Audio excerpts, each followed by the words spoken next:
All right, good evening, Tucson. We're going to get our meeting started. Today is Tuesday, April 28th. On this day in 1887, the first auto race in the world occurred in Paris, France. And 114 years later, in 2001, humanity sent its first tourist to space, Dennis Tito. So big changes over the course of just over a century. Today is National Superhero Day, as well as National Blueberry Pie Day. So don your cape and enjoy the start to summer pie making season. With that said, Ms. Barboa, we have Ms. Hine. Can we get a roll call, please? Ms. Luna Rose. Present. Mr. Romero. Here. Ms. Shaw. Here. Ms. Ekstrom. Here. Dr. Ravi. Here, we have all 5 members here. Awesome. And then we're going to go on to our land acknowledgement statement. And let me just grab the student bio here. Great. So for our land acknowledgement statement, as well as our Pledge of Allegiance, we have students from Holiday Fine Arts Elementary Magnet School. So we'll start with Luis Valenzuela. Luis is 10 years old and is in the 4th grade at Holiday Magnet School. One of his strongest skills is composing music. Luis also enjoys listening to rock music and drawing. He loves learning about history, and his favorite subjects are music, math, and science. In his free time, Luis likes to rollerblade, jump around, and play outside. One thing he really likes about Holiday Elementary School is that the teachers are very nice, helpful, and supportive. Overall, Luis is proud of who he is and excited to keep learning, creating music, and having fun at school every day. Awesome. I understand you wrote this yourself, so that's pretty cool, Luis. Go ahead and lead us on the line acknowledgement statement, please.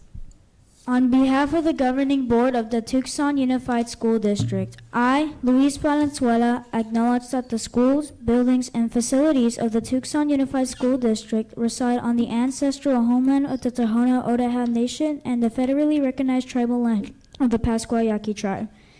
Awesome. Thank you, Luis.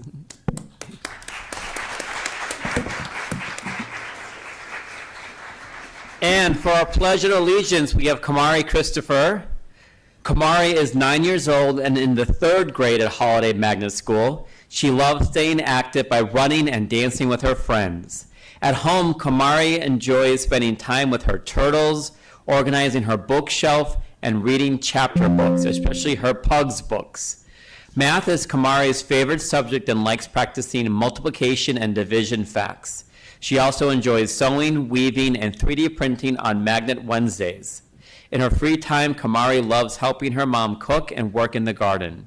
She loves going to her dad's house and playing with her baby sister. Kamari likes spending time with friends, going to the arcade, and learning new skills whenever she can. She is curious, creative, and loves helping others. Kamari is always ready to learn and try new things. That's awesome, Kamari. Thank you for being here. And can everyone rise who can for the Pledge of Allegiance?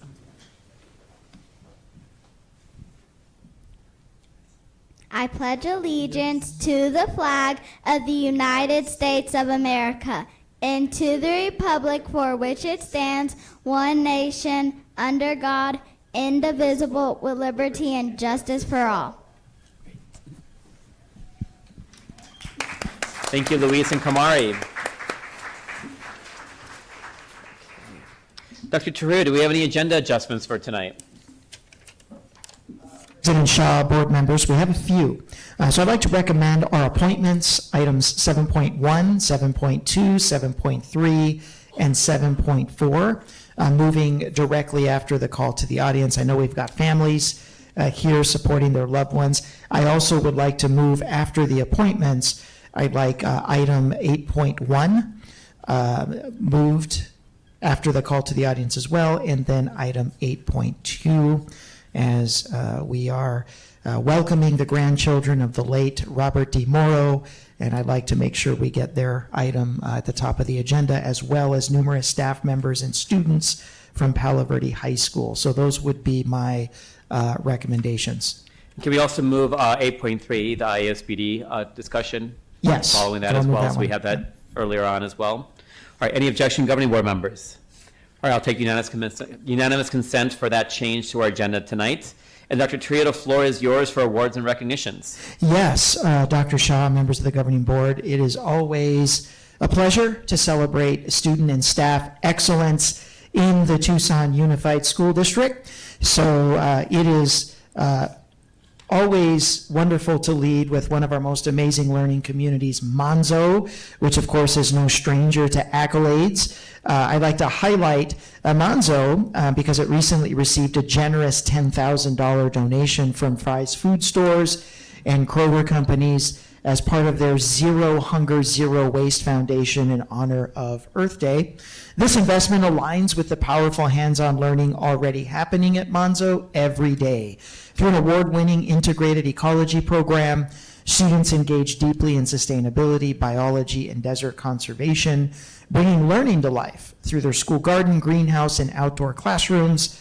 This funding will expand opportunities for students to explore environmental science, urban farming, and food systems in ways that are both relevant and transformative, not only enriching their learning, but strengthening their connection to the world around them.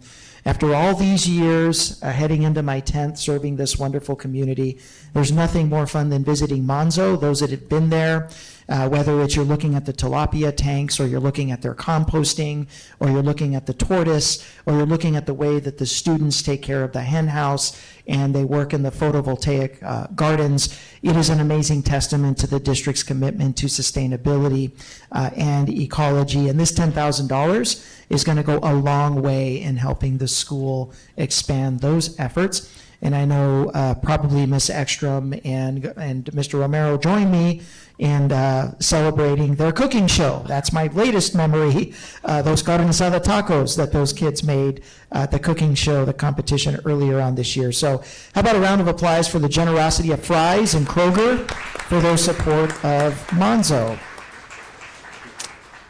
Education Enrichment Foundation since 1983 has been the premier nonprofit organization in support of the students and staff of the Tucson Unified School District, from scholarships for teachers to buy classroom materials to helping students meet their needs outside of the classroom, whether that's eyeglasses or helping students get medical appointments, or in this case, shoes. EEF has been at the forefront of meeting the needs of our students so that barriers can be removed regarding access to classrooms across the district. Through its ongoing partnership with Skechers, students across the district are able to select a brand new pair of shoes along with socks and books to take home. This is more than a distribution of resources. It is a moment of dignity, encouragement, and motivation for our students to come to school. By meeting essential needs while also fostering a love of reading, this partnership helps remove barriers and expand opportunity.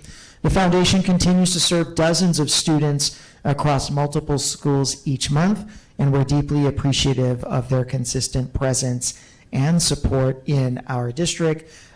These shoe shopping events are absolutely amazing. I try to make it to at least one a year through the generosity of EEF. They do like 4 or 5. And it is absolutely inspirational to see the excitement on students' faces when they tear open the new shoe boxes. Some of them put their shoes on in the store. They want to walk out into the parking lot with their new shoes. So it's absolutely inspiring. I can't speak enough on the importance of EEF and how much we value them as a partner. Their marquee event, of course, is the Educational Enrichment Foundation Ray Davies Lifetime Achievement Award Luncheon that occurs every October. Certainly want to thank all of our community members that support that event. Wakefield, one of our emerging premier schools, is in the news for being designated as a 2026 Arizona School to Watch. This prestigious recognition reflects not only strong academic performance, but also a sustained commitment to meeting the developmental needs of students through engaging instruction and a positive school culture, and of course, continuous academic improvement. Wakefield is a story of redemption. Once a point of pain in the community as it was closed through the recession-era closures of 2009 and 2012, a community that once gave up hope that the school would ever open again, found itself reopened about 4 or 5 years ago and now thriving as one of our fastest growing middle schools, and a middle school that is dedicated to advanced learning experiences and project-based learning for the students of the Wakefield community. The campus, renovated and modernized, now serves as a lab school focused on advanced academics, 21st century learning, and a unique judo elective that supports discipline, focus, and student engagement.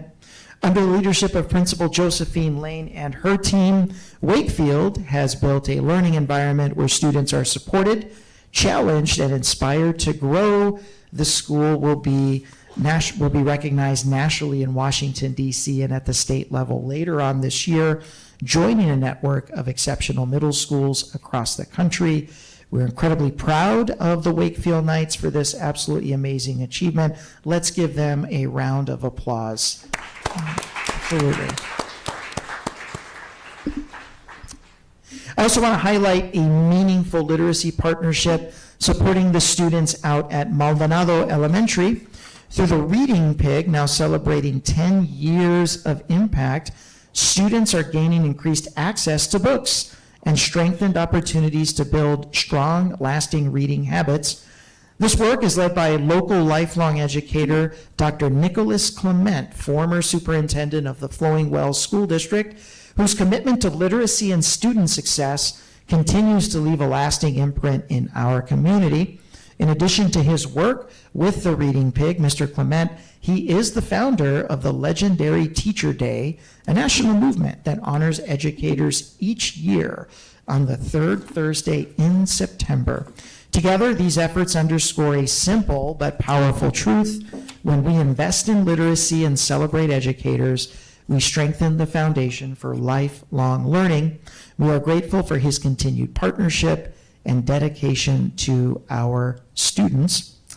And lastly, for those of you in the community, our employees that serve our kids and families proudly in schools, those of you that see these leaders out in the community, May 1st is Principal Appreciation Day. It's School Principals Day across the country, so we want to take a moment to recognize the importance of strong building leaders, our school principals. They're essential to the success of every single school community. They provide leadership, support their staff, and help ensure that every student has the opportunity to succeed. Their work is complex, demanding, and deeply impactful, and the impact that they have on their students and families reverberates across the years. So as we enter into the final stretch of the school year, with just 18 days of instruction remaining and graduation season coming fast, this is also an opportunity to recognize the steady leadership that continues to guide our schools and to finish the year with focus, care, and purpose. Building principals, I know we view them as responsible for the school letter grade, and we view them as responsible for instructional quality. They're actually mayors of tiny communities. And whether a school is 100 or whether it's a school like Tucson High of close to 3,000 students, each community is comprised of people with hopes and dreams and people that have high expectations for the educators in the building. It's a relational business, and principals in a lot of ways are relationship managers. And it takes a very, very special character, a very special presence to thrive in that environment. So I think as we celebrate Principal Appreciation Day, I challenge everybody to think about a principal or an administrator in your life, in your time in school, that made a difference for you. So we're looking forward to appointing a few principals tonight on this agenda as we go forward. And with that, Dr. Shaw, members of the governing board, that does conclude awards and recognitions. Thank you, Dr. Trujillo. Next, we have board member activity reports. Governing board members would like to get us started. Go ahead, Ms. Ekstrom, followed by Ms. Luna Rose. Thank you, Dr. Shaw. I will be brief. I was able to visit Mary Meredith campus, K through 8. Thank you to Principal Mitchell for the tour. I got to sit on a staff meeting and learn about the intricacies of that campus, and I was really grateful to be able to do so. Next, I was at Tucson High School. Thank you to Principal Lanza. I left that high school feeling so amazing that I'm like, I can't even express my happiness that day. Just seeing all of the classrooms and the students engaged, and it was just wonderful. So thank you to Principal Lanza for the tour. That concluded my last high school tour. So I'm just going to say to the public, if you're looking for a high school for your student, we have amazing high schools in Tucson Unified, and you need to tour all of them just to find the one that's right for you. Next, I went to TAP and Project More. Thank you to Principal Macias Reyes for the discussion. These are alternative education sites, and I'm really grateful that Tucson Unified has these sites for students within our district. And I encourage you all to learn more about these two campuses. And then last but not least, I toured Tully Elementary. Thank you to Principal Wilkin. I learned about their magnet program. And it was just a great day. Tully is an amazing little campus on the west side. So I was really thankful to conclude all of my school tours at Tully. So it's taken me 4 years, but I visited all campuses, and I'm proud to say that I get to start all over again. So thank you to all of the principals who have helped make that happen. Next, I had the Bond Oversight Committee meeting. And then I'm not sure if I mentioned Right Flight at my last board report, but my daughter was able to do Right Flight through Lineweaver Elementary, and she got to fly a plane. So thank you to all of the amazing volunteers through the Right Flight program. We got to go out to Ryan Airfield. They do, in the 5th grade, they do this whole curriculum where they have to earn this right to be able to fly a plane. And these are just some of the wonderful things that Tucson Unified has in their schools. So I suggest that if you're looking for a school, go to the website and see what they have available to you and to your family. And that concludes my report. Thank you, Dr. Shaw. Thank you, Ms. Ekstrom. Ms. Luna Rose. Thank you, and thank you everybody for coming this evening. Just a few items of note. I attended the Camp Cooper bond celebration. Because of your generosity, thank you to the Tucson voters for voting in the bond in 2023. There's been work on the cabins of Camp Cooper, and they had an unveiling last weekend, and it was beautiful. They've done such a wonderful job out there, and if you haven't been to Camp Cooper, or you weren't as lucky, or you were unlucky like me as a student, not being able to spend the night there, this is just going to be great for our students in the future, and it's such a wonderful facility and a real boon to the TUSD community. So thank you to Colin Waite for all his work, and to Dr. Carter of our bond department and her staff for putting on a fabulous event. I also attended the Dia de las Niñas event hosted by city council members Selena Barajas and Vice Mayor Lane Santa Cruz. Over at Mission Manor Park, we had a lot of families. It was a mix of Sunnyside and TUSD families looking for resources, and it was a really good day to be out at the park this past Saturday. So I want to thank them for all their work, and to also a shout out to Alma Alvarez, who was worked at Miller Elementary for a long time and recently is now working for Councilwoman Barajas for coordinating that and making sure that we're included as a district. I am also attended the Save Our Schools Arizona Network School Board Alliance meeting. I am a member of that alliance, talking about ways to enhance school funding from the state, and also a big campaign drive to knock vouchers off, get a campaign on the ballot to challenge the state and the voucher system. So thank you to Save Our Schools for the monthly meeting. I also like to acknowledge Councilman Cunningham that mentioned the board vote in terms of the Ridgeside Drive, which is on the east side, and it's a quadrant of Speedway and Houghton, and it's going to become a natural resource park. And last month, we voted in a 5-0 vote, and he acknowledged us in their newsletter on Friday. So thank you to them for that. And then there is a meeting this coming Thursday at the University of Arizona. I'm part of, I was asked to be part of a sign-on letter to President Guatemala in terms of the name change for the Cesar Chavez building.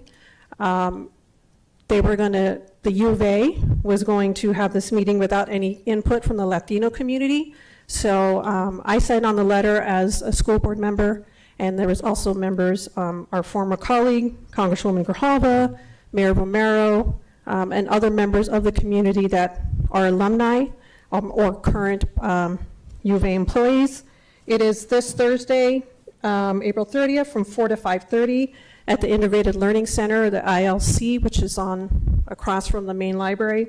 It's a public forum and it's discussion on how this community wants to see that. I know there's going to be some of our students there as well, so I wanted to make note of that for the community who may be interested in attending. And lastly, attended the Rincon PTO meeting for their Teacher Appreciation Week that's coming up, and I know Teacher Appreciation Week is next week.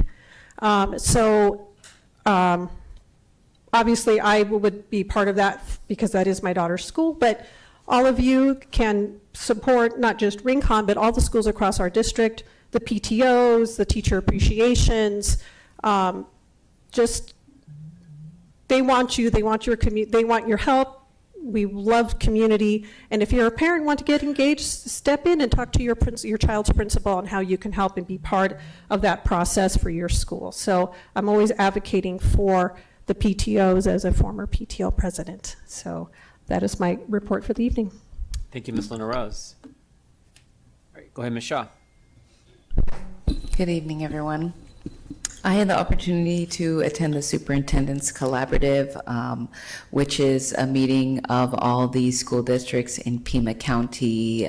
Usually their superintendents attend, as well as some of their board members.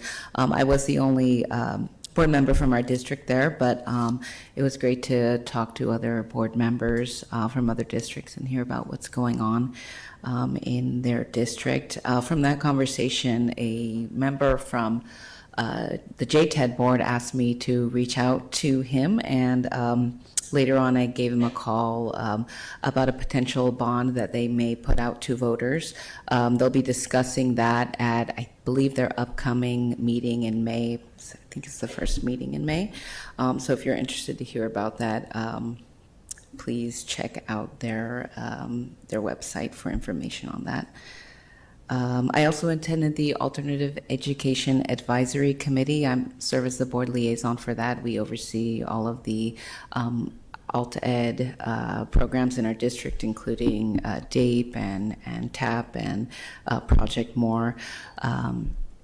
Coming up, the committee will be discussing the possibility of recommending to the board providing transportation to all students who are in any alternative program. Right now, students who go into DAPE or Teenage Parent High School or Project More don't have transportation, unfortunately, so that is something that they do want to tackle. Let's see. I also met with staff from Dropout Prevention about some issues going on in their department and some ideas they have to, reduce our truancy and our chronic absenteeism and other things budget-wise. And so I just want to thank those staff members for reaching out to me. Last week, a member of the public called the governing board office and asked that I call them about an issue with their student. And so I do want to remind everyone that you could reach out to us via email, but you can also call the board office and leave a message. It gets sent to us. And so I spoke with that parent about an issue at her son's elementary school and connected her with some folks. I do want to thank Miss Anna Warmbrand for responding immediately and working with the school site to help with the student's issue. Let's see. I spoke with our CWA union rep, Linda, last night about an issue with her union, and I just want to thank her for her advocacy and giving the board some background information about what their bargaining unit would like to see in the future. And then last, I went over to TAP recently and just spoke with the vice principal about some of the issues facing their program. You know, transportation is one huge thing. And, you know, Teenage Parent High School is a program that we have that many people aren't aware of. And it's a fabulous resource. I know that a lot of our students who become pregnant or are pregnant or who have children are starting to go over to TUVA now, which is a great resource as well. But there's nothing like having the nurseries where you could visit your child in the middle of a school day and having the ability to focus on your studies. So I do want to promote TAP for everyone who is not aware and hope that we can get transportation to those students as soon as possible. Thank you. Thank you, Ms. Shaw. Mr. Mayor, you want to go next? Go ahead. All right, so a couple more school visits. Robert Snaler, Principal Bernadette, Ford Elementary, Principal Vince, VCK 6, met with Principal Jeff out there, Valencia, Principal Omar, and he had mentioned that I'm as a new principal there, I'm his first board member to visit him. So board members, he's waiting for his second board member to go out to Valencia, just so you know. Cabot Elementary met with Principal Carol, Innovation Tech with Principal Patricia, Gridley, Principal Rosanna. Actually, Kellen this morning and met with Principal Angela, helped with the morning announcements, and she wanted me to say that she was my favorite Schiavone. I don't know why she said that. And now for the highlight school of the month. You know, I could highlight all these different schools, but we have great schools, like Ms. Ekstrom had said too. There's so many great opportunities to visit some of these schools to find out a good fit. And you know, and thank you very much for getting to all your schools. It's an accomplishment, and it's a sense of satisfaction, and it makes us understand our communities that we have out there. So anyway, so my highlight school of the month. Special thanks to Team Booth Thicket. What an exceptional visit with Principal Rob and Assistant Principal Yuri. What a difference and a change in leadership can make at a school. This is my third time to Booth Thicket, but it felt like a new school. The energy was positive, welcoming, from the greeting of the attentive office staff, fantastic monitor team, and I got to meet them all. Teachers and student services personnel was fantastic. I was given my initial school tour by two second grade ambassadors, Daylan and Yahtzee. They were very proud of the garden, the library, the playground. I got to visit most of the elementary classrooms and learn from them that the 4th and 5th graders were nice and not scary. Later during my visit, I had a conversation with an 8th grader that was talking about his time at Booth Thicket, and one of the highlights when we discussed the biggest difference this year, and you can ask Robin Yuri this, to back me up, he said discipline. He appreciated the fair discipline. This was obvious during my visit with the order on the campus and respect between student to student, student to staff, and staff leading by example. Keep up the great work, Booth Thicket.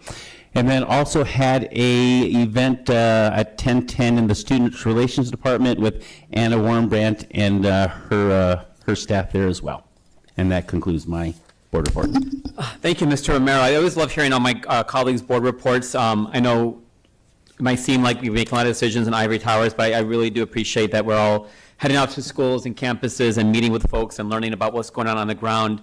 throughout our very large district that we have here with 88 schools and 40,000 kids almost.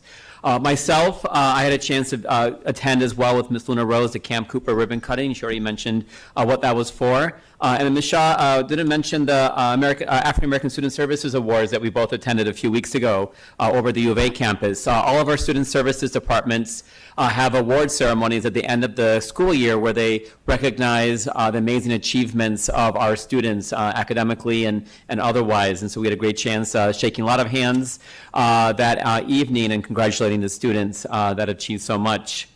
I had a chance this past weekend to visit the Palo Verde High School and their spring festival. Thank you to the PTA for inviting me. A great opportunity to connect with a number of folks on campus. They had a whole classic car show, a lot of vendors, alumni, a baseball game, and more. So that was a great event this past weekend. I visited the Science Resource Center, which is in a warehouse near our central transportation area, and it has materials that go to schools throughout our district, from kindergarten all the way to high school, for hands-on science experiments and hands-on science learning. So thank you to Heidi Aranda, as well as Carol, Marlene, Becky, and so many other volunteers and staff that showed me around that amazing center and all the cool materials, as well as a lot of critters and bugs and other things that I'm a little squeamish about, but I got to see from a distance at that center. As your board liaison to the audit committee, I attended our meeting this past month. Our focus was supporting our new internal auditor. I also attended with staff our Climate Core team meeting as staff continues working with our consultant Cummings Group to work on how to reduce our footprint in the district to help make sure that we create a sustainable climate for the future. And then I also attended the Teacher Development Academy dinner. So every year we have a dinner that recognizes this amazing program, and this program takes individuals from our community to help train new teachers that didn't have that teacher experience or go through teaching school. So they're coming from different professions and they're coming in wanting to be a teacher. So we have a really focused program to help support individuals that want to become new teachers and help them get certified, help them in their first time in the classroom. And so I got to meet a lot of the individuals going through this program and say a few words on behalf of the board at that Teacher Development Academy dinner. And then finally, along with some of my colleagues and superintendent, I attended the National School Board Association Conference in San Antonio.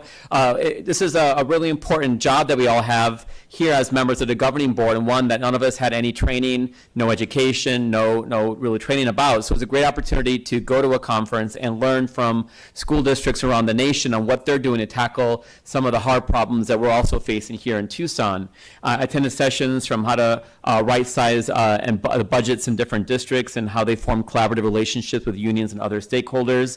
Worked on closing gaps for at-risk students and measuring what matters in that aspect.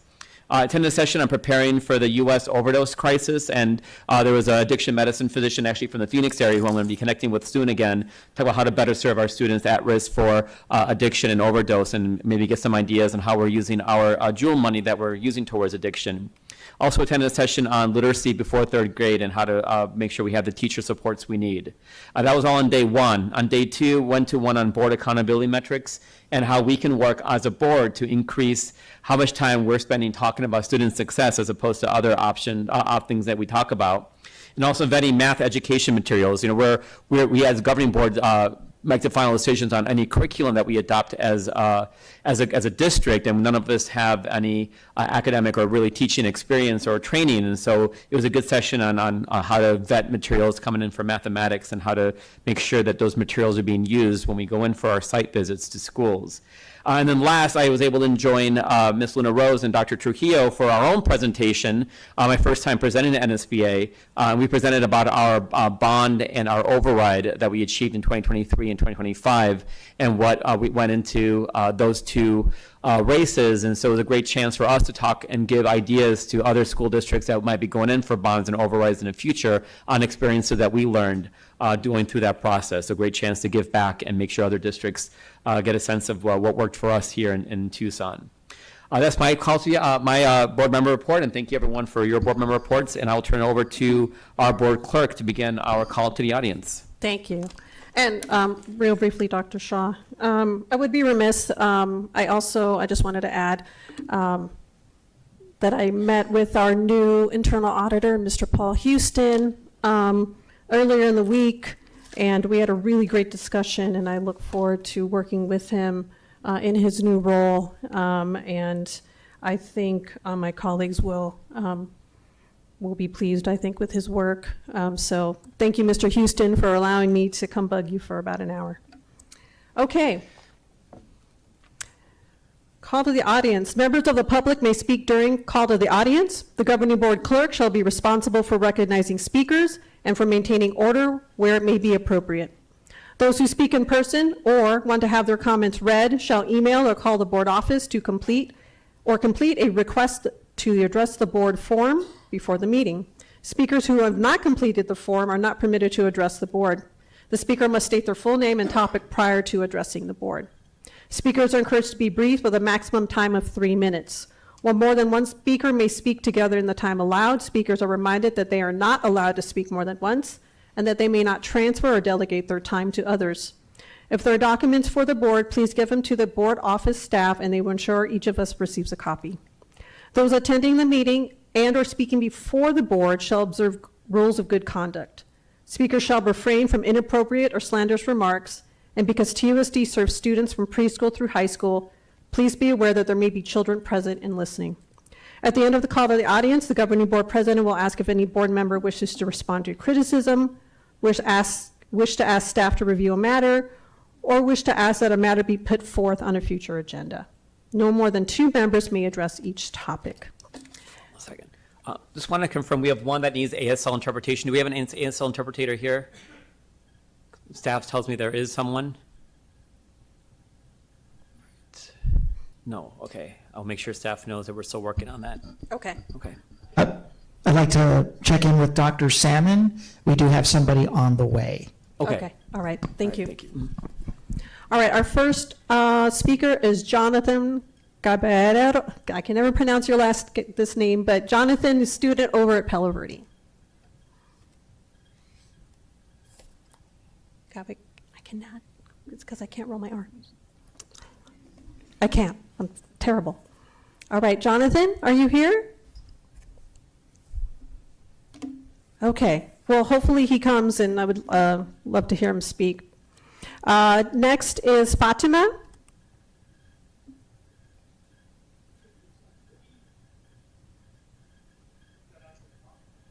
Okay. They're working on getting one. You're on the list, so we'll make sure that happens. Thank you. All right, thank you. Okay. Fatima? Okay. Mohammed? Come on up, Mohammed.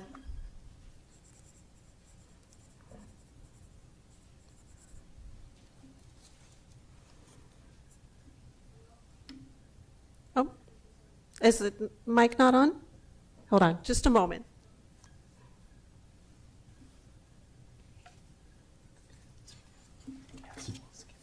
Hello. Good evening, TUSD Governing Board. My name is Mohammed Idris, and I'm a sophomore at Palo Verde High School. I am speaking to you today to ask for you to approve the Palo Verde 4-day week pilot. I believe that many people from our school would enjoy a 3-day weekend. Also, an opportunity to come on Fridays to finish any work they are missing or get help from teachers. Right now, I take a lot of honors classes, and next year I'll take 3 AP classes. I am a hardworking, confident, and smart student. On Friday, I could do all of this work because on Tuesdays and Thursdays I have soccer practice, and I never have time to finish any of my work. Please approve this pilot for all of us. Thank you for your time. All right, thank you. Next, we have Mawada. Mawada, the student also from Palo Verde. I know. Okay, well, if they do come, we'll try to make sure we get them in front of the governing board. Next is Cruz Silva.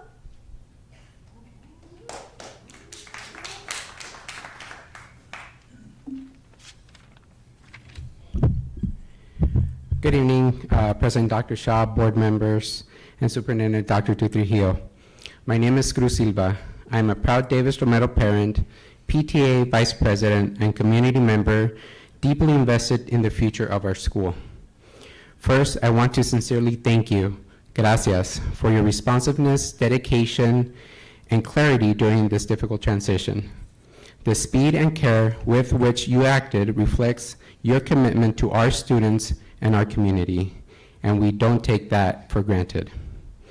We are optimistic about the appointment of Mrs. Heidi Aranda as interim principal, and we look forward to welcoming her into our Davis Romero family.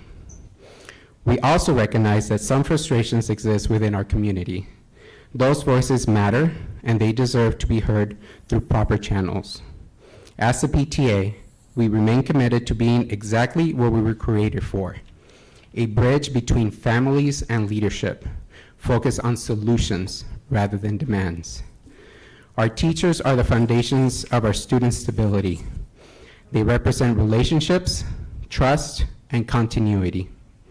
We look forward to working directly with Mrs. Aranda and any remaining questions around staffing and assignments, because we believe those conversations belong at the school level, where they can be handled thoughtfully and collaboratively. We are committed to being partners in this process every step of the way.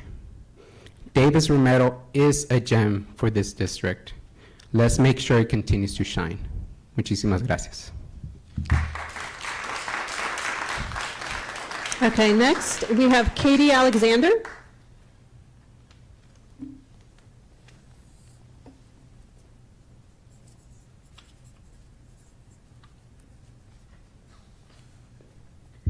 All right.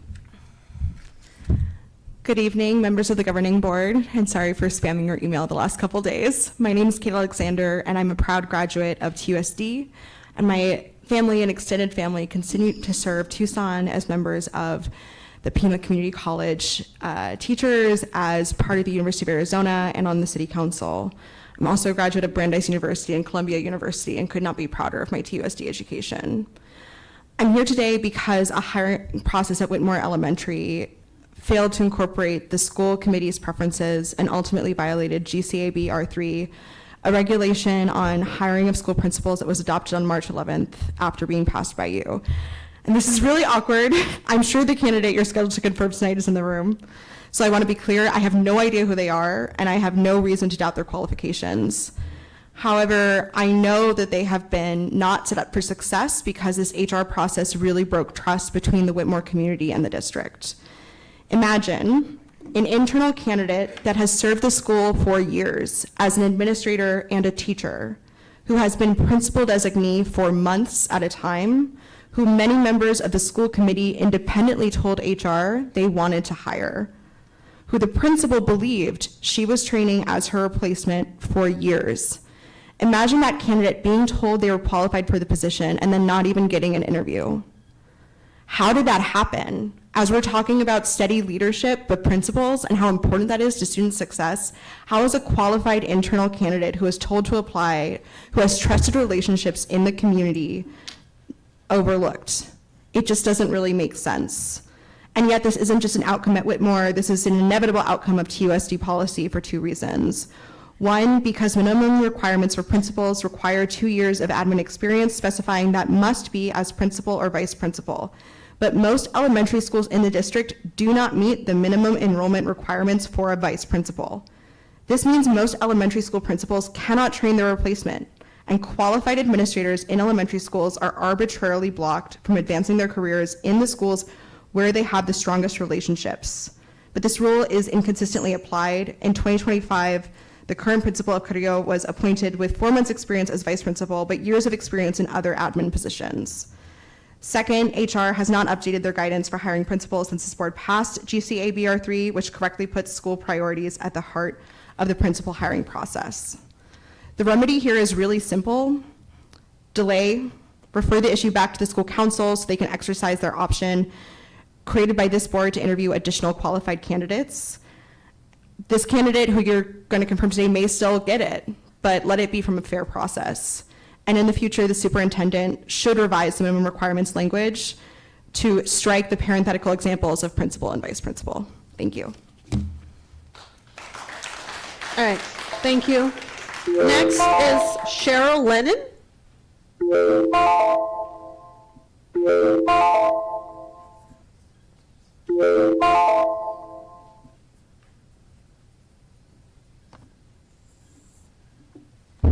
Good evening, Governing Board members, Dr. Trujillo. My name is Cheryl Lennon. I'm the payroll manager for TUSD. I don't want to be here. I like to be invisible, but I'm here in person to ask you to delay implementation of the Palo Verde pilot program until the 27-28 school year. I'm here to say what others at higher levels are unwilling to say. The first time HR and finance teams heard about this proposed change was April 1st. We had many questions, and in response, we were told we were resistant to innovation. That's simply not true. I see this schedule change as a potential way to help retain students and funding and move the district forward. Palo Verde may be just one site today, but if this works, several more sites could follow within a few years, if it works. I've been told that the governing board doesn't want to focus on the operational details, that you only want to understand the economic impact, but you need to care about the nuts and bolts. Right now, what's being presented looks like a shiny new rocket, but there's no engine in it yet. Before we launch, we need to know how this will actually work. You first saw this plan just 2 weeks ago, and now you're being asked to vote tonight to implement for fiscal 27. HR and finance have had only 1 month to evaluate it, and we have barely scratched the surface. What we've uncovered so far is not readiness, it's a long list of unanswered questions. I reached out to Patagonia School District. With only 34 employees, they took a full year to implement a similar schedule change, a full year. Yet here, with a much larger and more complex system, we are being asked to move forward after just weeks. That timeline is not just aggressive, it's irresponsible. With a full year to prepare by testing systems, building processes, creating documentation, this pilot program has a strong chance of success. No pilot's perfect in its first year, but we can get close. And early success matters. It builds confidence among principals, staff, students, and the community. But if we rush this, and the first year success rate falls below expectations, what message does that send? How many future opportunities will be lost because we didn't take the time to do it right? We need time to build the infrastructure. We need time to put the systems in place. 2 months is not enough. 1 year is. I'm standing here saying what others won't because you deserve to understand the reality. The systems are not ready for the next school year, but they can be ready with time. And please, Governing Board, give us that year. Thank you. Next is Andrea Espinosa.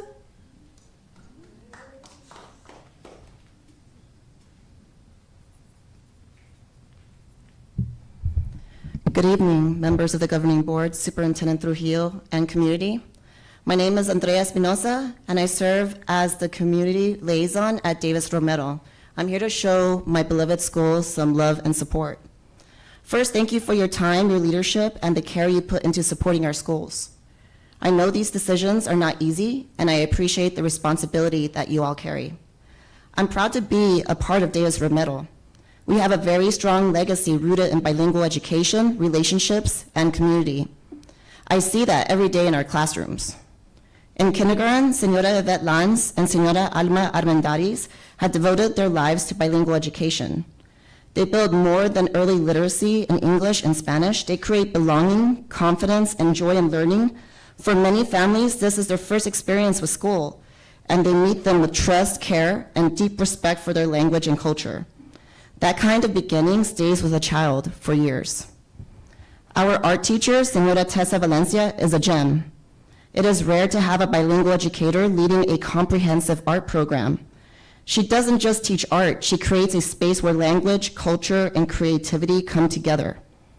Students are able to express themselves in both English and Spanish, see their identities reflected, and engage in a well-rounded program that reaches every child. That kind of access and representation matters deeply in a school like ours. And in second grade, Senora Sonia Castellanos supports students as they grow into independent learners in both languages. The second grade team has shown some of the strongest growth on our campus, and she has played a key role in that process. Senora Castellanos is a longtime champion of bilingual education in our district. That experience and commitment come through clearly in her dedication and service. As for myself and my role as school community liaison, I work closely with families. Often that means walking alongside families through moments that can feel overwhelming, helping ensure families have food to eat, clothing to wear, and that school remains accessible to kids so they can fully engage in learning. Maintaining this role, even in a minimum capacity, and able to engage with the school is essential. It helps ensure that students and families remain connected, supported, and able to engage with school. As our community continues to evolve, this role is vital to keeping those supports in place so that students can show up ready to learn. I also want to recognize that our future interim principal is stepping into this moment with a lot to carry.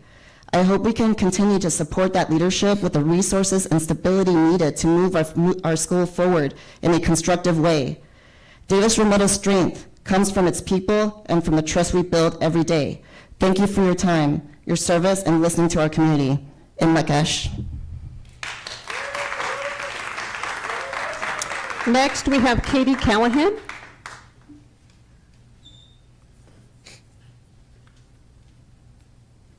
Hello, I'm reading on behalf of Katie Callahan. Good evening, Dr. Trujillo and members of the governing board. My name is Katie Callahan, and I am the parent of a kindergarten student at Davis Rometo Bilingual Magnet School. I would like to express gratitude for the Davis Rometo teachers and staff, including kindergarten teacher Alma Andaris, second grade teacher Sonia Castellanos, art teacher Tessa Valencia, community liaison Andrea Espinosa, and especially my daughter's teacher Yvette Lanz. Senora Lanz has been teaching at Davis Rometo for over 3 decades and has been a driving force behind the success of the school's bilingual education program. She is an exceptional educator and a cornerstone of the school community whose experience and dedication are unparalleled. My daughter loves her, and I hope that my younger daughter is able to learn from her when she starts at Davis. In la Quech. Next is Brianna Camping.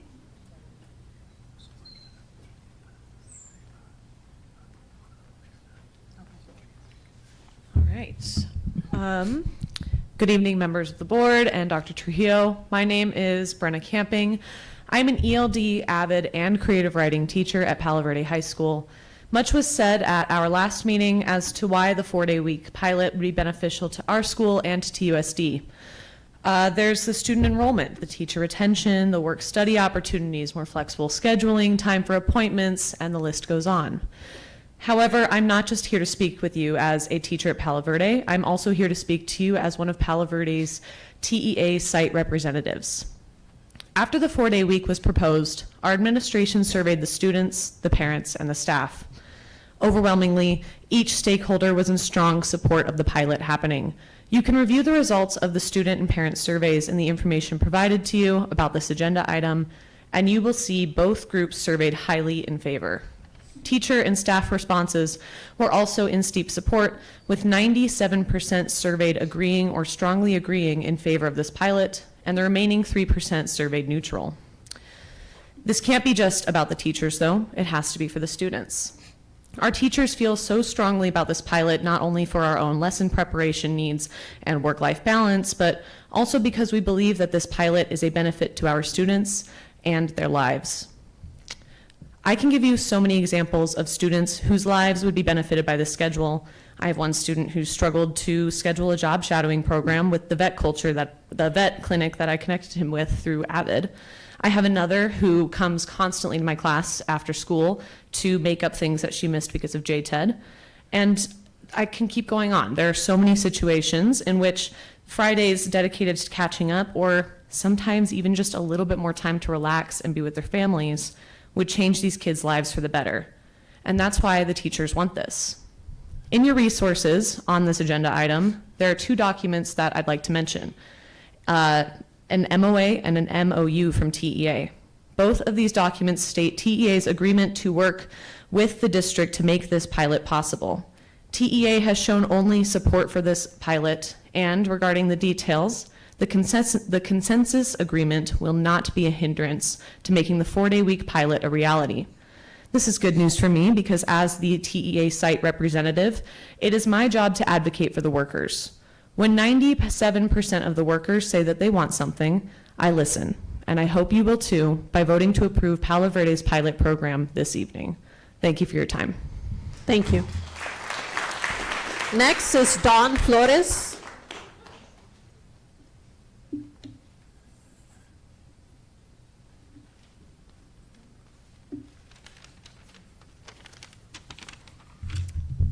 Hello, good evening, members of the board and Superintendent Trujillo.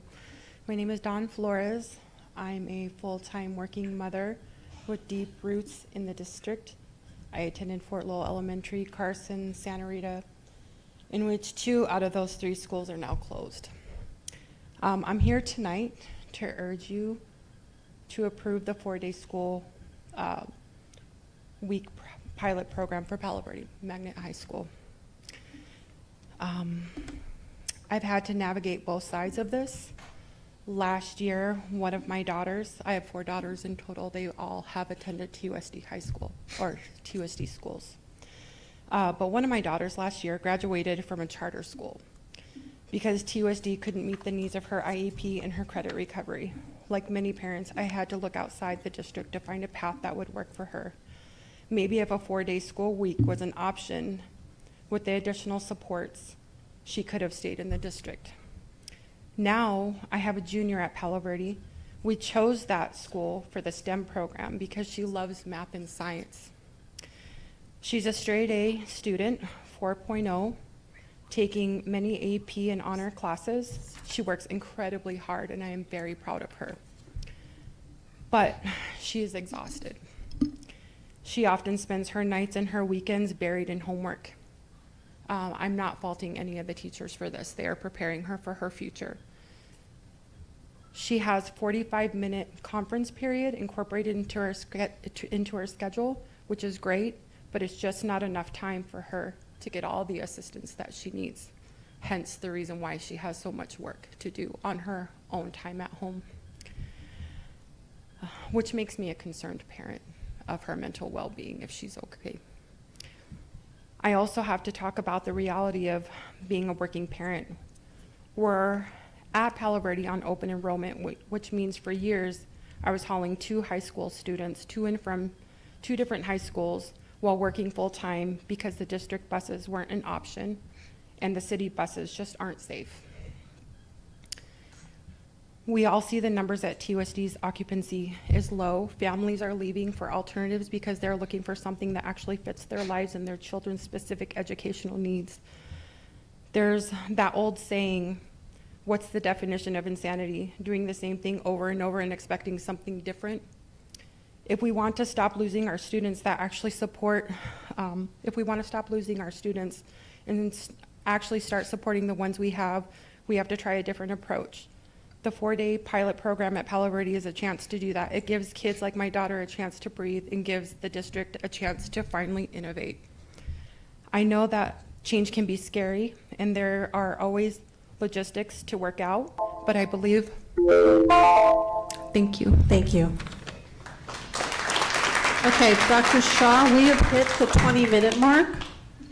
So we have still at least 8, sorry, 1, 2, 3, 4, 5, 6, 7, 8, yes, people to address us, and then 3 to be read. I understand the ones to be read are directly related to items on our agenda tonight. You're right. They're all related to items on our agenda tonight. So I'll move to continue call to the audience to complete the ones that are there. All of them? All of them, or yeah. Second. Right. Moved and seconded. All those in favor say aye. Aye. Any opposed? All right, we'll continue call to the audience. Go ahead, Ms. Luna Rose. Thank you. Next is Rose Bratton.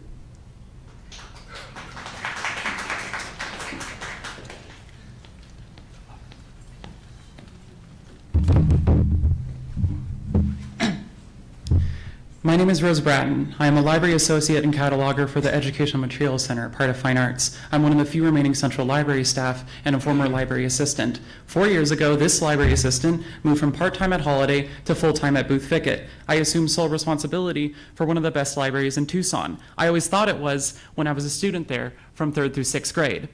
I organized and shelved books, checked them in and out, cataloged new materials, hosted visiting classes, all what I love to do, well outlined in the job description and interview.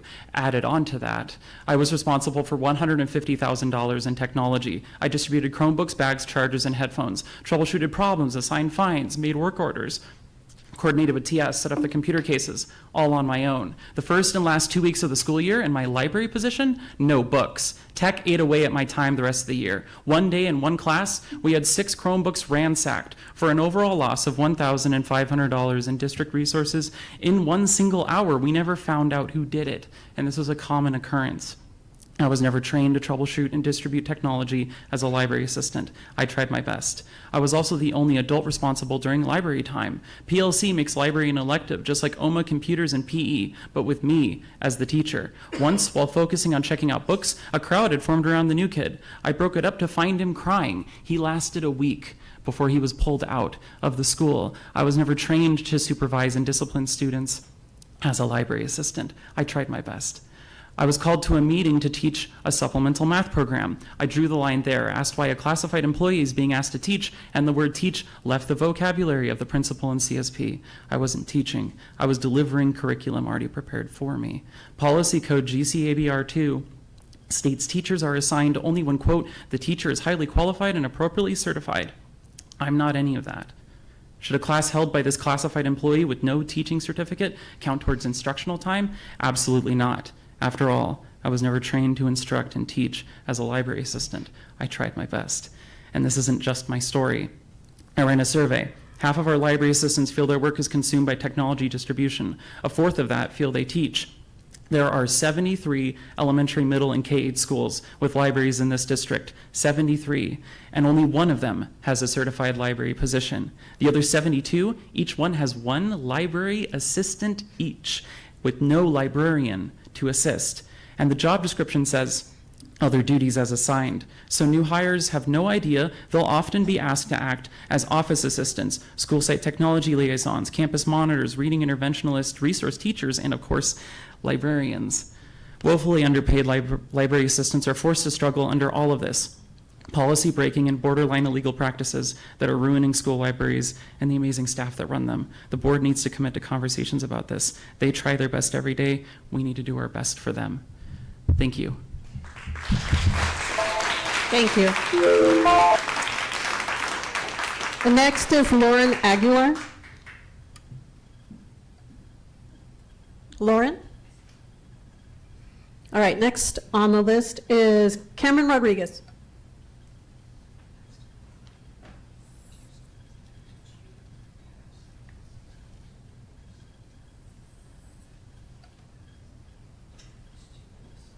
Mr. Rodriguez, if you want to distribute, you can give it to the board office. Yes.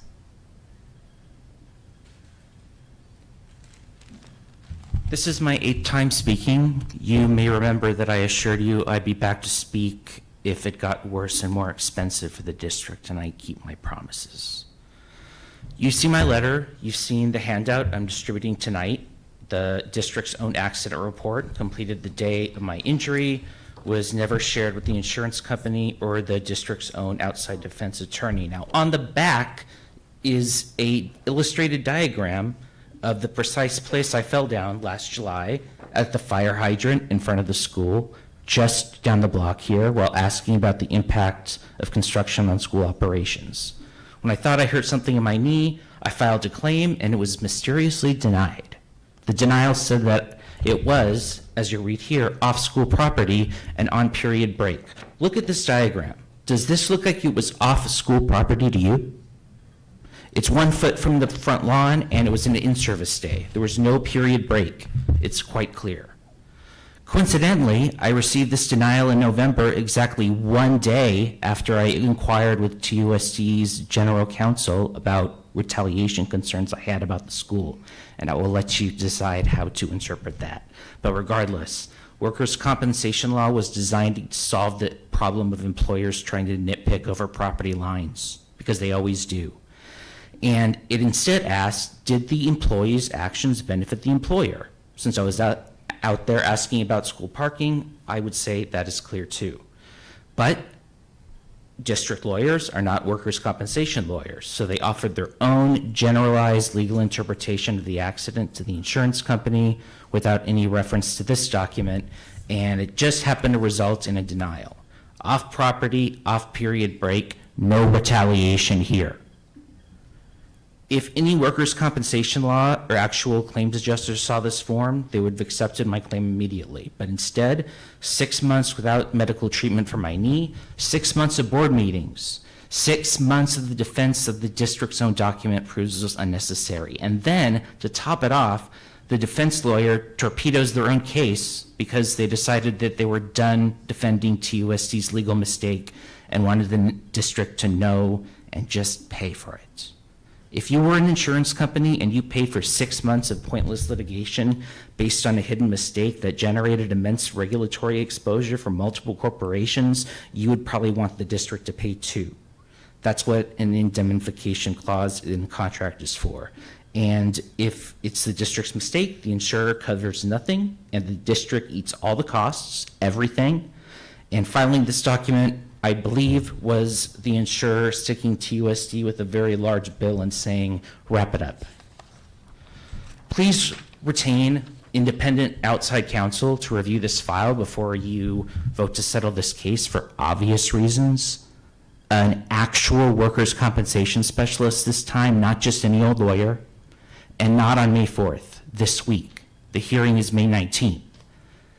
Higher insurance premiums, almost certain. The cost of a second opinion is trivial. Please settle this and let me go back to being a teacher.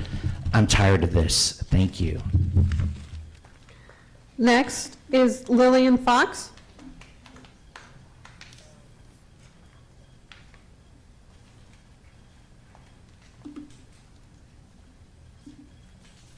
I have your homework ready for you. Dr. Trujillo, members of the board,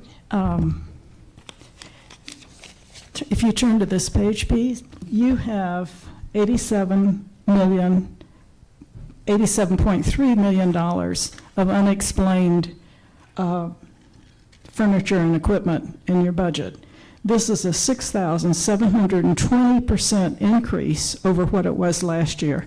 You have never had anything like this much there. This is unexplained. Now, if you turn over to the next graph, that amount of money is huge. It's enough to fund all 36 of your elementary schools for a full year. It's almost enough to fund all of your 13 K-8 and 11 middle schools. It is enough to fund 10 out of 11 of your high schools. You need to find out what that money's for, because nobody in this community is going to allow you to close schools when you have $87.3 million of unexplained money in your budget. Now, if you turn back over here, you are the governing board. He is the superintendent. This is very much like a city council with a city manager. He is not the boss. You are the boss. It's in your name. It's in his contract. It's in board policy BBAA that you make the decisions. He handles the day-to-day work. He will give you advice and suggestions about what policies ought to be. He doesn't get to decide them. He's violating his contract. He's violating policy BBA. You have responsibility for TUSD's budget and money. In the 24-25 budget, you were never shown the budget. It wasn't even completed until November of 2024, 5 freaking months late. How can you oversee the budget when you've never seen it? CFO Hernandez put your name on it, labeled it as adopted. It wasn't adopted, you never saw it. Dr. Trujillo has repeatedly failed to schedule agenda items you've requested, even when 3 of the board members or 4 of the board members have discussed the same or asked for the same agenda item. He doesn't put them on. When 4 of you requested one agenda item, he said, we'll see. And we did see. He never scheduled it. You can't do your job unless you can get agenda items scheduled when you want them, so you have the information, so you get to vote. He scheduled 10.1 last on the agenda, announced the changes he was making, the deputy superintendent he was going to hire. He didn't have the right to do that. When Sadie questioned him, he said, I do too. I have the right to reorganize the district, and when I pick somebody, I'll just put them Time is on. up. Thank Okay. you. Please read the rest. All right, next we have Katie Senko.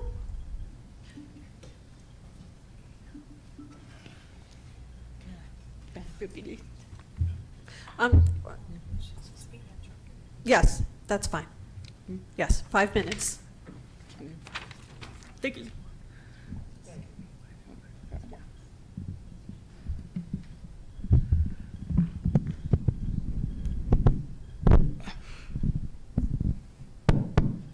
Thank you. Okay. Good evening. My name is Catherine Thenko. I'm the president of the Arizona Association of the Deaf. I want to offer the perspective of both policy and practice to propose ASDB and Tucson Unified School District and your model that you put forward. This model does not introduce services that recognizes, wait, hold on, I missed one. Oh, the current existing one, over here.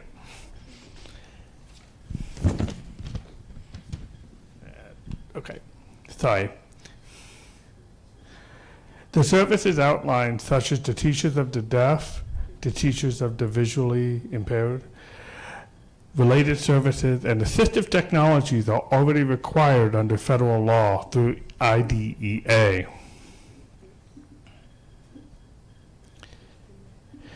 The key question is whether services exist. The question is whether the model meaningfully improves access, quality, and outcomes. From what is presented, that is unclear.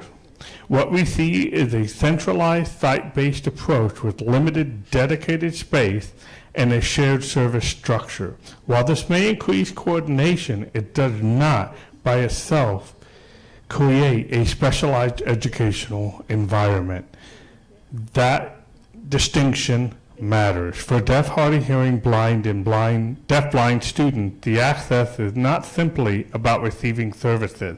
Is it about full access to language, communication, and incidental learning through the entire school day? That requires more than providers rotating in and out. It requires an environment intentionally designed to support those needs. This proposal does not clearly define how that will be achieved. Additionally, the model relies heavily on general language such as collaboration, flexibility, and continuum of services. However, there are no clearly defined outcome measures tied to language development, academic growth, or social-emotional access. Without that level of specificity, it becomes difficult to evaluate effectiveness or ensure accountability. I also want to acknowledge the broader context. Districts across the state, including Tucson Unified School District, are navigating significant budget pressures. But from a systems perspective, it is critical to distinguish between a model that is resource efficient and one that is student-centered.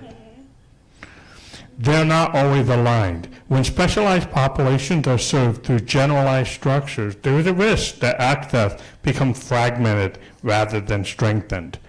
Those efforts must result in demonstrably improved outcomes, not simply a redistribution of existing services. At this time, we do not see sufficient evidence that this model achieves that. We encourage the board to further examine how this proposal will ensure language-rich environments, meaningful peer access, and measurable outcomes for students who rely on those supports. Are you able to, hold on, go. She said, ready. I want to say that we want to keep in mind that if you receive students coming from ASDB who maybe may not go to Copper Creek or may go to Copper Creek, it's important to that they have the support they need, and she wants to share a little bit of her experience tonight. I'm obviously deaf. ASL is my primary language, and I request for an interpreter on Friday when I learned about this, that this meeting was taking place. Your policy requires that agenda and supporting documents be uploaded 2 days before the meeting. But she learned that I have to request accommodation 10 days in advance. How is that accessible? And think about the parents of deaf kids who are coming, who many of them are deaf themselves. How is this board accessible? You represent schools from all over, and the board recognized deaf, hard of hearing. Are you open to deaf, hard of hearing representation on your board? Sorry. Please know, I have so much respect for Tucson Unified School District. You do wonderful things for the hearing, for the student. I feel to show up here with no interpreter, a room full of hearing people who don't know sign, asking a friend to interpret for me.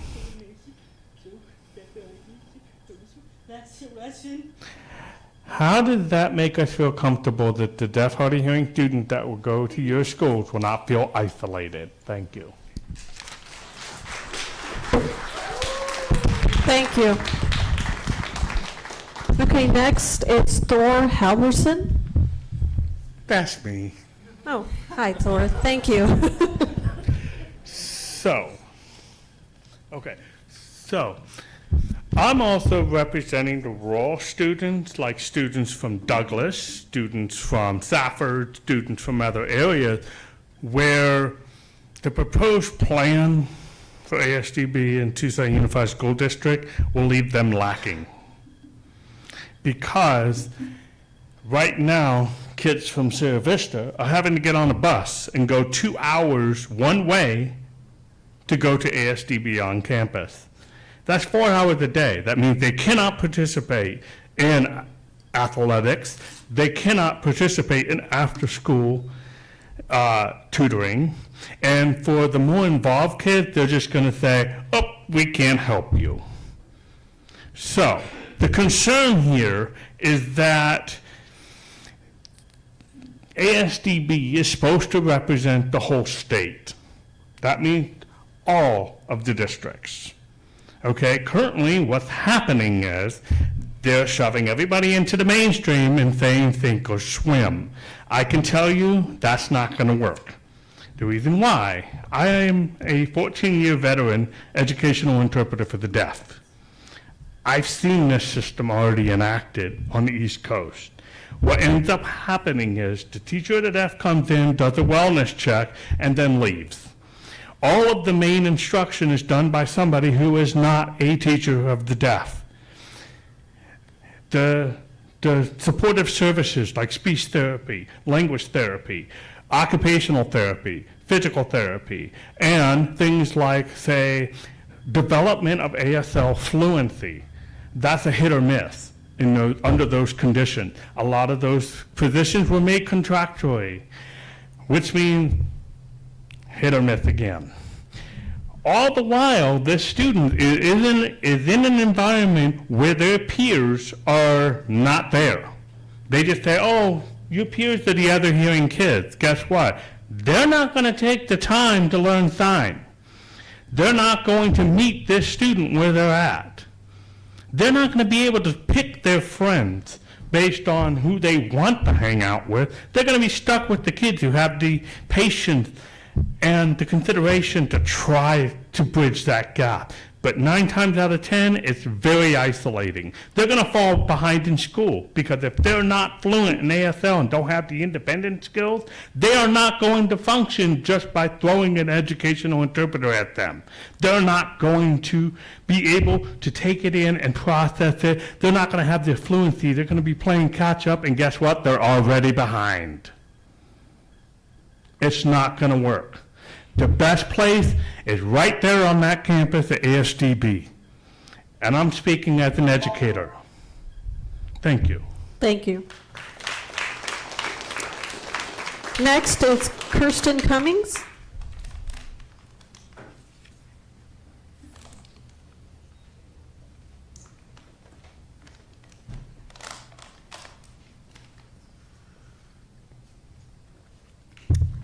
Good evening.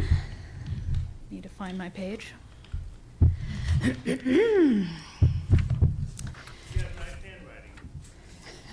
Thank you. My name is Kirsten Cummins. I work at the Educational Materials Center with Rose Braden. We are with a few of our colleagues representing most of our schools. In fact, most of the people who responded to her survey were unable to come tonight, probably because they fear retaliation for talking about their experiences. I've been with TUSD for 15 years, and all but 6 months have been in libraries. We are bleeding talent from our libraries. It's gotten exponentially worse since 2020. What you have heard and will be hearing from my colleagues is a cry for help, for open communication, and ultimately for respect. A therapist once told me, sometimes a wall is put up so you can lean on it. Boundaries aren't barriers to growth, communication, collaboration. They are guideposts to get us to a collective goal. What may come across as impertinence may actually be someone's expression of being near the edge. I can't do this. This is too much. This is wrong. What I hear from my colleagues and what I have read in emails is emotional and physical exhaustion. If they weren't loyal and dedicated, all of them would have left before you would have, all of them would have left their positions. They would have never bothered going through the various channels to finally come before you tonight. Please hear in their words, the system we have is broken. Let's fix it together. Thank you. Thank you. Next is Paloma Gasque.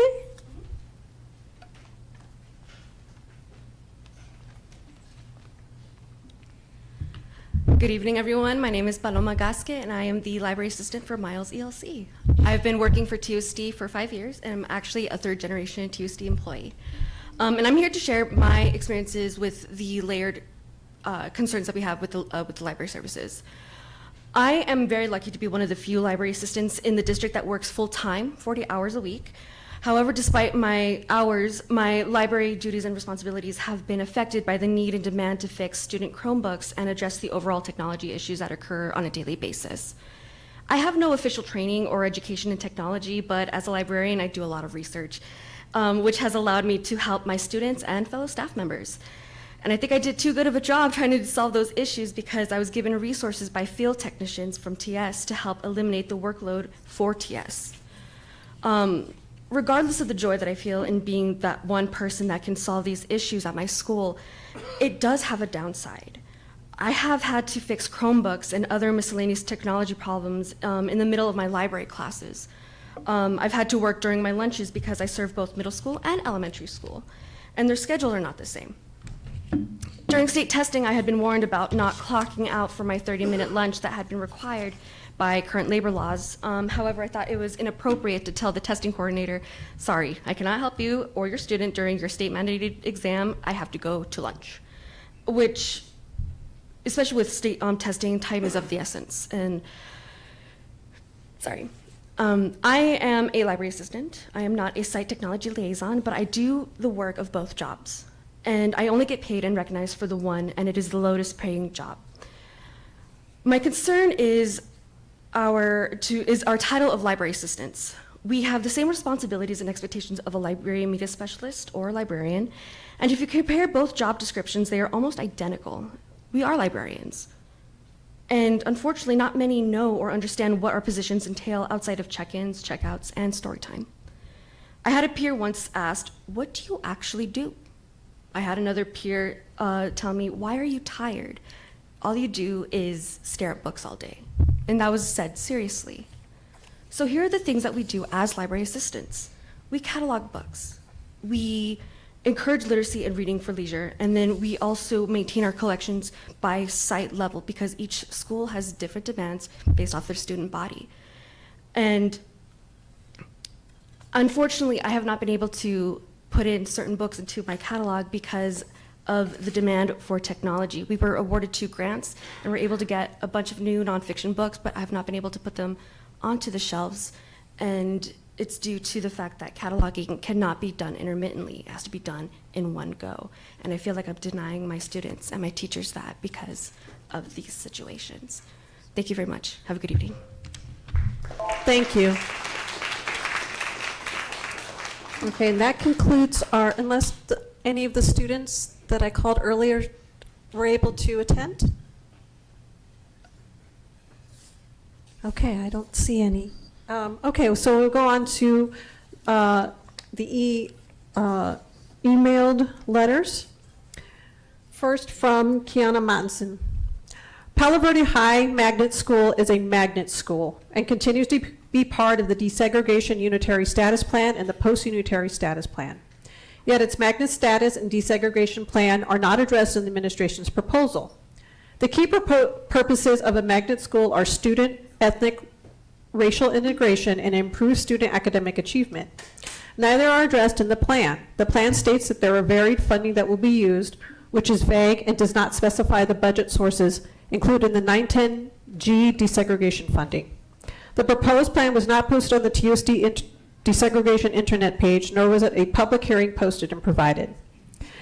The instructional tracks as described appear to shrink the offerings to 3, which on the surface would take the magnet school offerings back to a time of ability and or racial ethnic tracking, contradicting the foundational concept of equality and the rationale for desegregation.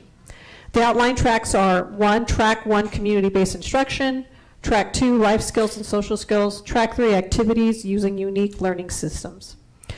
The descriptions are slight and do not warrant instructional policy approval. No research-based instructional evidence is provided to defend to what appears to be a giant leap backward in a tracking system that minimizes the instructional opportunities, particularly for African American, Mexican, Hispanic heritage, and exceptional education students. While the proposed plan vaguely addresses stakeholder survey results, it fails to provide the actual population surveyed with the actual number, percentage results by race and ethnicity. The feedback appears to be TUSD administration employee based and without specifics, seems parents and students were not meaningfully included. Many Palo Verde Magnet School parents know nothing about the proposed change, nor do parents of incoming freshman students. Some of the expressed concerns by parents and students follow. Several students who work after school under the current schedule will be unemployed under the proposed change in school hours. The extended school hours will make it most difficult to work. Several students are concerned about their social and athletic connections in their sister TUSD high schools. Some low-income parents are concerned about the loss of meals for their children on Fridays. Working parents are concerned about their children's well-being on Fridays. The costs outlined to implement severely flawed proposed plan is an unwarranted expense, especially during a budget crisis. The TLCC has a limited time and information to provide more thorough and useful feedback to the governing board. Still, given what has been provided, we request that you reject the Palo Verde Magnet School proposal based on its many deficiencies. On behalf of the TLCC, Dinah McLaury, Lorraine Richardson, Bet Putnam-Hidalgo, Sylvia Campoy, and Kiana Monson. Okay, next letter.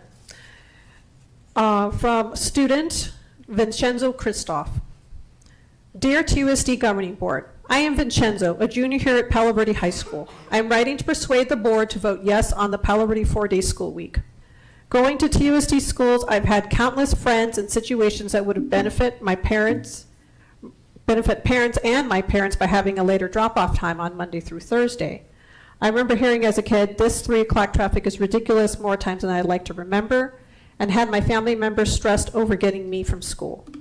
A later time to get out of school can provide people who need their kids in an after-school program by keeping after-school program this time by keeping their child an hour later than usual.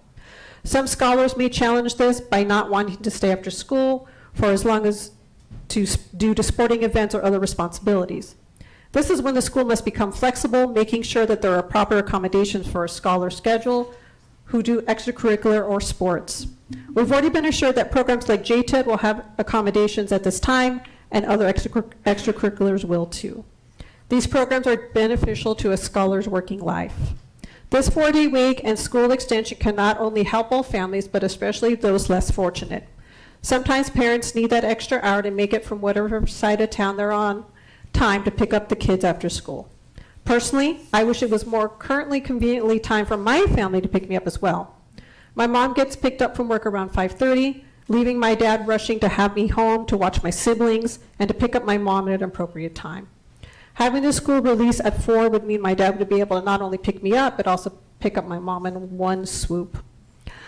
Along with the time that I'm gaining at school Monday through Thursday, if this pilot were to pass, I'm also gaining an entire weekend day. My mom always feels if me and my brother should do more around the house, and school directly disables my ability with me having to do homework instead of watching a baby making a project instead of a bottle. My parents need me as the oldest sibling, and this Friday would not only give me more time to help my parents, but give me more time to recharge and do more homework. Thank you, Governing Board, for your time and consideration. Sincerely, Vincenzo. To the Governing Board. And this is from Sonny McCarty. I submit this statement for the April 28, 2026 meeting. Because a documented medical condition prevents my physical attendance, the reading of this statement into the record is a mandatory reasonable accommodation under the Title II of the ADA. Failure to read this statement in full constitutes a document denial of access to a public program, which has been appended to my existing OCR and DOJ filings. Number 1, the notice ultra vires actions by Human Resources. The TUSD administration is currently engaged in ultra vires sanctions, acts performed beyond their legal authority. Under ARS 15545, the authority to approve a teacher's resignation and the assessment of any associated penalties is a non-delegable duty of the Governing Board. Currently, TUSD Human Resources is unilaterally withholding thousands of dollars in liquidated damages from departing teachers, including 150718 in my specific case, without bringing these contracts before the board for a formal vote. By allowing HR to usurp your statutory authority, this board is presiding over a lawful diversion of wages that violates ARS 23352. Number 2, fiscal mismanagement and the financial cliff. As this board discusses right sizing to address a $33 million deficit, you must be made aware of the mounting legal liability created by the current liquidated damages policy. Statutory caps, the district's $2,000 or $2,500 penalty exceeds the recognized limits for improved damages. Dobson Bay precedent, per the Arizona Supreme Court, Dobson Bay 2, these withholdings operate as unenforceable penalties, not damages. By continuing to defend these legal withholdings in the Labor Department proceedings, the district is wasting taxpayer funds on a legal strategy that is fundamentally unconstitutional. Formal demand for oversight. In light of the current TEA contract impasse and the financial crisis, I formally request that the board direct the superintendent to provide a report on why HR is bypassing the board's duties under ARS 15-545, seize all liquidated damages withholdings that have not been individually approved by a board vote. The district cannot afford to balance its budget on the backs of teachers through unauthorized wage diversions. I await the board's public response and a resolution to my outstanding wage claim. Respectfully submitted, Sonny McCarty. And Dr. Shaw, that is concludes call to the audience. All right, thank you, Clerk Luna Rose. Now our governing board has the opportunity to respond to criticism, ask staff to review a matter, or ask that a matter be put on a future agenda. Reminder that no more than 2 members may legally address each topic. And I'll start really quick on saying I apologize for not having an interpreter, Katie or Catherine. And Thor, thank you for interpreting. We did have someone designated from XED to interpret tonight, but that person cited a conflict of interest and dropped out last minute, so that's why we didn't have an interpreter on site for that. But thank you for interpreting, Thor, and I'll turn over to Ms. Luna Rose. Okay, thank you. I also wanted to address Katie and Thor, thank you for coming this evening. I would hope that this is the first time that we've had anybody, a member of the deaf community, come and address the board, but I do apologize for not having an ASL interpreter. And now that we are going to be working with the students coming from ASDB, that we will make sure that there's an interpreter here every board meeting for parents. Just a moment. And the community. So again, my apologies on that. This is a new area for us as a governing board, but we will make all reasonable accommodations possible to you. And then next, and I also want to say thank you to everybody that came. I know that sometimes you sit here and it's, you know, you're interested in what other people have to say. I really enjoyed everybody's comments tonight. I know that there's a lot of interest in the Palo Verde 4-day week pilot, so I'm interested to hear what my colleagues have to say. I would say that I would also like to make sure that, and I know this is for future discussion, but I just want to put it out there, that our students with disabilities are also being considered for the Palo Verde vote later this evening, and that I'm already put this out there, Mr. Ross, that maybe perhaps looking at a PIA, an analysis on how that's going to work, but we can get into more discussion on that. But I just wanted to publicly address that. And again, to Mohammed, I know you spoke, and thank you so much. I always encourage our students to come and speak to us because we are here for them, and we are not here for ourselves. And so it's important that they let us know what's going on. And I appreciate his comments. And if any other students are listening, I know school's almost over, but if you want something to do exciting in the summer, you can come and address us on the board. But also just let us know what you are doing and how you're feeling as a student here in Tucson Unified. And that's all I have. Thank you. Go ahead, Michelle. First, I want to also apologize to Mr. Thor and Ms. Catherine for our extreme error in not having translation services. And if you can relay this to Catherine, or if we can reach out to them, I don't know if we have their email address.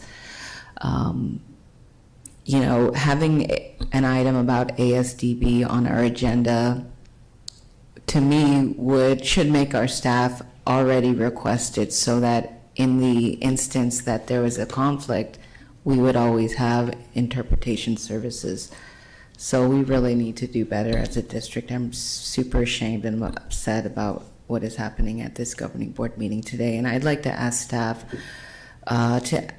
I'd like to add to a future agenda review of our policies regarding interpretation services. It was said that we have a 10-day policy. I believe we need to reduce that significantly. I believe governing board policy KBF speaks to this, and so if we can put that on a future agenda so that we don't make this same mistake again, I would appreciate it. Next, I want to thank the Davis Romero community for your continued advocacy, and do let me know how things pan out over this coming school year and during this transition. I'd also like to thank Rose, Paloma, and Kirsten for bringing the issues about librarian assistance to our attention. You know, it's really sad that so much of your time is spent dealing with technology that just doesn't seem like a proper use of your time. And then not to mention having to teach at times, especially when you're not certified to do so. It is a major liability. So I would like to ask staff to look into their scope of work, and if we can get the survey that has been taken so that we can review it as a governing board and send it to staff so that we can prevent that from happening. I am hopeful that with our override money, we can fund librarians and help you get back to, your normal scope of work. Let's see. And then I'd also like to ask staff to review the matters discussed in the letter submitted by Sunny McCarty. Thank you. All right, so that will conclude our call to the audience. Thank you, everyone, for attending tonight. All right, we're going to be going to our action items, 7.1 through 7.4. Dr. Trujillo will start with administrative appointments for Principal Doolin Middle School. Yes, President Shaw, members of the governing board. Tonight, we're always excited to present to the governing board for its consideration new administrators, especially those that are going to be new to the principalship. And I want to thank the Doolin community. They've been great partners in the interview and selection process. But tonight, I'm proud to recommend a leader who has established herself as a very visible, very responsive, and a very influential campus presence for parents, for staff, and for the greater Doolin community. Herself, she is a GATE teacher and a GATE educator by trade, but has stepped into the assistant principal role with great effectiveness and great influence, and has done a wonderful job supporting the Doolin community. So tonight, our hiring recommendation to be the next principal of Doolin Middle School is current Doolin assistant principal Michelle Gower. Thank you, Dr. Trujillo. Governing board members. I'll move the item. I'll second. Moved by myself and seconded by Ms. Luna Rose. All those in favor say aye. Aye. Any opposed? Any abstentions? Item passes 5-0. Congratulations, Ms. Gower.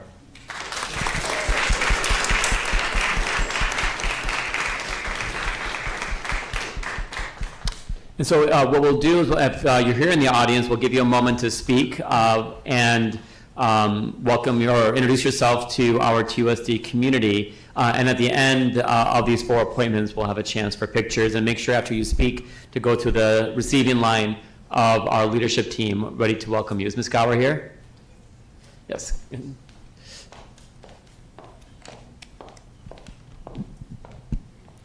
Good evening, Dr. Trujillo, President Dr. Shaw, and the Governing Board.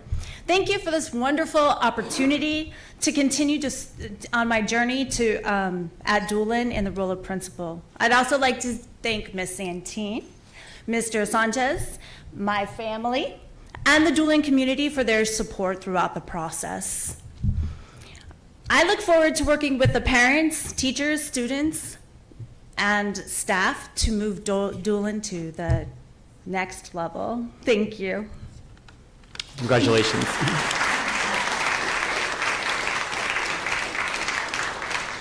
Dr. Trio, next we have 7.2, administrative appointments for Principal, Marybelle McCorkle Academy of Excellence. Yeah, President Shaw, members of the governing board, those of us in the TUSD administrative community really need no introduction to tonight's recommendation. He is one of the most seasoned, accomplished, and impressive administrative leaders in the district. I remember visiting Robison Elementary when I was in like my first year in the district, and he was in the classroom at that point, and he was absolutely lights out. And he's been ever since, later moving into a dean of students position, taking on a very challenging assistant principal assignment at Booth Fickett and having an immediate impact with relationships with families and students and the teachers of that campus, and really helping to steady the campus climate and culture there during a very difficult time. But his breakout performance has been as the principal of Bonias, taking that school to unprecedented heights, academic accolades, magnet excellence, you name it, enrollment increases, and a steady advance towards A and B ratings through his years as serving as the proud principal of Bonias. where he currently is in finishing his 6th year. So tonight, Mr. Frankie Schiavone is our recommendation to become the next principal and the next leader of one of the district's largest K-8 campuses, the Maribel McCorkle K-8 Academy School of Excellence. So Mr. Schiavone is tonight's recommendation. Thank you, Dr. Trujillo. Let us approve it first, then you can clap. I will move the item. All right, item moved by Ms. Luna Rose and seconded by Ms. Ekstrom. All those in favor say aye. Aye. Item passes 5-0. Congratulations. I'd like to invite Mr. Schiavone to say a few words.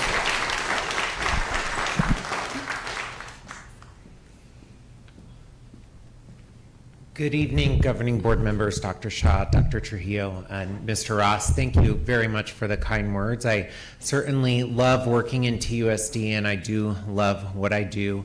I want to say that I look forward to learning and moving into the McCorkle community. I'm extremely excited, and I'm blessed to be joining the Mustang community. I am also very, very thankful for the last 7 years at Bonias.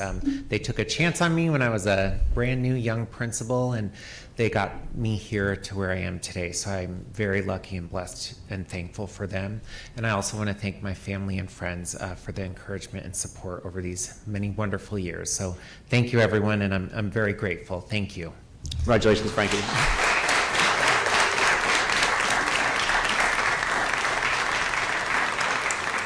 Dr. Trio, next we have 7.3, Administrative Appointments, Principal Whitmore K-6 School.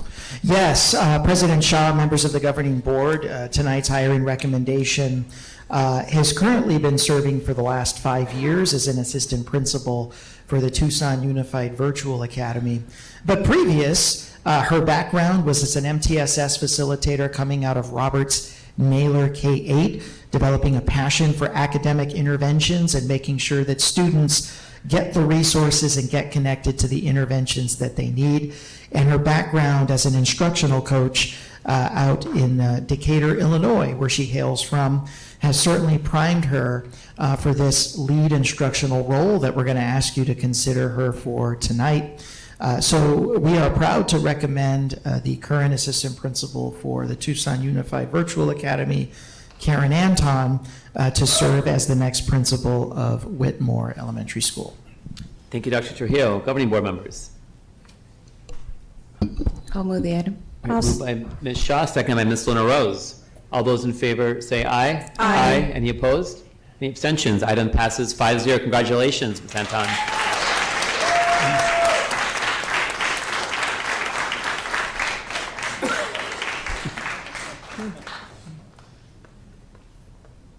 I haven't seen that banner before. Is that a Whitmore banner? It sure is. Awesome. Very cool. Good evening, Dr. Trujillo, governing board members. I am incredibly honored and excited to serve as the next principal at Whitmore. Something that stood out to me as part of the interview process was having some of the team members at Whitmore share what their favorite piece of the school was. And their answers were all the same. It spoke to community and relationships and a sense of belonging. And I'm committed to continue to foster that strong culture of collaboration at Whitmore and celebrate our shared successes. I also need to thank my family and give a special notice to the leadership, the staff, the students, and the families of Tucson Unified Virtual Academy. I am so, so proud of what we have built together over our last 5 years at TUVA. We have done something really special, and I am absolutely privileged to innovate with them, to laugh with them, and to lead alongside them every day. But now, as I transition into a school where the classrooms have mute buttons, I look forward to listening and learning and leading with heart. And thank you again for the opportunity and for putting your trust in me. Thank you. Congratulations.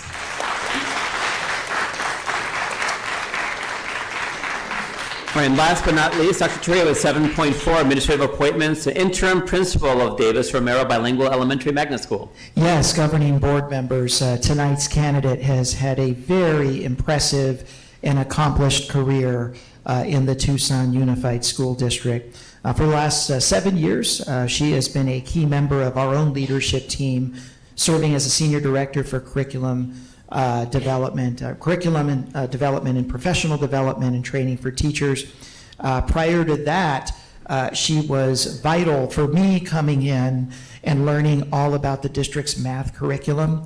I remember her support, her knowledge being fundamental for me coming into the superintendency and really understanding the intricacies of Eureka Math and what we're doing with K-3 math and really our partnership with the University of Arizona with the Center for the Recruitment and the Retention of Mathematics Educators. But long before she became a district office leader, she accomplished herself as an amazing principal at Ochoa Community School, where she served for over a decade, from 2003 all the way through 2014. Led that school through unprecedented heights of success, and also was a steady and calm voice for leadership during some very difficult moments for that community.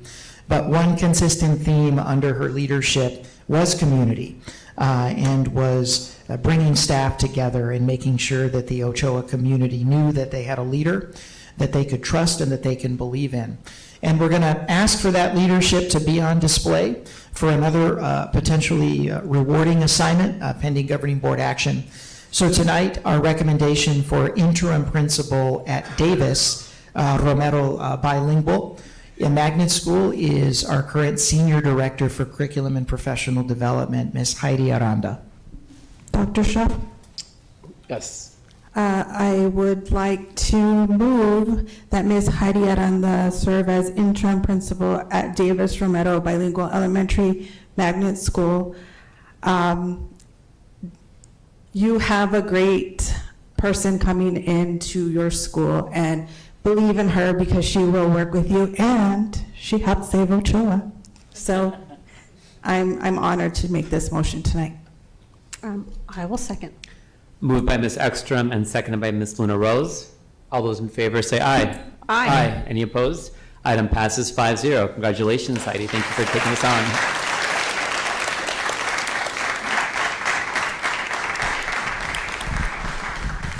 Buenas tardes. Quiero agradecer a la comunidad de Davis Romero que vinieron esta noche a expresarse. Presidente, miembros de la mesa directiva y superintendente, gracias por esta oportunidad. Antes que nada, me gustaría reconocer a mi personal actual y mis colegas del Departamento de Currículo y Desarrollo Profesional. Ha sido un honor trabajar junto a profesionales tan dedicados al servicio de nuestras escuelas, educadores y estudiantes. Me siento profundamente honrada esta noche de ser nombrada directora de Davis Romero Bilingual Magnet School. Davis Romero es una escuela con un legado orgulloso, reconocida por su compromiso con la educación bilingüe, el orgullo cultural y generaciones de estudiantes y familias que han sido formados por su comunidad solidaria. Ser encomendada con el liderazgo de una escuela tan especial y respetada es verdaderamente un honor. Esta oportunidad tiene un significado muy especial para mí, ya que mi madre asistió a Davis Romero como estudiante. Hace 35 años comencé mi carrera como maestra bilingüe y hoy me siento orgullosa de servir una comunidad que valora la biliteracidad. Espero trabajar en colaboración con la comunidad de Davis Romero para continuar fortaleciendo la orgullosa tradición y el brillante futuro de esta escuela. Gracias por su confianza. First, I'd like to express my gratitude to the Davis Romero community for being here tonight to express themselves. President, governing board members, and superintendent, Thank you for this opportunity. Before anything else, I'd like to acknowledge my current staff and colleagues in curriculum and professional development. It has been an honor to work alongside such dedicated professionals in service to our schools, educators, and students. I'm deeply honored to be appointed principal of Davis Romero Bilingual Magnet School. Davis Romero is a school with a proud legacy, known for its commitment to bilingual education, cultural pride, and generations of students and families who have been shaped by its caring community. To be entrusted with leading such a special and respected school is truly humbling. This opportunity is especially meaningful to me because my mother attended Davis Bilingual as a student. 35 years ago, I began my career as a bilingual teacher, and I am proud to now serve a community that values biliteracy. I look forward to partnering with the Davis Romero community to build on the school's proud traditions and bright future. Thank you for your trust and confidence. Felicidades.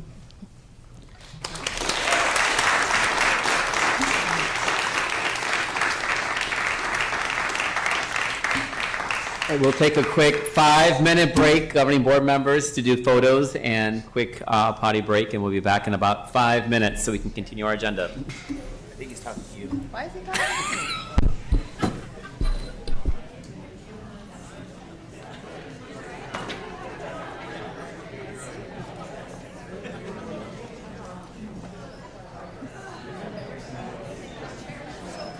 Congratulations. Thank you, Rob. For working with your program. Thank you. Where's everybody else? This is just for you. Where's everybody else? Just Just me? No.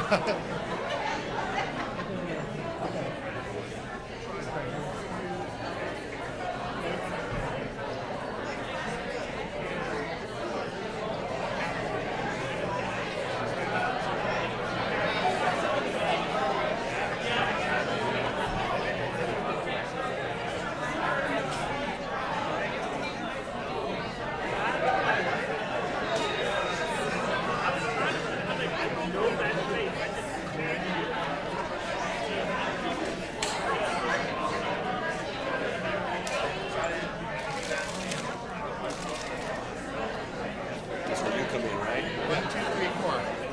Okay, we got 4. He's right there. All right. Sorry.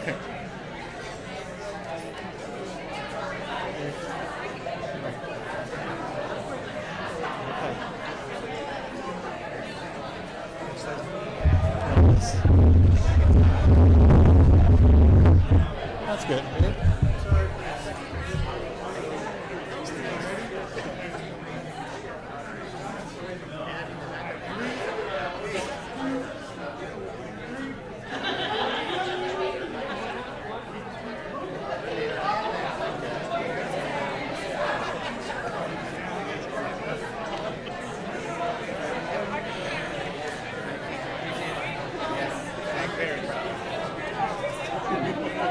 I am so proud of you. You are amazing.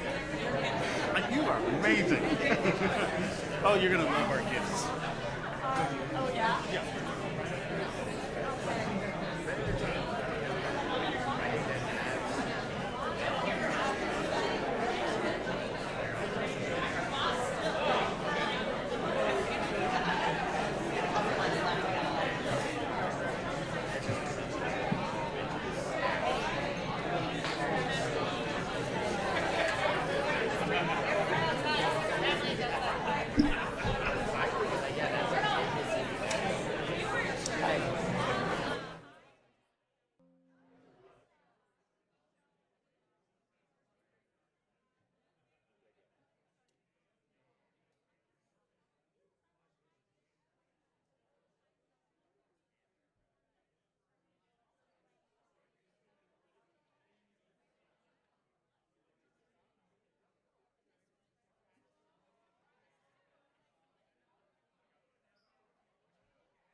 Listing two governing board members.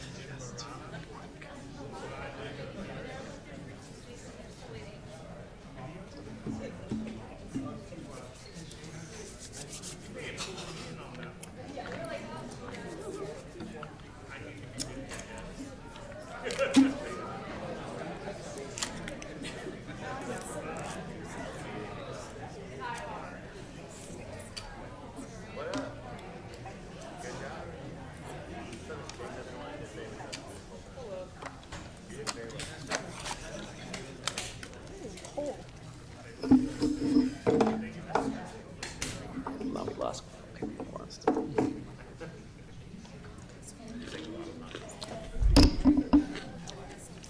All right, Dr. Trujillo, we're going to continue on with item 8.1. Request to name the new administrative building at 220 West 6th Street. Yes, President Shaw, members of the governing board. It's been almost 60 years since the Tucson Unified School District's longest-serving superintendent in history hung it up and went into retirement. But as they say, vision and innovation never go out of style. A true historical visionary for this district. His vision, his passion, his innovation still influence us today. Dr. Robert D. Morrow served as superintendent from the Tucson Unified School District from 1941 to 1968. Just the longevity alone probably would warrant naming our new building after him. But then when you go in and you look at the courageous stands that he took, the vision that he saw for educational landscape that would come very quickly, and for a new type of learner that would benefit from this vision, he becomes all the more inspirational. Robert D. Morrow not only served as the superintendent for the Tucson Unified School District, prior to that appointment in 1941, he served as the superintendent for the Arizona State School for the Deaf and the Blind. And it was there that he developed not only a passion, but a vision for what education could be for students with disabilities. He became the first superintendent in Arizona history to pilot what we know now is the norm, inclusion. The idea, the concept that students with disabilities can learn alongside general education students in a general education environment.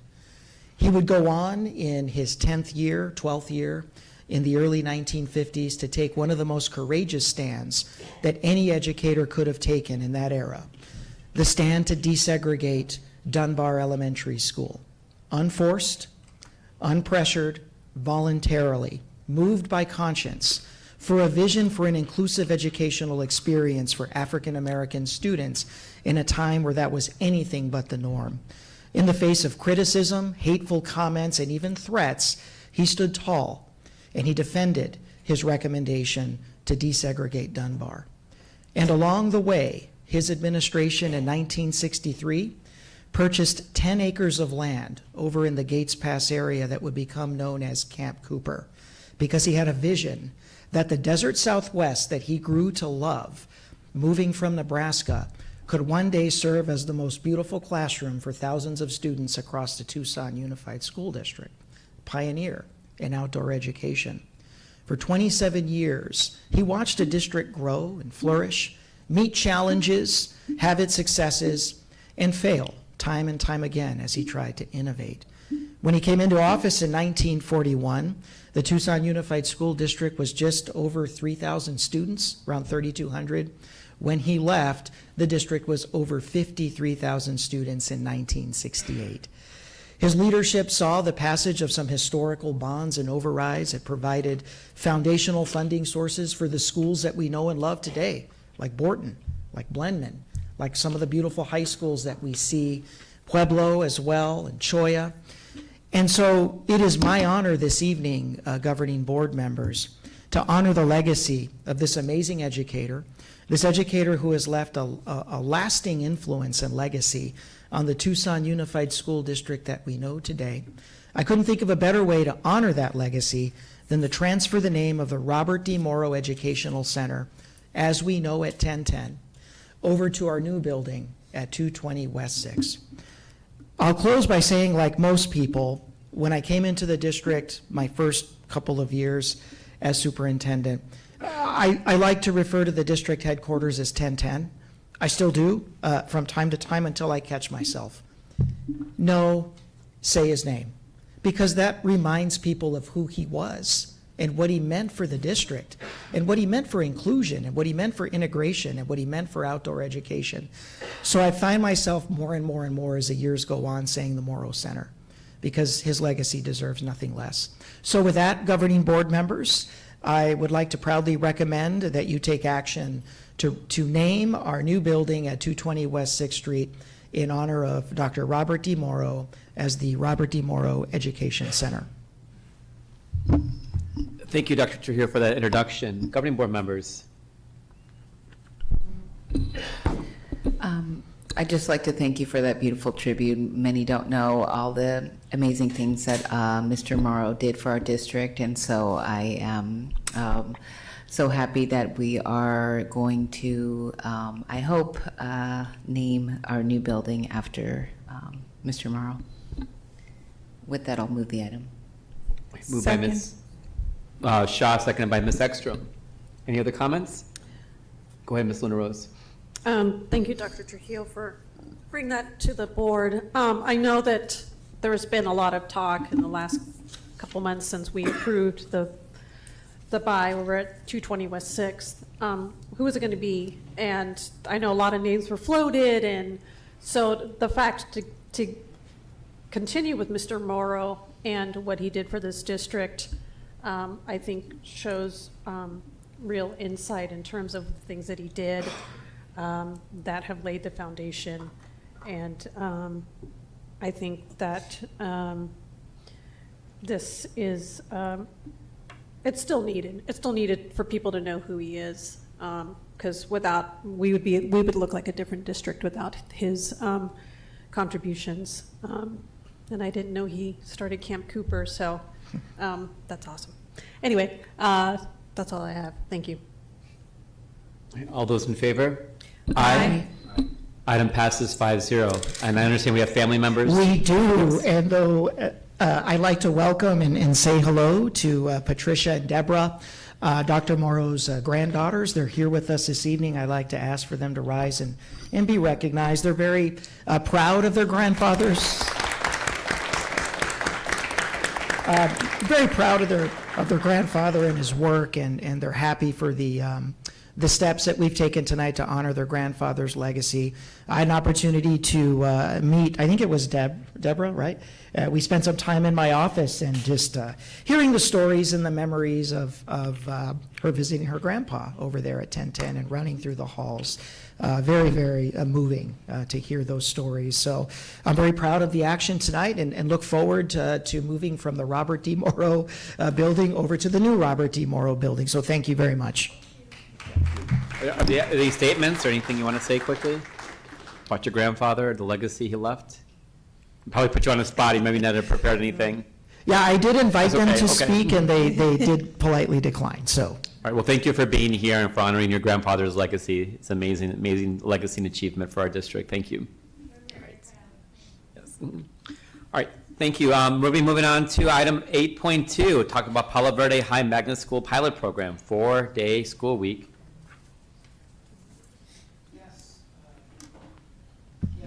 President Shaw, members of the governing board. At our last governing board meeting, we did have a study item on the potential adjustment for Palo Verde's school week to go from a 5-day to a 4-day. Governing board provided some really strong feedback, some really great feedback regarding some additional information and details. The Palo Verde team is here with that additional information. We also wanted to take some time this evening to focus on the financial and the staffing impact of the move to a 4-day week. So Mr. Hernandez will be speaking a little bit to those details. And then we also wanted to talk about the metrics that we're going to be looking at. The action tonight is for a 1-year pilot with the understanding that we're going to identify some metrics, discuss that with the board tonight to identify for measurement for success. And then I know the Palo Verde team was prepared at the last meeting. We didn't really get to it, but I want to make it a focus of conversation as we present to our board members for possible action tonight. Considerations for our students with disabilities and what options are going to be there on Friday for those students as well. So with that, I will turn it over to Mr. Eric Brock, proud principal of Palo Verde. A point of information, sorry to interrupt. Dr. Shaw, the members of the deaf community have requested that we pull the item from this agenda. I believe the ASDB reps have left, and also since there's no interpretive services, I'm wondering if we could push that to a different meeting too. Not this item, this is 8.3 you're talking about? 8.3, just in case they don't want to sit through. Yeah, we can move that to the next meeting. Okay, any objection, governing board members? Okay. Yes, go ahead. Ms. I Ross. just want to make sure that we do have interpretation services available at our next meeting. We will. I want to talk about that at future agenda adjustments because I think we're dealing with policy, staffing, and maybe some contracted services support. So I'll talk about how maybe we can do that in a future agenda, but yes, absolutely. Okay, because we have Miles ELC in our district, so it's not like this new thing that we need interpretation, so I appreciate that. All right, go ahead. All right, thank you for having me back again, Governing Board, Dr. Trujillo, and Councilor Ross. I'm here tonight to clarify any additional information for you and to go over a couple of the things that were missed from the last meeting. So the first thing that I want to review is why Friday was selected. And so in the graphic that's displayed in front of you, you can see that we have several days that are already scheduled off on Friday. So in examining that calendar, what I came to a decision for here is that if we chose a different day other than Friday, 7 weeks, almost a full quarter of the school year would change to a 3-day week. So to maximize instructional time, Friday was selected for that. There are other aspects of Friday. First of all, the stakeholder results. So some of those were parents, some were students, and some were staff. And almost 8 out of 10 people in the presentation given locally favored the support of a Friday. So to follow up after the last board meeting, I used a polling feature on our Outlook for email and sent a request for our teachers to give feedback again. 98% of those responses favor remaining on Fridays, or if they wanted me to explore other days. And then the main goal of moving to a 4-day school week is to improve our enrollment. So the Friday marketing appeal for future students is something that is very tangible for them. You have heard a few students talk about potential for having 3-day week, for coming in on Fridays. Some parents in the past have talked about travel schedules and so on. And so that marketing appeal would give me an advantage over some of the charter schools that are within our boundaries. And then, of course, appealing to teachers to be able to link the day of recess to a couple days on the weekend as well. So that's why Friday was selected. I also want to talk about some of the instructional tracks that were planned for our exceptional education students that are at Palo Verde. So we are very fortunate to be diverse, and some of our diversity includes exceptional education students. So we needed to plan for what we would do for them on Friday. I'm happy to say that with the help of those teachers and my department head, every student's home was contacted about this potential move. This wasn't something that we left to surveys. The phone was picked up. And so track 1 is community-based instruction. That's a CBI. Track 2, life skills and social skills. And track 3 are activities using unique learning system. And so what that is actually very similar to IXL, but for students with disabilities. So go a little further in detail. The CBI track is job exploration and work readiness, community navigation skills, practice in real-world communication skills, and hands-on vocational experiences. And so in in part of researching what would be best, I worked with Dr. Salmon about coming up with some options for our students on Fridays. And so we are actually able to increase what we could do during Monday through Thursday instruction with CBIs to also include Fridays for them to be out in the community and get these experiences. And then in track 2, the life skills and social development. These are activities of daily living, meal prep, financial management, organization, sports, social communication and peer interaction, and independent living. And then the structured learning in track 3, the unique learning system, has alignment to IEPs. It gives them functional academics and communication practice and transition and vocational preparation. So there's been a lot of effort to make sure that we are not missing any student at Palo Verde by moving to a 4-day week. And this is work with special education department and our homes to coordinate these efforts. This is an example of what a potential schedule could look like. We could have those structured learning activities, community practice, physical activities, community partnerships, transitional support, resource fairs, and social engagements. So the expected outcomes would be to increase independence for our students with significant disabilities, to improve their readiness, to expand community participation, to still continue to work towards IEP goals, and to have compliance with federal and state transition requirements.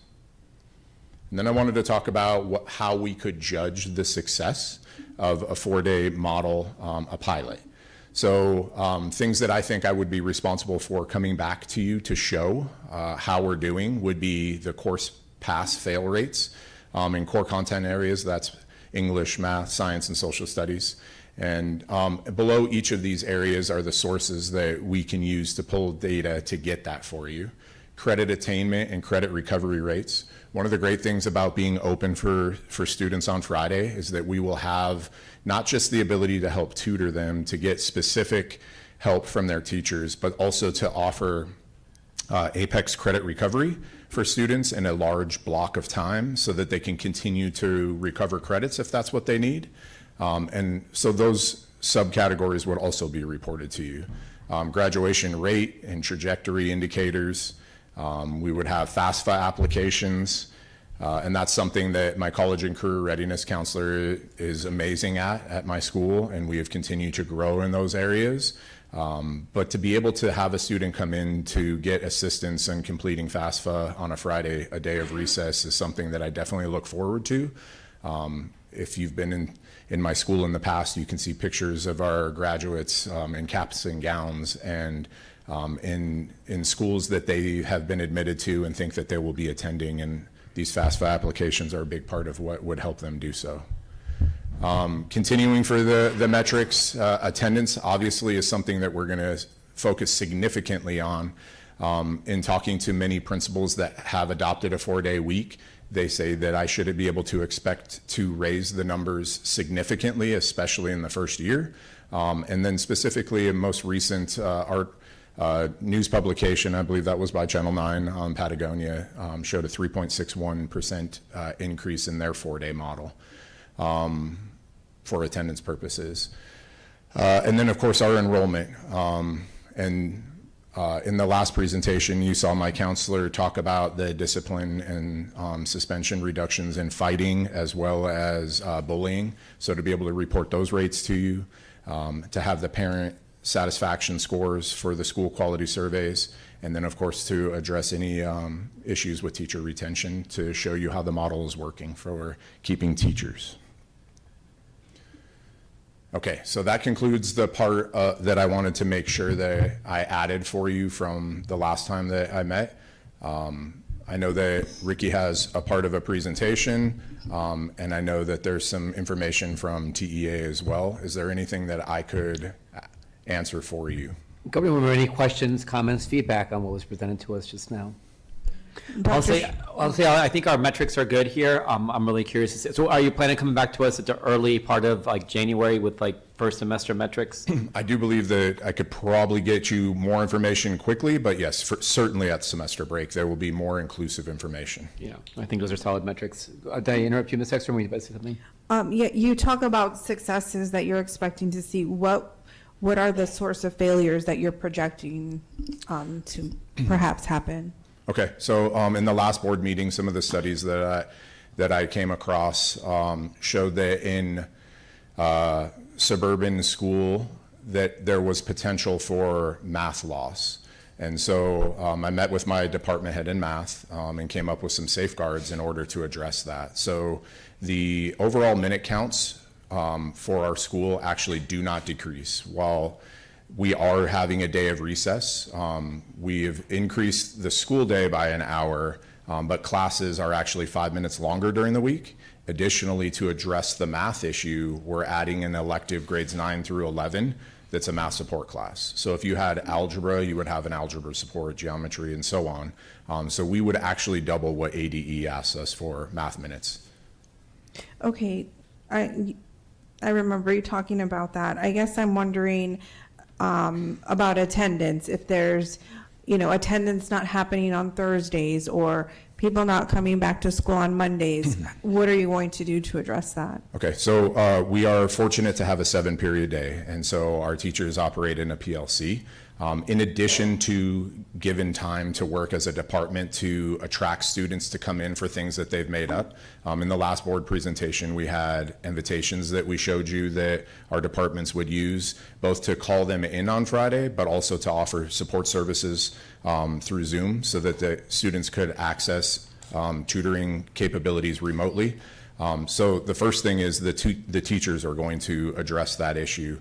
Also, before students attend on Friday, before we're open for tutoring, the attendance and grades are things that we will address in the morning before students arrive so that we can invite our students in, but also work with our homes through communication. I have an MTSS coordinator also that doesn't have like a teaching assignment during the day, so he will run attendance and make sure that we're well versed in anybody that has chronic absenteeism or tardies so that we can bring that to the parents and work for a solution, but to also utilize that day of recess to bring them in so that they're not behind. Oftentimes we see in students at my school that are absent, it snowballs, and so being able to point parents to Fridays for appointments for doctors and so on is going to be a big part of our campaign when we're educating parents on what to do. Those will be included in syllabuses as well, but notices from our school. And then in call to the audience, it was asked, and I know that you addressed this last time, but I just want to make sure that we're saying it again, that food services will be available on Friday. Yes, ma'am. And then how did you reach out to incoming freshmen to let them know that this could potentially happen? So we did have a future freshman night, and it was well attended for our school. And so I met with parents face-to-face in the library after they toured the school. I offered 2 Zoom sessions for people to attend. But I will say that I don't want to ever get in front of a decision-making ability of this board or my superintendent. So the information that I gave you were from our current students, because I want to make sure that I had their support before I went outside of our school to do so. And I did not believe that it was appropriate for me to suggest for any incoming freshmen without your approval that we could be adopting a 4-day school week. So they weren't notified of the potential, or were they? For everyone that attended, they were able to have me personally speak with them about what's going on, and then we also published the Zoom meetings for them to attend. Okay. But I would not say that I talked to 100% of the incoming freshmen. Yeah, I wouldn't expect that. I just want to make sure that that was addressed and that you did let incoming, freshmen know. Yeah, actually, that meeting went almost an hour, I think, past the conclusion of the tours to make sure that I answered questions for those incoming students. Okay, great. Thank you. Mm-hmm. Ms. Luna Rose, go ahead. Hi, Mr. Brock. Hi. So, could you just expand a little bit for me?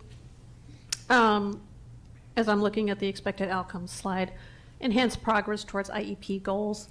Because I know that we've, how's that going to affect the parapros that are on your staff, as well as making sure, I know that you mentioned it, but I just want to make sure that the families that are at Palo Verde, or perhaps there is a family with a student with disabilities, you know, that's in high school, they want to move their student to your school because it's become a 4-day week.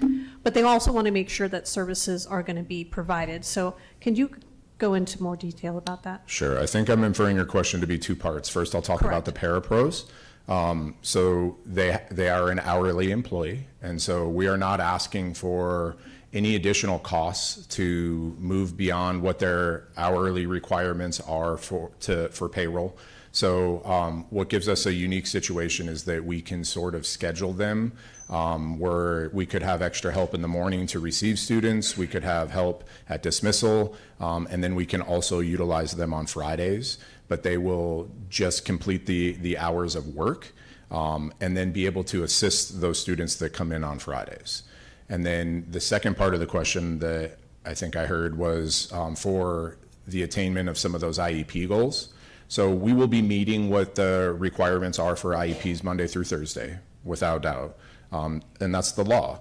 But what we will be able to do is to supplement and give them extra experiences on Fridays. And so for the different tracks that you saw up there, they're actually, in working with Sabrina, they're for different types of students. So those that might have severe and profound disabilities, and those might be more of the life skills. For those that we need to help with the transition skills, get out into the community, counting money, paying for things, that's more like the CBI stuff.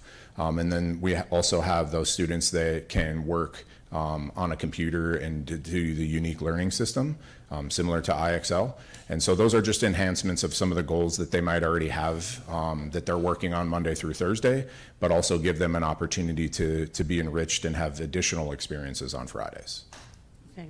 Thank you for interpreting my two-part question. No problem. Go ahead, Mr. Romero. So I know in another board meeting, we kind of talked about the potential of the district looking at a year-round calendar. If, again, hypothetical, say this were to go through as a pilot and we adopted a full year schedule, would this 4-day class thing be able to also be integrated into a full year? Or I know you didn't plan that, you know, when you were planning everything, but the realism of it, do you think it's possible? I think that I am able to meet the instructional minute counts, which was a main tenet before I could bring this before you for consideration. As I understand a year-round calendar, and I'm not an expert on that, but my nephews are in the Vail School District.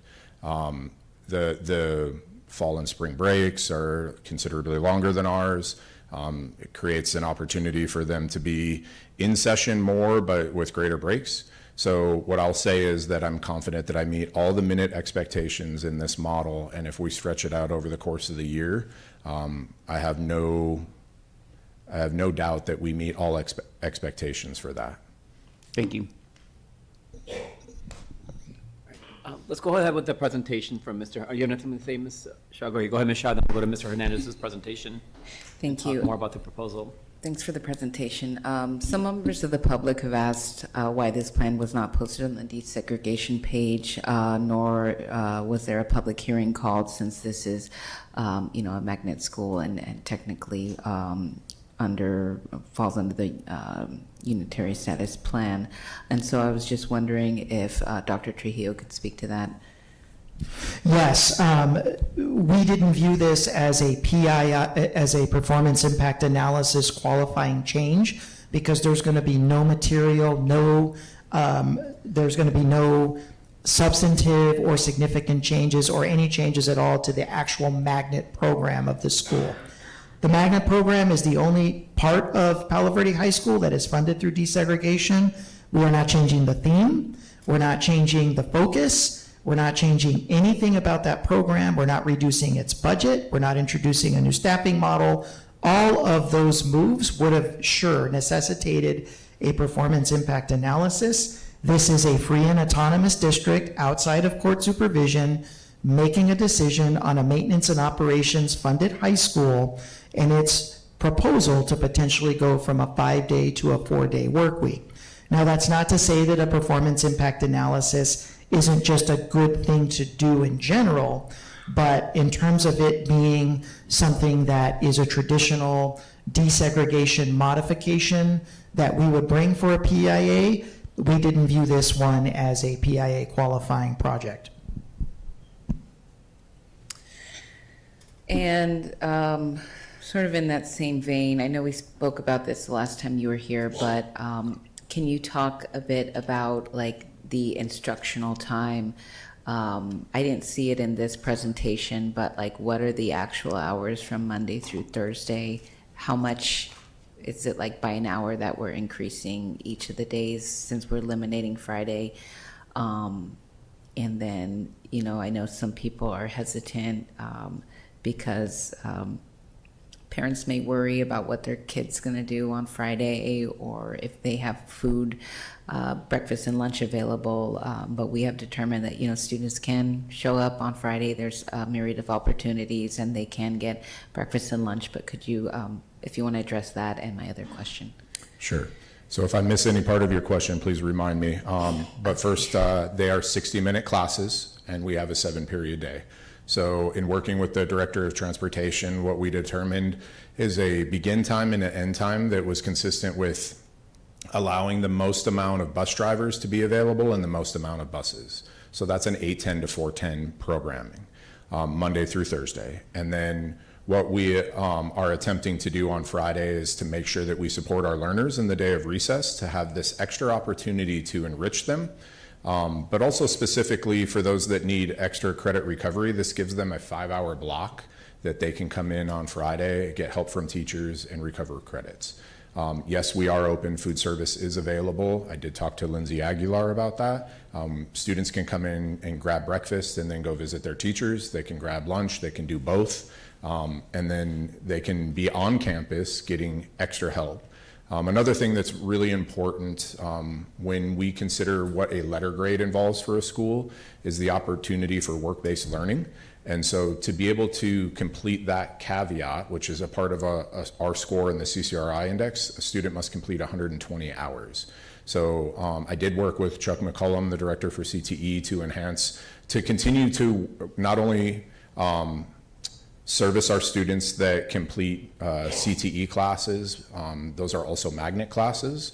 And so Aaron Collins have helped with some of the course articulation through 4 years, but to be able to offer an opportunity for our students to go out into the community and to have these work-based job shadowing and internships are things that have been lacking at my school.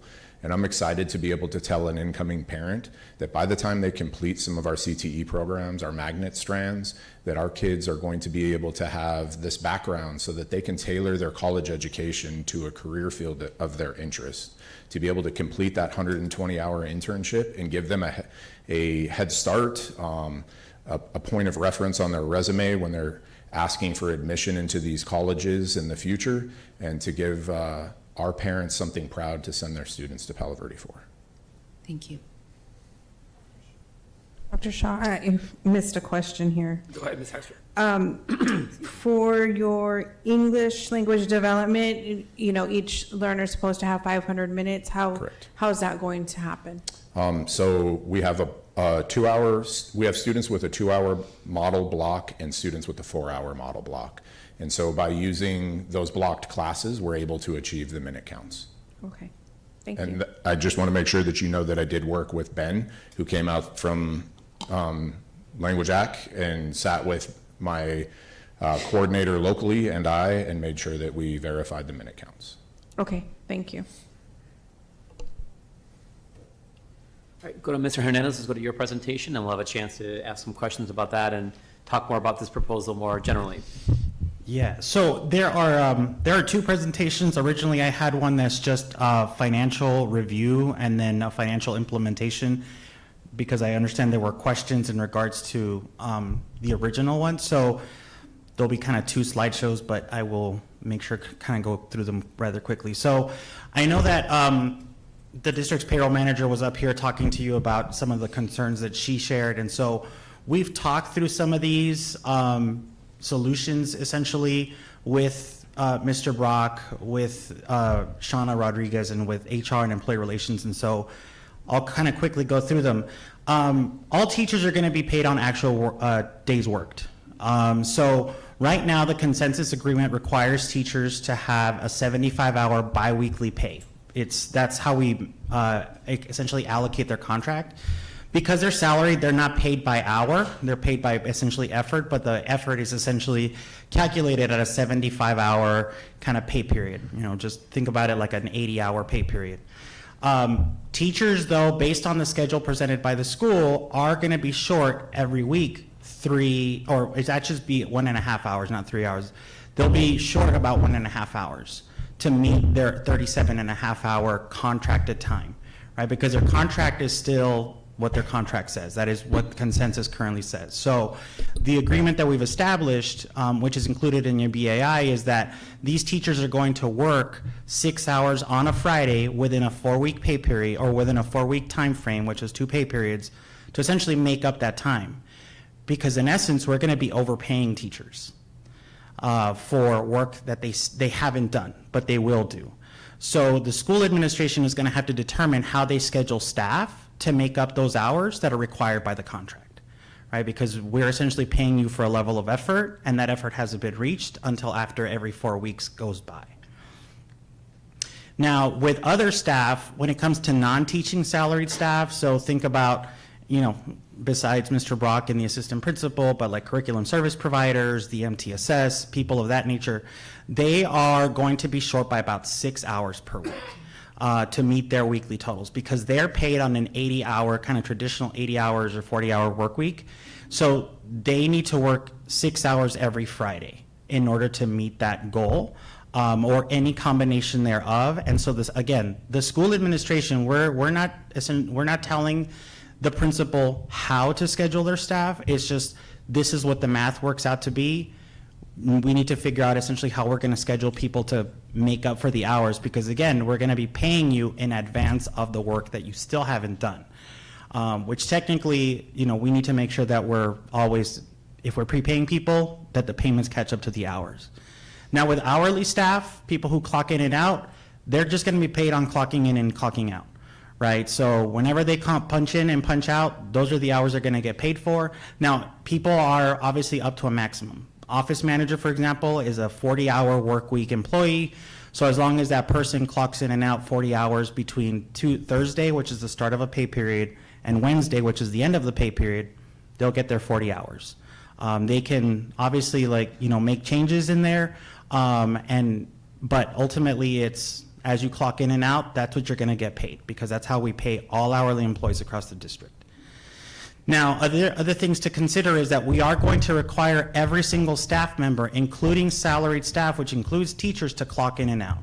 And the reason we're doing is because of the last 2 slides, right? We want to make sure that this becomes a time and effort tracking system to say, if we paid you for a 75-hour pay period, at some point in time, did you make sure you worked that 75 hours or 150 hours in a month? Right, so we want to make sure not only for the protection of the employee, but the protection of the administration, of the school administration, right?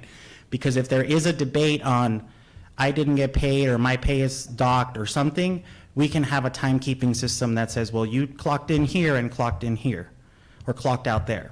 And we can keep track of those. Now, those teachers are not going to get paid on those hours, right? Because we're just using it simply as a timekeeping system, as just to track their time. Now, teachers are going to continue to use a separate system, which is called Red Rover, to submit requests for paid leave when they go out sick or take a personal day, to request daily subs. So that system is still going to be in use. Teachers are very familiar with using Red Rover. The school administration is going to have to determine whether they're going to be using daily subs for teacher absences when a teacher is required to work on a Friday, right? Because if a teacher is assigned to a specific Friday and they're sick, it happens, the school will decide, you know, we're going to call in a sub or we're not going to call in a sub. That, you know, that's entirely up to the school. Just note that any substitute who works at least 4 hours is paid for the whole day. That's kind of the rule with substitute teacher wages. Now, every employee is going to be assigned an individual work calendar, right? Because they're all going to work different Fridays, they're all going to work different hours Monday through Thursday. It's just going to be a mishmash of different things happening across all 82 positions currently serving Palo Verde. So there really is not going to be this flexing allowed, right? We want to make sure that people are sticking to the work calendar that they've been assigned. and that they're submitting any approved personnel action form to change the work calendar, right? Like, hey, the first Friday of the month doesn't work for me because I've got X. It's got to be the second.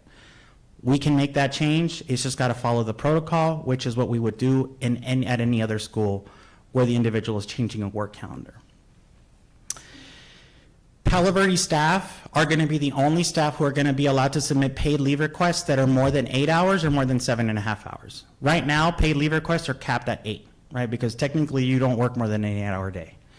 But in the instance of Palo Verde, we're going to allow that to be more than 8 hours, because if you're absent on a Monday, you want to get paid leave for the whole 9-hour day, right? So we want to make sure that that happens.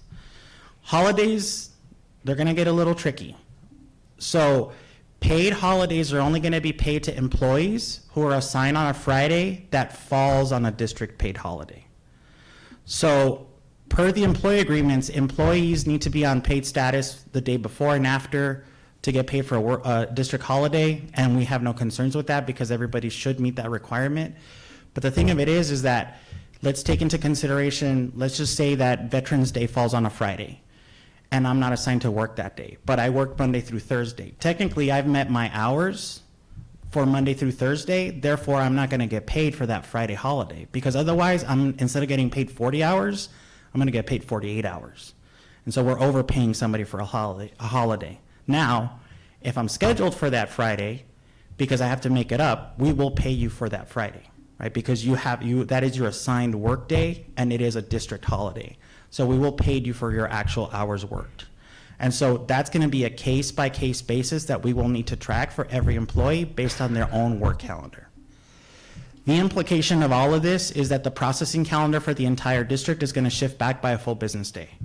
So right now, time clock entries, for example, when people clock in and out, they're due Thursdays at noon.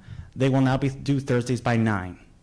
This enables us to be able to collect the entire district's timekeeping entries, including Palo Verde's, to process payroll, right? So we need those additional 3 hours, but there's processing that happens before it gets to payroll, which is in the Human Resources Department, before we get anything, which is why we need to move everything back by a day. So this is gonna push schedules back for other schools, just to make sure that we can accommodate everybody's processing. Now, we can certainly move this back as we kind of get into it and we kind of strike a pattern and everything goes smoothly. But at this point, we can't guarantee that we can process payments on time for payroll on the current pay schedule.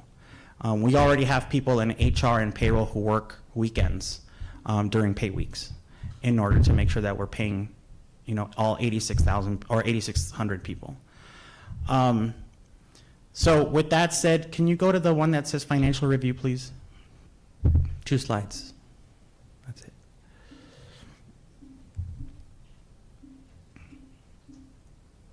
Yeah, that one.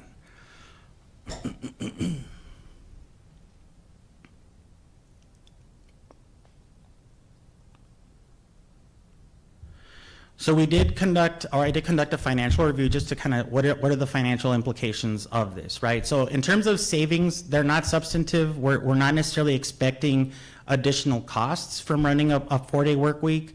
The underutilized buildings are gonna have minimal savings when it comes to utilities, right? Because we still have to run water through the whole facility.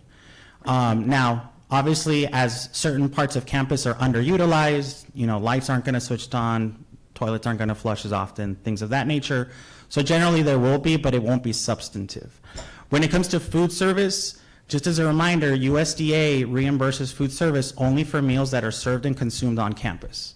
So having food service on Fridays is definitely important, because if we don't serve those meals, we don't get paid. But the net cost needs to be adjusted, right? Because if we're still paying for staff to be there the same amount of time that they would be any other day of the week, but we're not serving the same number of meals, then obviously the cost can overtake the revenue, right? Because right now, technically, the revenue offsets the cost. I don't necessarily foresee that, because food service will adjust based on how they see the numbers tracking throughout the year. So I don't necessarily see that there's gonna be any net cost. There's not really gonna be any net savings, because we don't get paid on meals we don't serve. Now, one thing that is paramount is making sure that timekeeping for non-exempt staff, so hourly staff, sticks to 40 per week, right? So overtime is calculated 40 hours, Thursday through Wednesday. So we need to, the school needs to make sure that people are sticking to that 40 hours. Otherwise, we absolutely have to pay overtime. There is no exemption to that. That overtime is charged to the school. So at that point, it starts ticking away at their budget. Now, one request that I have put in there, and this is something that I consulted with my counterpart in HR, with John Fernandez, is that we are requesting that we need an additional position in each of our departments to manage Palo Verde. Because of the unique circumstances that they're going to be encountering that are going to be separate from all other 87 schools and 40 departments, we want to make sure that we've got somebody dedicated when something hits the fan. Because we've never done this. And right now, I've got 5 payroll associates to do 8,600 payroll lines, and we process $26 million. So we have 1 payroll associate for every 1,500 employees in the district. Vail also has 5. So they have 1 to 600. So we're already processing what we do. We now will have to run a separate payroll just for Palo Verde. It's the nature of the system. It's the nature of the beast.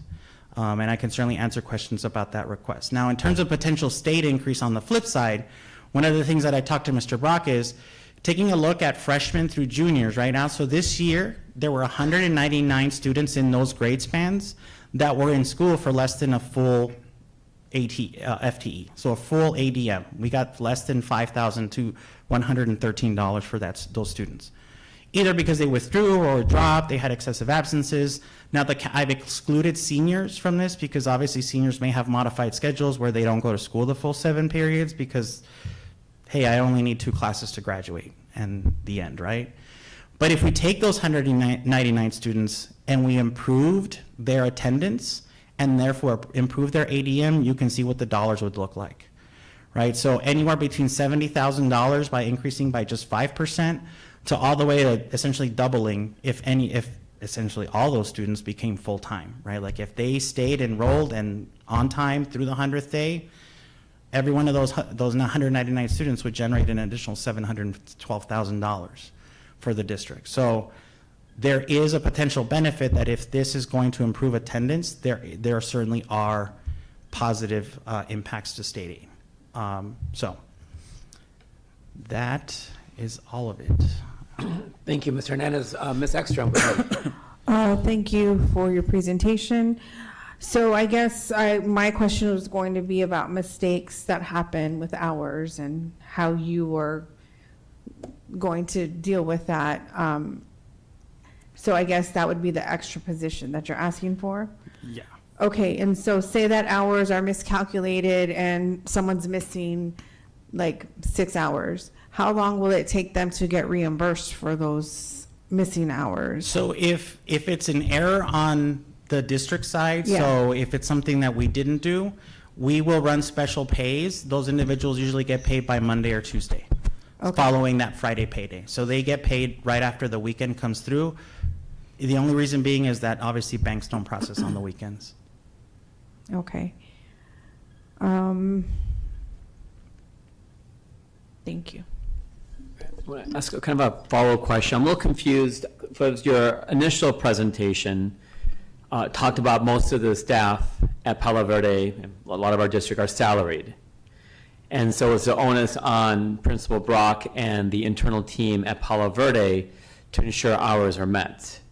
And if most of the work's happening internally at Palo Verde for that, I'm confused on what all that additional staff is needed on the HR and payroll side. If most people are salaried, they're still going to make their same salary every 2 weeks, every pay period, and it's up to the school to make sure that the hours are met. If you recall, the timekeeping system is what we will be reviewing in order to essentially, it's something that we do with others, right? When we run time clocks, we review every one of those line items. I mean, after the supervisors, the payroll department is doing that. So when it comes to Palo Verde specifically, we're going to require everybody to use time clock, right? So if you're a teacher, yeah, you will get paid on 75 hours.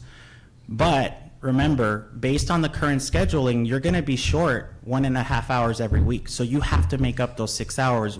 And the agreement is you'll make up those 6 hours within that 4-period or that 4-week timeline.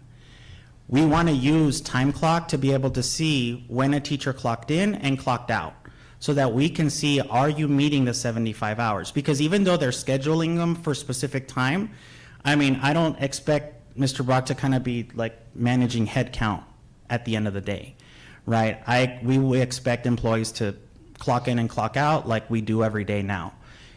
It preserves a record of making sure that they're being paid for effort that the board has approved in their contracts, right? So it's not so much that, yeah, you're being paid for every 2 weeks.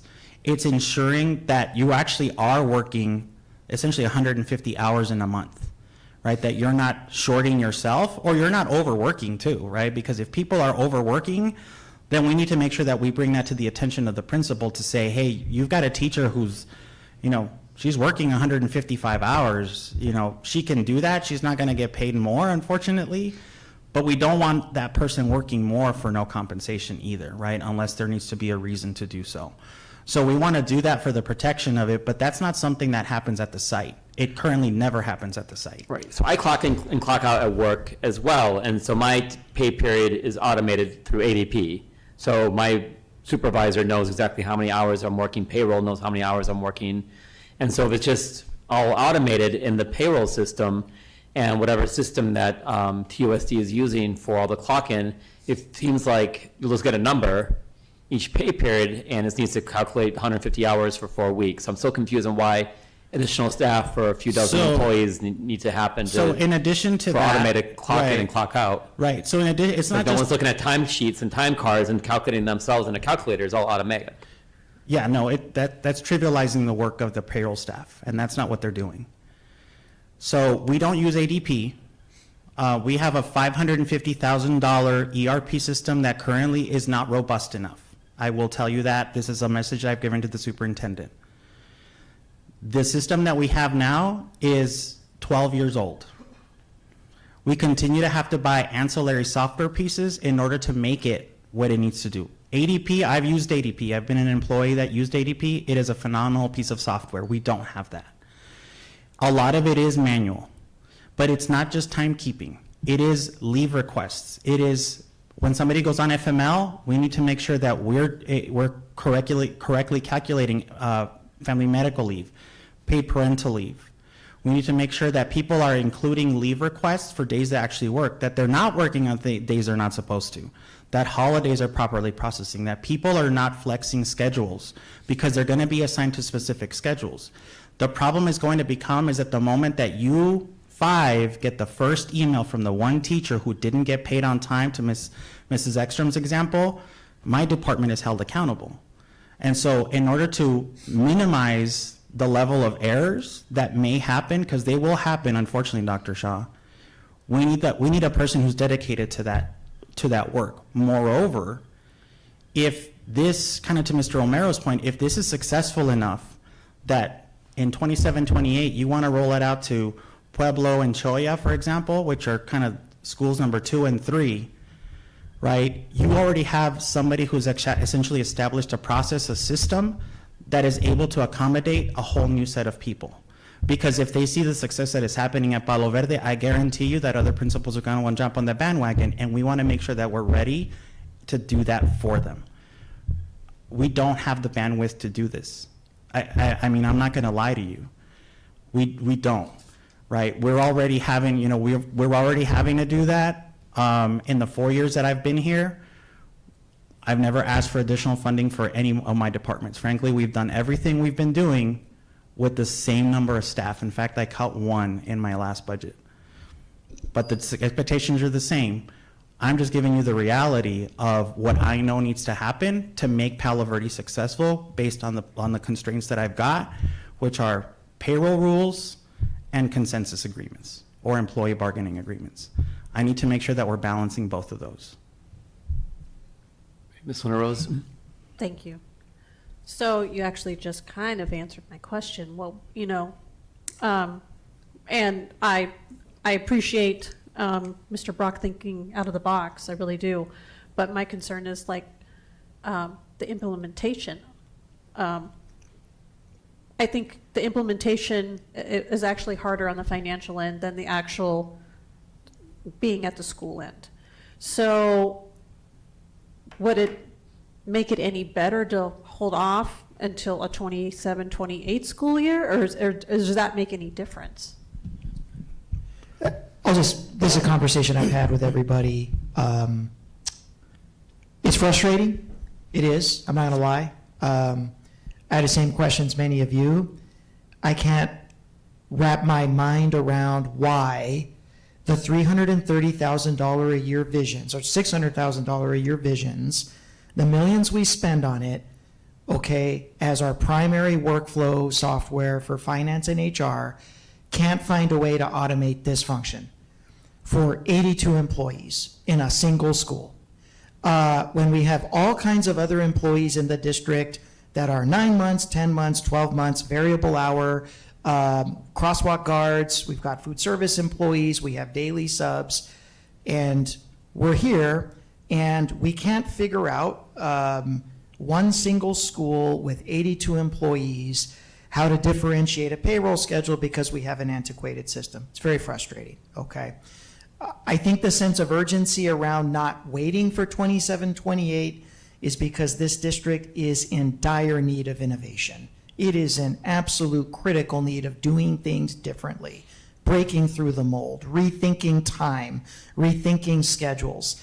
And waiting until 27, 28, I think is just another year of sort of the status quo, sort of not breaking out of that mold, sort of being afraid to try something different. I'm disappointed that there's not any kind of a alternative solution here other than adding staff. I'm not a fan of adding staff. We just came through a very, very difficult budget season where this board had to cut like $10 million. The only thing I would say about adding staff is that if we do not see a return on investment in a year, this pilot should not continue.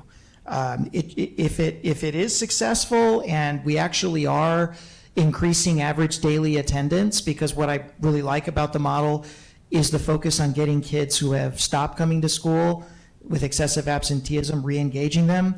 If we get the average daily attendance up and actually add enrollment on the other end and the additional costs start to pay for themselves, I think that's something we could look at. But if after a year it's not paying off, that's not something that I think we could ask the board to continue to support.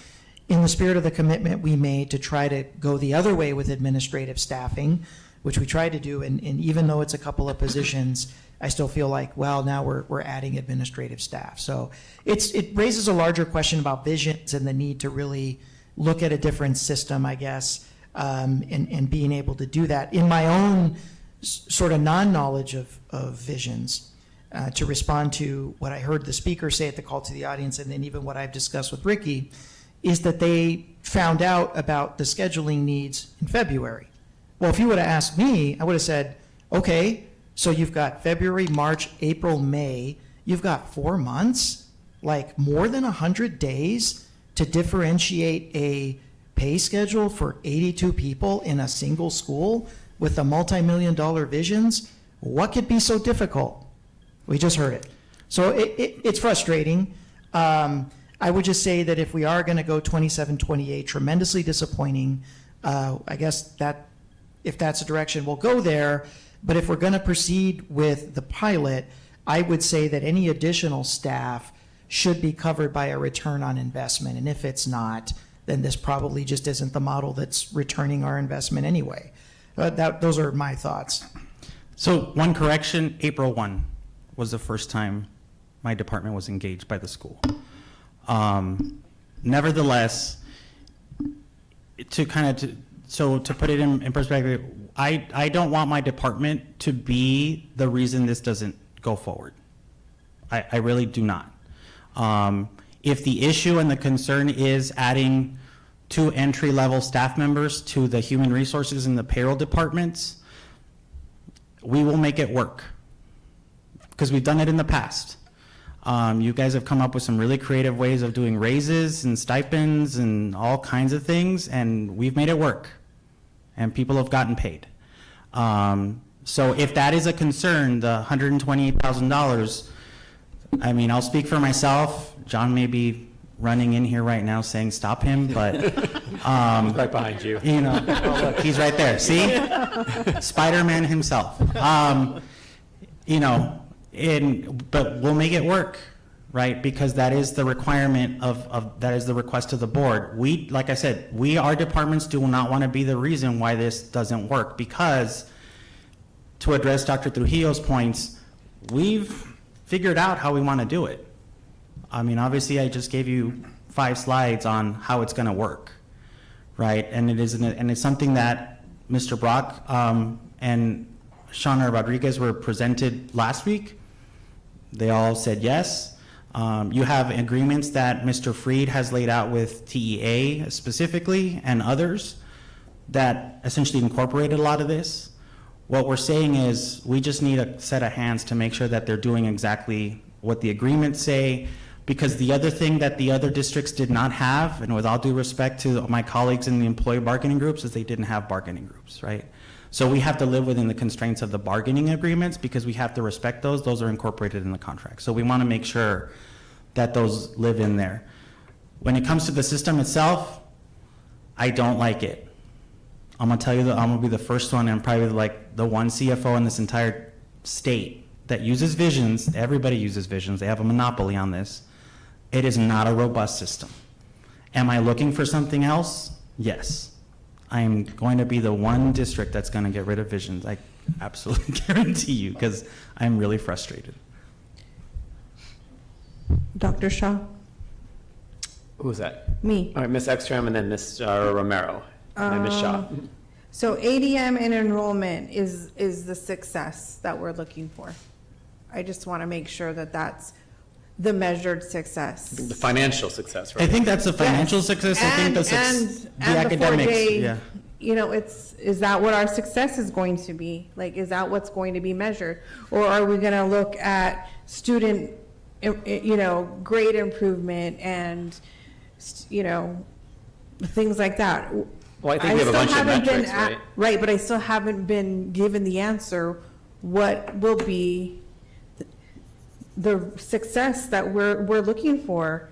I think we need to employ an extra 2 people if we're going to implement this, because like you said, that was going to be another one of my questions. If another high school or 2 high schools want to implement that, are you going to be ready to go? I mean, we'll be ready to go. If you had those people. If we had those people, they'll be ready to go, right? Because we've established a system, essentially, right? Like some guardrails on how this is going to work.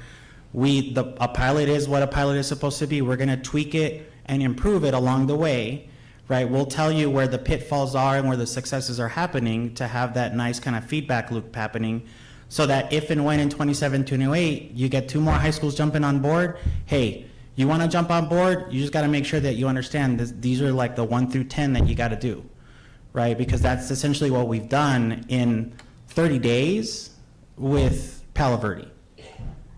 Yeah, I mean, is student gains a success? No one can answer that question, so that's why I keep asking. I think it's on us, right, to figure out how we're measuring success. We have 2 slides of, 10, 15 metrics that Mr. Principal Brock's going to be looking at, and I guess we need to decide as a governing board when it comes to us January, based on all the data that we're presented, is it a successful initiative or not?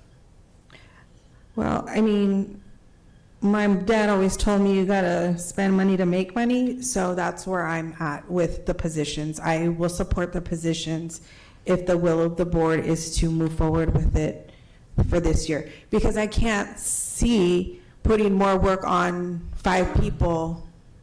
It doesn't make sense to me. It's not fair. A quick question before Ms. Romero. Can we do it with part-time staff? Can we do part-time payroll, part-time HI with 82 employees? Obviously, it's better than nothing.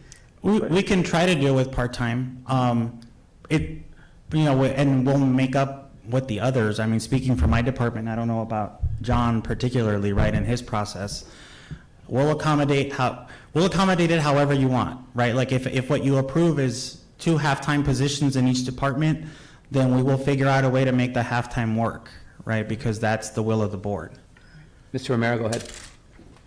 All right, so going back to the call to the audience where we're talking about that, you know, her recommendation on that will be to push it back to get it up into there. And from what I'm hearing from you, we don't, with our current situation, have the bandwidth to do this. So with her statement earlier, you are kind of in agreeing what she has said is valid, a valid point that we should look at. There's validity in the fact that that a little bit more runway to plan this from the perspective of what we've been termed as the minutia would have been better, right? I understand that this conversation started in November and we didn't come in until April. I think that probably would have been a little bit, you know, given us a little bit more runway to not be as, you know, you got to have it, you know, a plan on April 1 and then a presentation on April 28th and you all have to vote. Because ultimately the buck stops with me and you're going to hold me accountable the moment it doesn't work financially, right? So I, to a certain extent, you know, Mrs. Lennon, you know, she'll do the job. She's done it before, and believe me, she's giving me the dirty looks. It's like, oh my God. But she gets it done. This is why she's been here for 2 decades.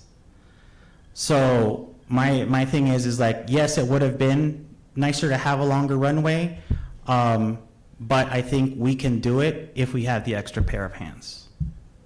So would that concern you think with her, if we had those extra hands, that would relieve her concern from her request at the call to the audience? It would relieve most of the concern, yes. And not just her, but I'm sure other people in the department. Yeah, because like I said, these you know, men and women that work in my payroll department, they already work. Cheryl, Miss Lennon, she works Saturday of non-payroll weeks, and Jennifer, her payroll coordinator, works Saturday of payroll weeks. My payroll staff works every Saturday just to do regular payroll.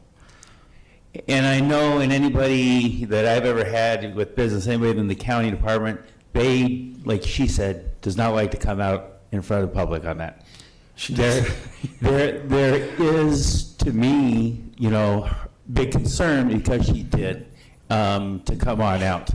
One of my concerns is I want to make sure that we do not, again, I know we want to roll this on out, it's very important, but we want to make sure that they have the tools to succeed.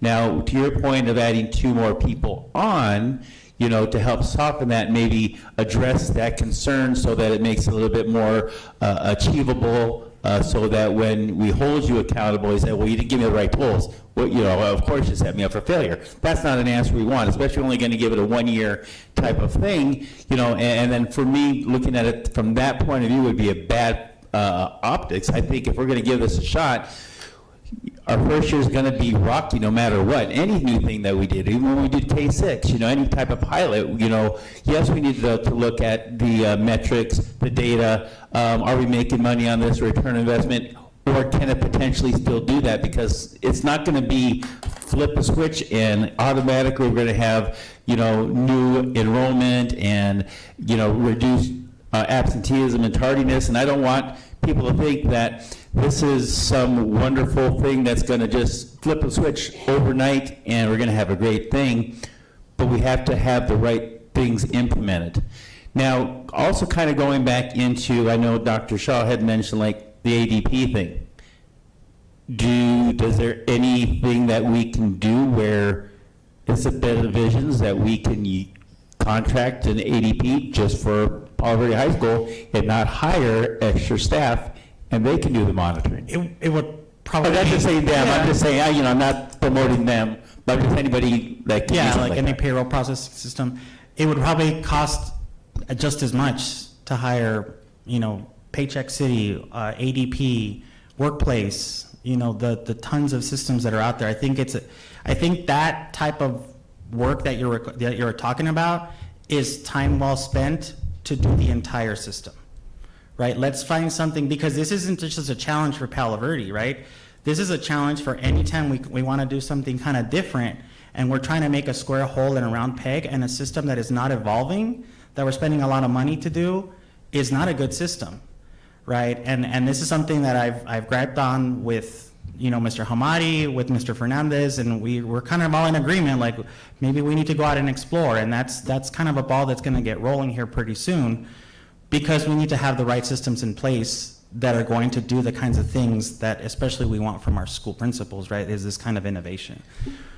Right, and then also kind of going along with Ms. Section's point, spending money to make money, and I totally in agreement with her on that. But at the same time, a lot of these new programs, when they evolve and get better, I know for a lot of my things and for my business, I can get better priced products. I got it 10 years ago or 5 years ago. Now they have new, better products that are less expensive. And I think, like I said, if we're being handcuffed because we have a archaic type of a system, again, I don't know the intricacies of what's going on over there. Maybe, again, like I said, I'm glad we're having this conversation now, but maybe it should have been something that we should have been looking at later, because I know we're talking about with our bond money, the controls, from a central location. We have cameras that's going to be coming on up, all these different things that we've done for when we had when Jennifer and I both got here with a takeover of our district. But we found these things to make it work and make us better. So if it's been, 12 years that we've been on this program and we're not improving it, and we're trying to do that with all our schools, and as we'd like to be cutting edge or push that envelope, I think, like you said, do that sooner than later. I don't want to see this project sputter, this model sputter, again, like you said, because of some minor details. I think what we have here is potential to do something great. I don't want to put a timeline on it of a year, personally. I would like to see 2 years. After that first year of data and information, be able to adjust and pivot and look how it's going to still benefit us, because to give it a year and then throw it away after that, I don't think would be, why do it at all? And we shouldn't even be having that conversation if we're only going to plan on doing it for 1 year. Ms. Shaw? I agree with Mr. Romero. I think 2 years makes sense, especially considering our other pilot programs have extended beyond 1 year, even when they weren't exactly successful. On the point about the 2 additional staff, Mr. Brockman, you have 82 staff members over there. Is that the correct number? Just about? Okay. And so, Mr. Hernandez, you said that currently payroll handles, each of them handle about 1,500 staff? They don't individually. That's kind of the breakdown on average based on the number of employees we've got. Okay.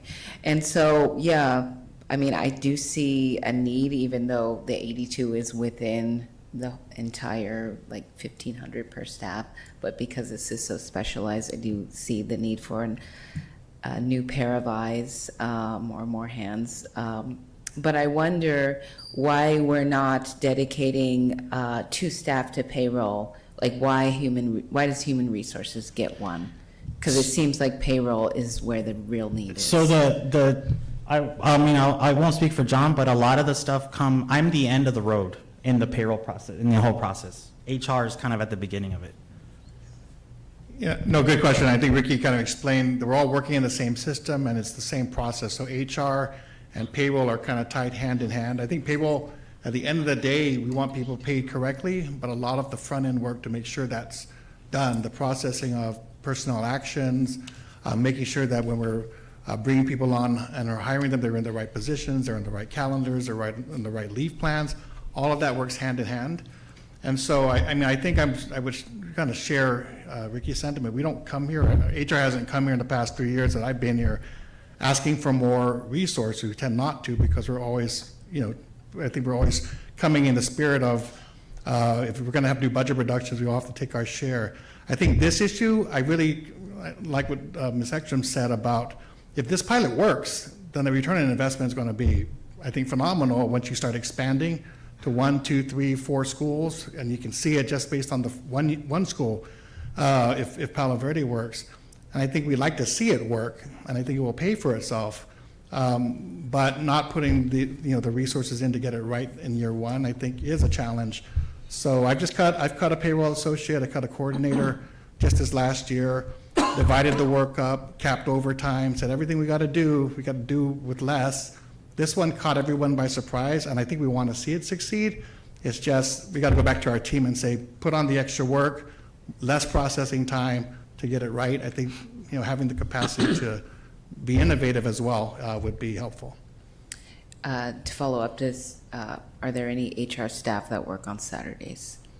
They work on Saturdays, yes, for absolutely, and they work they work into the evenings. And the only challenge this year was, you said, with budget reductions, we're really watching any additional time beyond 40 hours. We want to make sure that we try to limit overtime as well. So we've put a lot of constraints just to manage the current workload. So we've sat there with the payroll trying to find out innovative solutions to make this work. But I think it's just the reality. It's going to take a whole set of different processes. Talking about part-time work, I mean, it's something we would consider. But it really, there's a level of expertise that we want people to develop as well, making sure they are operating and understand the procedures and get it right as we go through this year, so that if we do expand, we have that built-in capacity. So yes, they do work on Saturdays. Okay.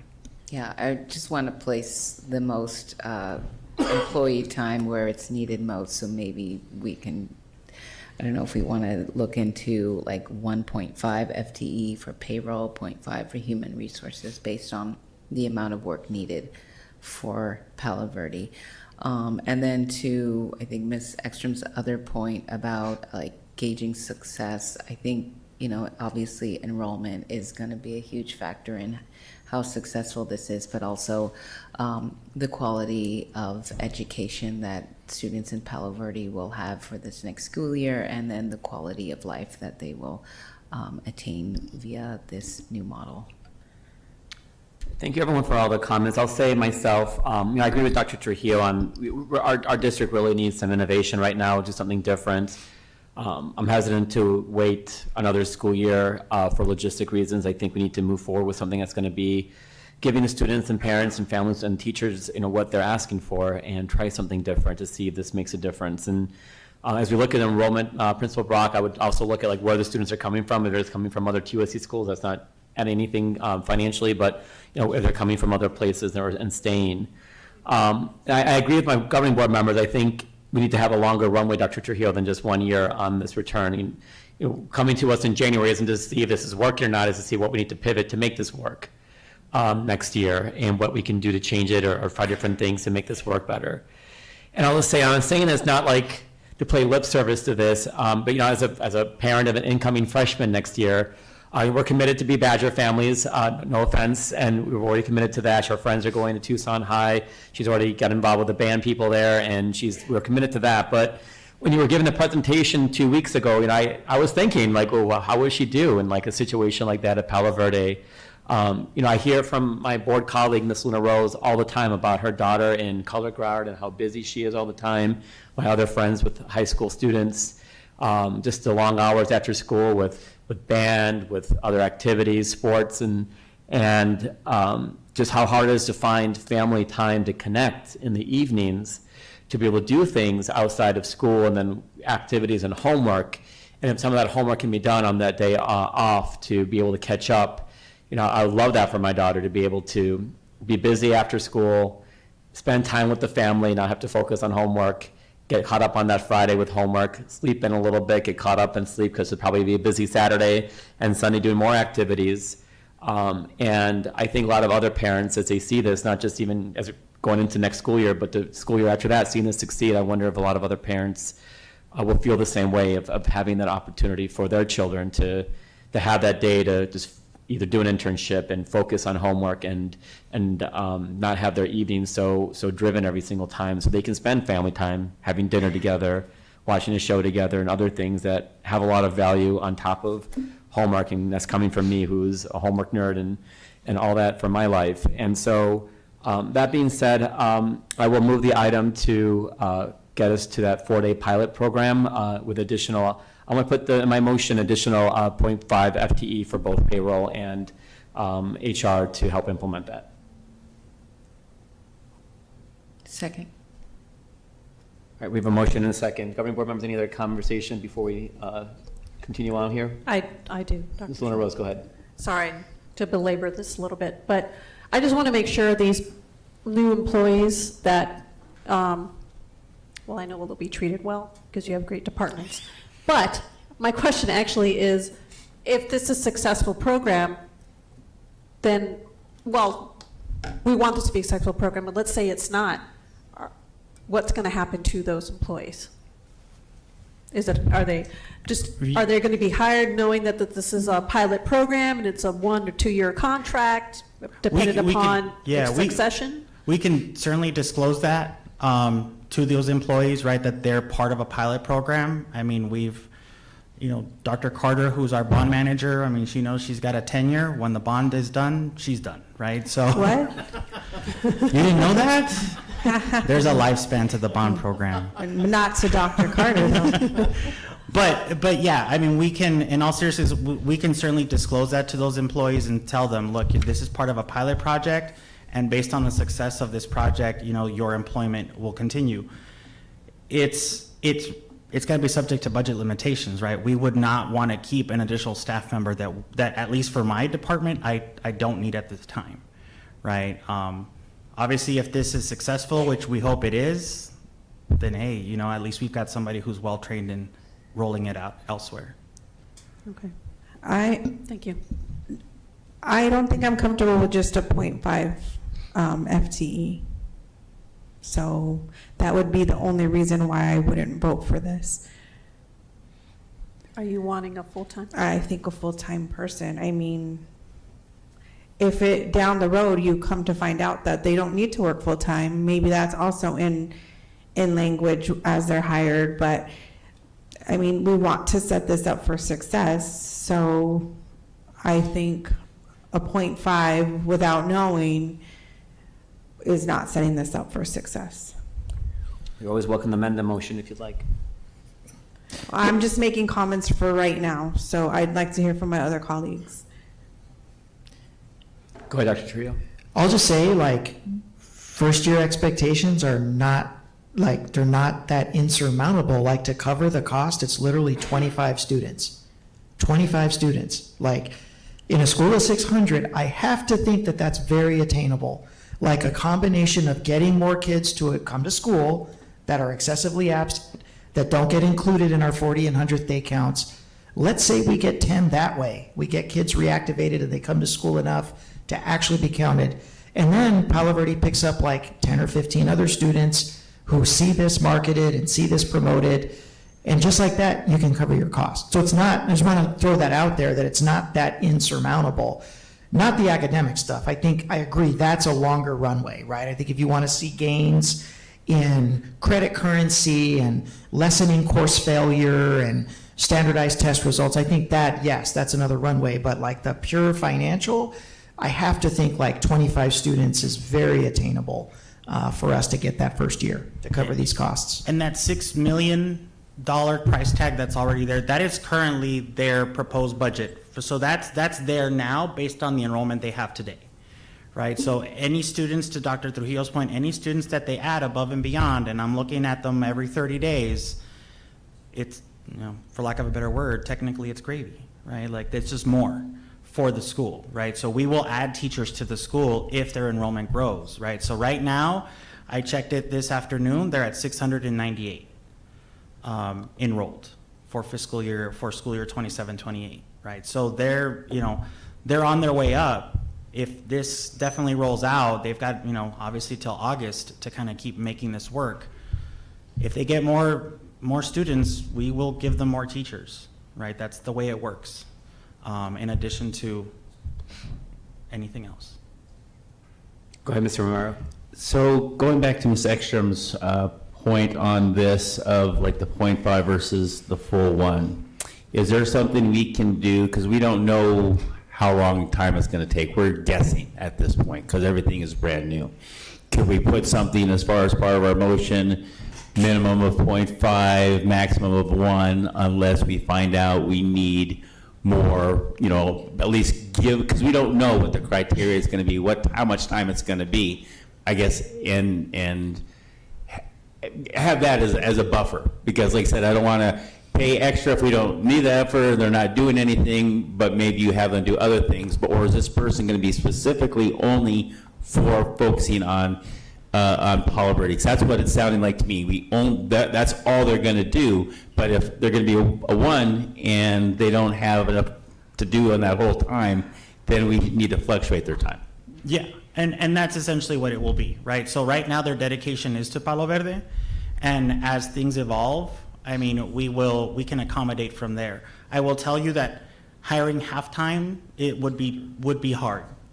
It would be difficult, to say, here's a half-time job for a pilot program that goes on for 2 years.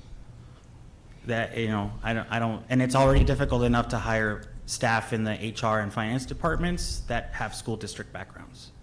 So it's, Right, and then coming up with Dr. Trujillo's point, all we need is X amount of students to kind of make this a quick wash so that there is no financial burden on us. So based on that, I support what Ms. Ekstrom says, and I'd like to amend Dr. Shaw's motion, but to add it instead of 0.5 to do it a 1. I'll second. All right, we have a substitute, or not a substitute, but an amendment and a second. Any further discussion on this amendment? All right, all those in favor say aye. Aye. All those opposed say no. Nay. Item passes 4-1.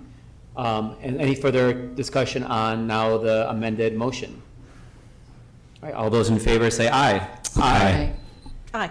Item passes 5-0. Congratulations, Principal Bach. Looking forward to seeing what you do to us next year.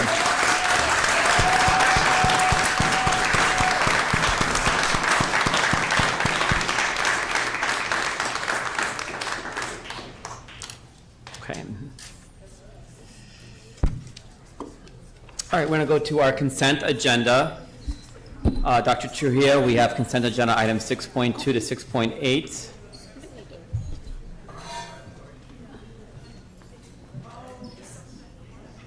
Yes, President Shaw, the administration recommends the consideration and passage of the consent agenda items 6.1 through 6.8 as arranged and presented. 6.2 to 6.8. I'm going to pull item 6.6. Government Board, anything else to pull or just to have further discussion about or questions answered? Yeah, I'm looking for the number for the holiday contract. It got removed. Oh, okay.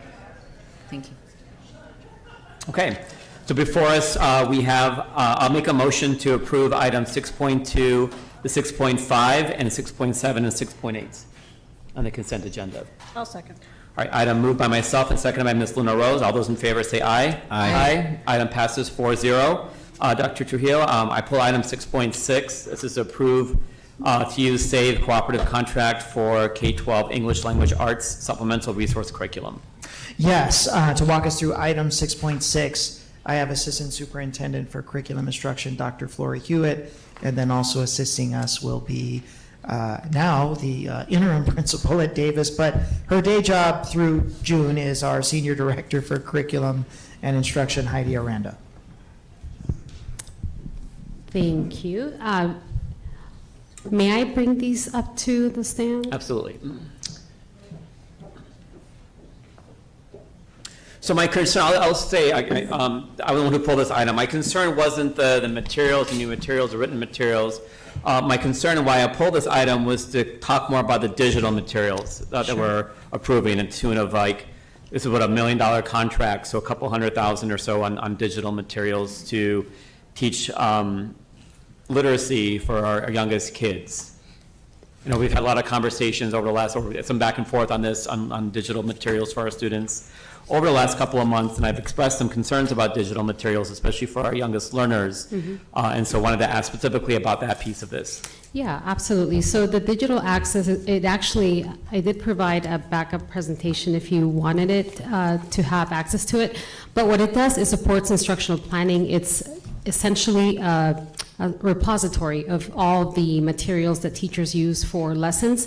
They utilize the digital access it's primarily for teachers, and it provides them with the access to the lesson resources, planning tools, digital teacher materials, and instructional supports. It's not that they put students in a plug-and-play situation, for example. It's more the digital access for teachers and for students. So I see there are specific items mentioning teacher packages for digital materials, and then some that don't. So for example, on the first page of the benchmark quote, I'm not sure if we can get that on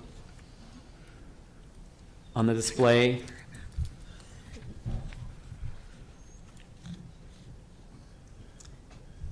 Not the presentation, but the actual quote that's in our material.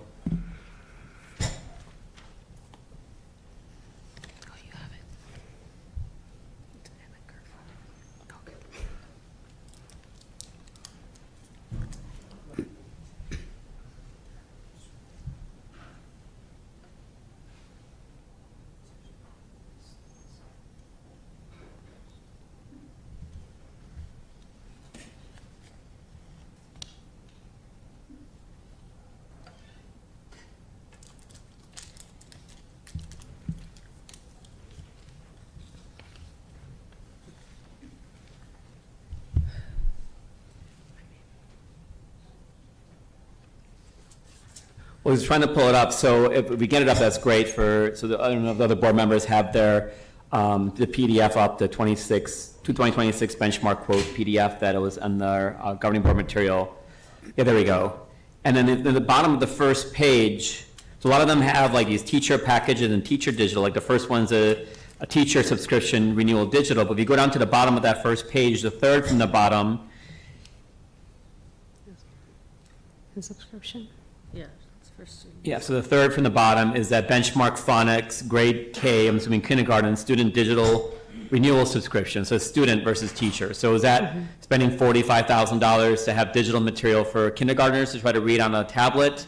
And then the two below that is grade 1 student digital renewal subscription for another $47,000. So my concern is not the teacher materials, where they have access to everything, but for the student materials, like I'm hesitant to approve having more digital materials for students who try to learn how to read. I'm not sure that works, and I think we've had a lot of time over the years to see that it's not really working well.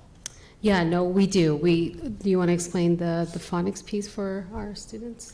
Yeah, so there's a mix of, for example, students' ability to annotate both on paper and also digitally. So there are times when a teacher might provide the materials digitally for them to annotate.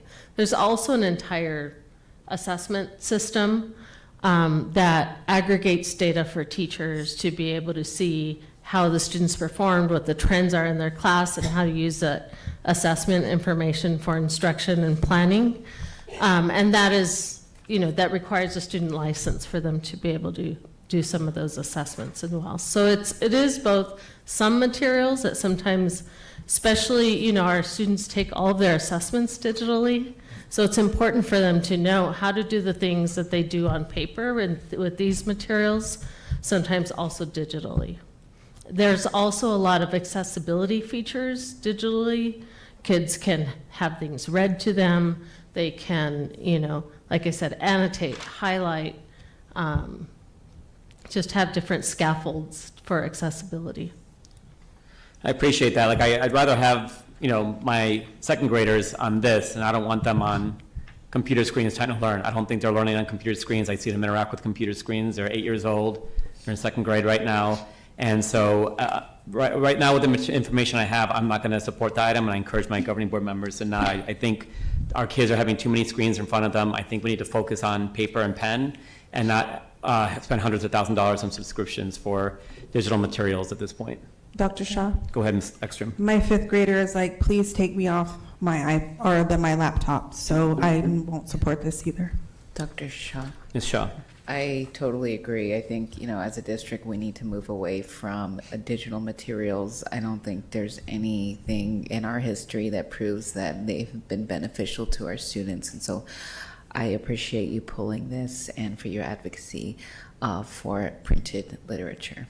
Just you wait, Ms. Shaw. I have a lot more on this coming up in the months ahead. Yay. Yes. Mr. Romero, you about to say something? Oh, no, very encouraged. I know where my granddaughter goes to school, they still do their test via paper versus on the computer, and I had mentioned that we had still done on our computers. She goes, just seeing how she doesn't think that way on the computers. She thinks a lot better in here. So seeing that it's not just an isolated thing and everybody else up here is seeing those types of things, I think it's encouraging because we don't want this to be a lost art. I do want to just mention that our TUVA students access these resources as well digitally, so we want to make sure that we are cautious, because then not approving this tonight will mean either we pull the digital subscriptions. I think they have to be this is our literacy curriculum, and without these materials and without us having the ability to purchase them, none of our schools will have any of these materials. So, so there is a risk of not approving this tonight. Dr. Trujillo?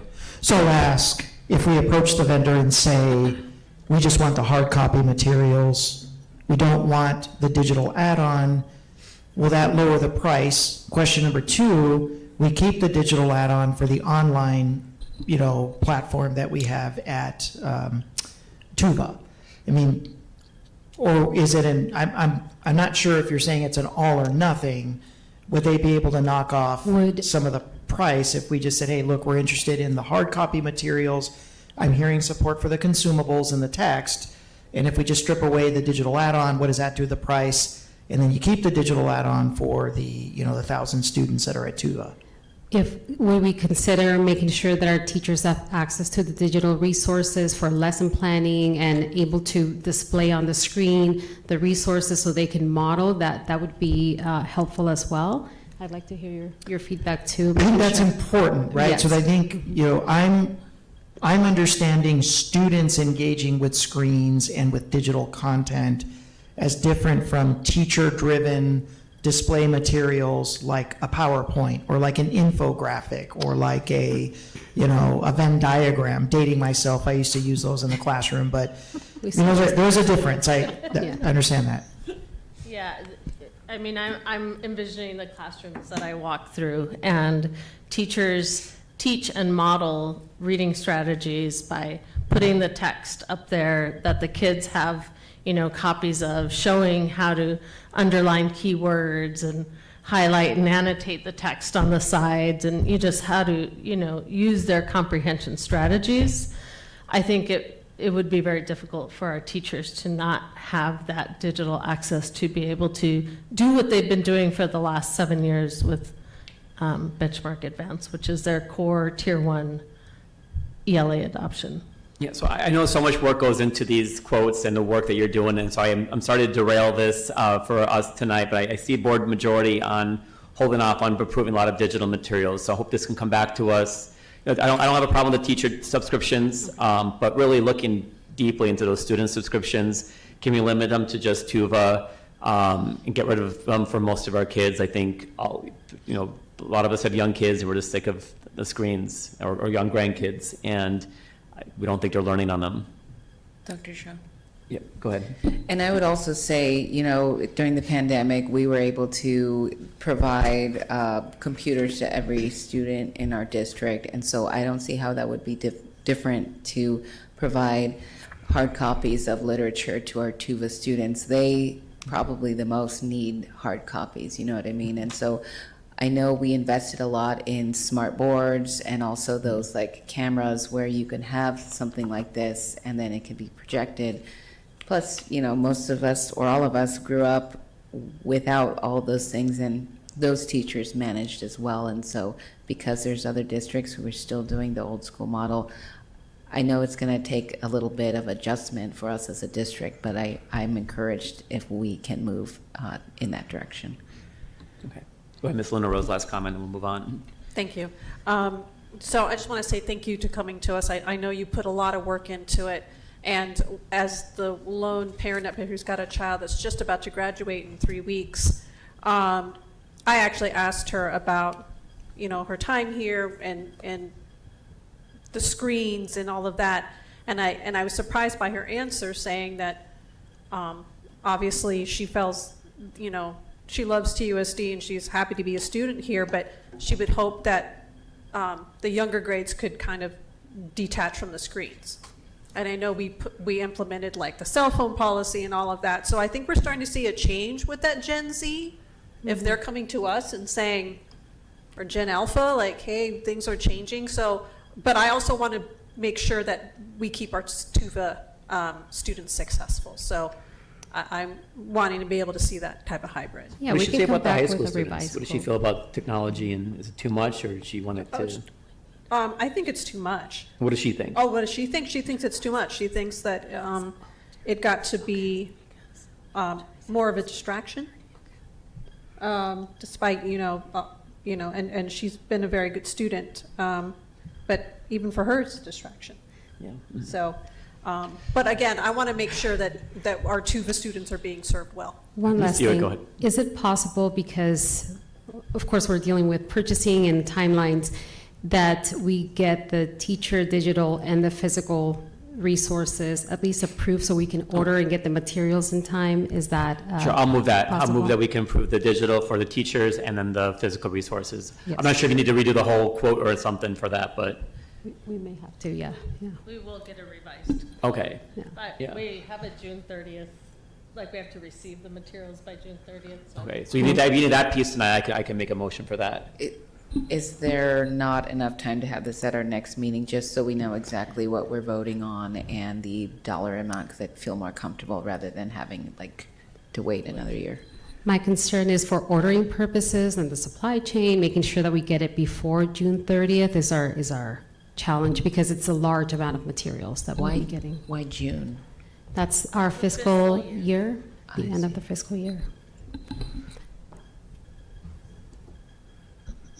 I can support your amendment. Okay, so we have a motion and a second. All those in favor say aye. Aye. Any opposed? Opposed. Opposed? All right, so item passes 3-2 to at least approve the teacher digital materials and the physical copies. And we'll come with a All right, revise. thank you. Thank you. Okay, we're going to go to item 7.5, approval to appoint a new audit committee member for a 3-year term ending August 31st, 2029. Should I take the Dr. Trio? Yes. So our audit committee, as a board liaison to the audit committee, we met a few weeks ago and reviewed the application. Let me pull it up here, excuse me.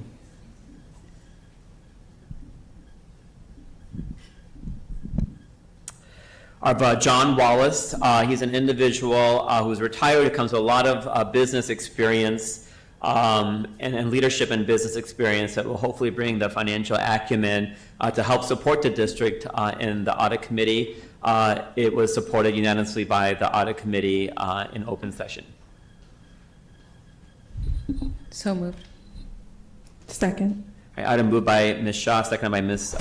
Ekstrom. All those in favor say aye. Aye. Item passes 5-0. If you're listening, Mr. Wallace, thank you for volunteering to serve on our audit committee. We still have some openings, so if anybody is looking to nerd out on financial items and support our internal auditor, please apply tonight. All right, Dr. Trujillo, we're going to go to item 7.6, approval to award request for proposal, enterprise security integration. This is part of our bond package. We have 2 bond items tonight, correct? Yeah, it's one of the 2 items related to our bond. I'd like to welcome our Director for School Safety, Joseph Hallems, to walk us through this proposal with some support by our bond manager, Dr. Charlotte Carter. All right, thank you, Dr. Trujillo. And good evening, Board President Dr. Shaw, Clerk Linda Rose, and the rest of the board members. I appreciate the time to come in front of you and talk about this exciting opportunity that we have to move forward to ensure the safety and security for our district moving into the future. So the purpose and vision of this was, of course, to modernize our district-wide security infrastructure. You know, we have some very antiquated, some legacy systems out there that we're trying to update to bring us into a more modern time, to ensure that we have eyes and be that force multiplier for the individuals that are charged with ensuring the safety, which is in reality is pretty much all of our district personnel. We want to create a scalable system and something that we can, take into the future, add on to it, and ensure that it's not going to be outdated and by the time we actually get it installed. And of course, the intent is always to strengthen our security operations through this technology, again, being that force multiplier, ensuring that our people have eyes on their district, on their campuses at any given time and can react appropriately. And with that intent is to ensure that prevention, that's always our goal, is to prevent something from happening. And the systems that we're going to looking at tonight are going to be able to provide that to us, because again, it's going to give eyes across our campuses that in real time and be able to alert us when situations arise, as opposed to just having to look at something after the fact. So we started by kind of first evaluating where we currently stand. Currently, we have about 900 cameras across our district. Unfortunately, many of these are legacy cameras. Many of them don't even work, and I'm sure you have all received emails about some of these camera systems breaking down on an ongoing basis. 550 are those access cameras, though, and those we are able, because they're newer camera systems, are able to reutilize to be a little more financially responsible to ensure that we have better coverage with those existing infrastructure that we currently have. We also have access card readers, only about 58 of our sites. So many of our schools don't even have a digital access control. We currently operate 3 different alarm panels. That means you have to have certifications or understanding how to repair all of those various alarm panels, and parts for those alarm panels as they continue to break down, because their legacy systems are getting more and more challenging to find. We have various door access cameras. So you may go to some sites and you see some that are displayed nicely on a computer. Others, you have a very small monitor that only one individual has an opportunity to see at any given time, to ensure that the person that they're letting into that campus is somebody that should be there. We have 2 different camera platforms. Like I said earlier, we have the access cameras, but we also have some legacy systems. We don't have any kind of system to manage all this holistically, so every system is unique and stands alone. So if we want to look at our camera systems, we have to go to there. If we want to look at our access control, we have to go to that. If we have to go to alarm panels, we want to go to that. They're all different systems that don't communicate. And then we have no consistency in our video retention. Some cameras hold them longer. Some of them, like our door cameras, don't hold. They have 0 retention. So once that situation is passed, there's no pulling it up after the fact. And then no mobile access, meaning administrators can't, securely have eyes on their campuses off hours or when they're not on campus themselves. This presents numerous risks that we've kind of evaluated with some of these antiquated systems that we may have across our district. We have uneven protection. Like I stated earlier, we have many sites with no cameras and no access control at all. We have limited visibility. Even those sites that do have cameras weren't necessarily placed in the most, they weren't placed in the best areas to ensure that the administrators or school safety personnel or the monitors have the line of sight that they need to ensure the safety of their campus. There's a reduced accountability because of that. We can't hold those individuals responsible if whatever they're doing is taking place outside the camera view. And then also, because there's so many various systems, because there's unequal coverage across the district, we see an increase in potential liability associated with that. So what we wanted to move forward, first and foremost, was 100% camera coverage at all of our sites. We have numerous sites out there, again, without any camera coverage. We want to make sure that every principal has the availability of a camera system that they can access to monitor their site appropriately. With that, we're going to be expanding, we're looking to expand approximately 1,700 cameras total across the district. It's a lot of cameras to look at, and we'll kind of get into how we're going to manage that in a few minutes. We're also going to be adding 1,100 door access card readers. These access card readers are something we can turn on and turn off, give access to individuals with a touch of a button. Right now, we have a significant number of keys floating around and a significant number of different locks floating at our district, which is very challenging to manage, especially when you're talking about employee turnover, so on and so forth, and ensuring that only those people that should have access have that appropriate access. We wanted a cloud-based intelligent video management system. We really wanted cloud-based because in the discussion with our technology services, this is where the district wants to go, especially with our recent cyber issues that we had a couple years ago. They really wanted cloud-based and an intelligent system. We wanted that ability for an administrator to be able to view his or her campus from during off hours if logging into a VPN to ensure security. And then we also wanted to have that instant door locking during a lockdown situation. So our strategic approach was this. We, of course, wanted to, we first and foremost, with the permission of the board and the resources available to bring in our consultant, we started to really identify what were the overall needs and what we currently had.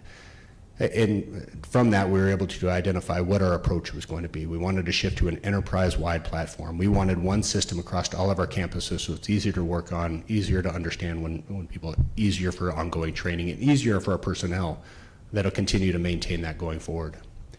We wanted to standardize systems and processes to, again, what I always refer to it as the Southwest Airlines approach, where they use one kind of airplane because they have to train their technicians on how to repair that one aircraft. It's just more efficient for our district, and it'll be easier for our technicians to be able to maintain going forward. We wanted to focus on people, technology, and infrastructure. Again, the whole intent of this is to ensure that our administrators and our school safety personnel and our monitors and those charged with overseeing our sites had that technology to improve the infrastructure and improve the safety. How did we do this? I think, anytime you're looking at something as significant as this, the first and foremost, you have to identify an appropriate team that's going to be helping navigate through this. Within that team is going to be the school safety personnel and technology services. In fact, there were more technology services personnel. There was 3 compared to school safety personnel, which was 2, because we knew this was going to be technology heavy. We wanted to make sure we had their expertise to ensure security of the system itself and that it would operate appropriately within our current infrastructure. We pulled in risk management. Of course, this was all done under the watchful eye of procurement to ensure that we did this appropriately. Our facilities, our bond department, and of course our consultant played a key role in this as well. One person that's not listed in here is our project management. Both Jules O'Haron from project management and then also Dr. Charlotte Carter was able to help out with her project management because we knew this was going to be a significant project and we want to make sure it's going to go as smoothly as possible. So we had to kind of evaluate what we currently have. Again, with the addition of the consultant, we put together that initial request for proposal. The initial request for proposal was over 100 pages long because there was so much detail associated with that, and we actually had to dwindle that down to about 10 pages. But we wanted to make sure that we were getting the best proposals possible going into it. With that RFP that we'd initially put out, we had 21 initial vendors, and then at that point we conducted walkthroughs at about 21 of our sites. From that, we received the proposals on an average of about 80 plus pages long. So when you have a pretty significant number of proposals, the team really went to work to identify the best that we could identify from that group. And from there, we were able to select the top 3. We invited all those top 3 vendors to come in and provide us a demonstration, be able to have a question and answer format, and had various personnel from across the district availability to come in and ask those specific questions. And from that, we were able to select the final vendor. So with this, we are going to be able to accomplish our task, our goals. First and foremost, we're going to go from about 30% to 100% coverage at all of our sites, and ensuring all those cameras, all those sites, not only our educational sites, our schools, but also our support sites will have cameras and have that oversight that they need to ensure the security. Site administration was involved in every aspect of this. We did walkthroughs with the site administration to help develop the maps of where they wanted to see the cameras placed, where they wanted to see their access control. They've been an integral part in all those sites, engaging those because they know their sites better than anybody else. We wanted to make sure that we had the minimum coverage, which included our public entrances, of course, our perimeters or playgrounds, and some of those key hallways and so on and so forth within the individual schools. And we wanted to improve monitoring and investigations. Now, what we're actually getting from this is, in addition to just the cameras and access control, those are great, again, for evidence collection after the fact. But what we're looking for is a more technologically advanced, intelligent camera system that can kind of help draw our attention to situations as they develop or even before they develop. So we wanted that real-time awareness.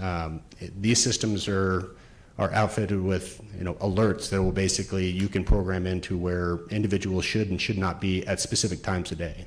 So if you think about at a high school, during class time, there shouldn't be certain individuals within buildings, say at Saguaro High School or Sabino Saguaro, between the 100 and 200 building. We can program this camera in to make that alert when an individual is identified. And that's the nice thing about this as well, is that these systems don't just identify motion, which historically triggers a significant number of false alarms that we see across the district, and in fact is our #1 call for service, adding a significant number of miles and fuel burn that we have to travel across this district at any given time, especially during the night. This will greatly reduce the amount of time we have to waste traveling back and forth to ensure that somebody's not actually on our campus, because it may have been a cat going by or a loose piece of paper in a hallway that actually triggered that alert. Now this will actually alert on individuals or vehicles and be able to draw our attention. I mean, imagine with 1,700 cameras, an individual having to sit in front of a bank of screens and look at 1,700 thumbnails would be pretty ineffective. This one is actually going to tie those systems in and be able to draw our attention to those individuals or those vehicles or those situations as they arise, and be able to alert the person that's monitoring. And that will be, at the site level during the day and at my command post at night or my dispatch center. Access control is also going to be greatly expanded. Again, we're going to put a significant number of badges out there because of the ease of use, because when those people, no longer with our district, or even more so, you can imagine during a lockdown situation, when everybody in a campus is locked down, who's going to allow the first responders in there to respond? This way we can kind of monitor that with the cameras, see those individuals coming up, and be able to remotely unlock those doors to allow access for them responders to address whatever they need to address. Or after hours, if it's an actual burglary or other kind of criminal damage or criminal event going on. We also wanted at least a 5-year licensing, but up to 10 years is what we were offered. The licensing allows us, to stabilize those costs. We know what we're getting into for the next X number of years. It's going to avoid future capital spikes, so this is not something we're going to have to revisit every few years or have to renew. This is going to take us into the future. We want to ensure that any updates that come with these systems, because we know how exponentially quickly technology is growing, we want to make sure that as we progress through this, as we are within that licensing life cycle, that we have the most updated information, which will in turn kind of give us that long-term stability that we're looking for. And then the operational impact is going to be, much quicker response times, because we're going to know as these situations are unfolding. We'll have real-time information on how we can evaluate and be able to remotely evaluate it before we're even on scene, which will help us make better decisions even before we get there. It's going to improve that staff confidence, understanding that they are monitored real time by these intelligent systems that it can draw their attention if they need assistance. And again, this will take place at the site during the day. We will train both administrative staff and our monitors to kind of utilize these systems to be most effective. And then our SOC, which is our Security Operations Center at night. So again, our intent was to establish, strengthen, and build. We want to provide that consistency across. We want to strengthen our safety, and we want to make sure it's sustainable going forward. So, as I kind of explained before, we went through all these various vendors. We would like to move forward with CDW government, and this will come in partnership with Oculens and Verkada systems. These are extremely advanced systems.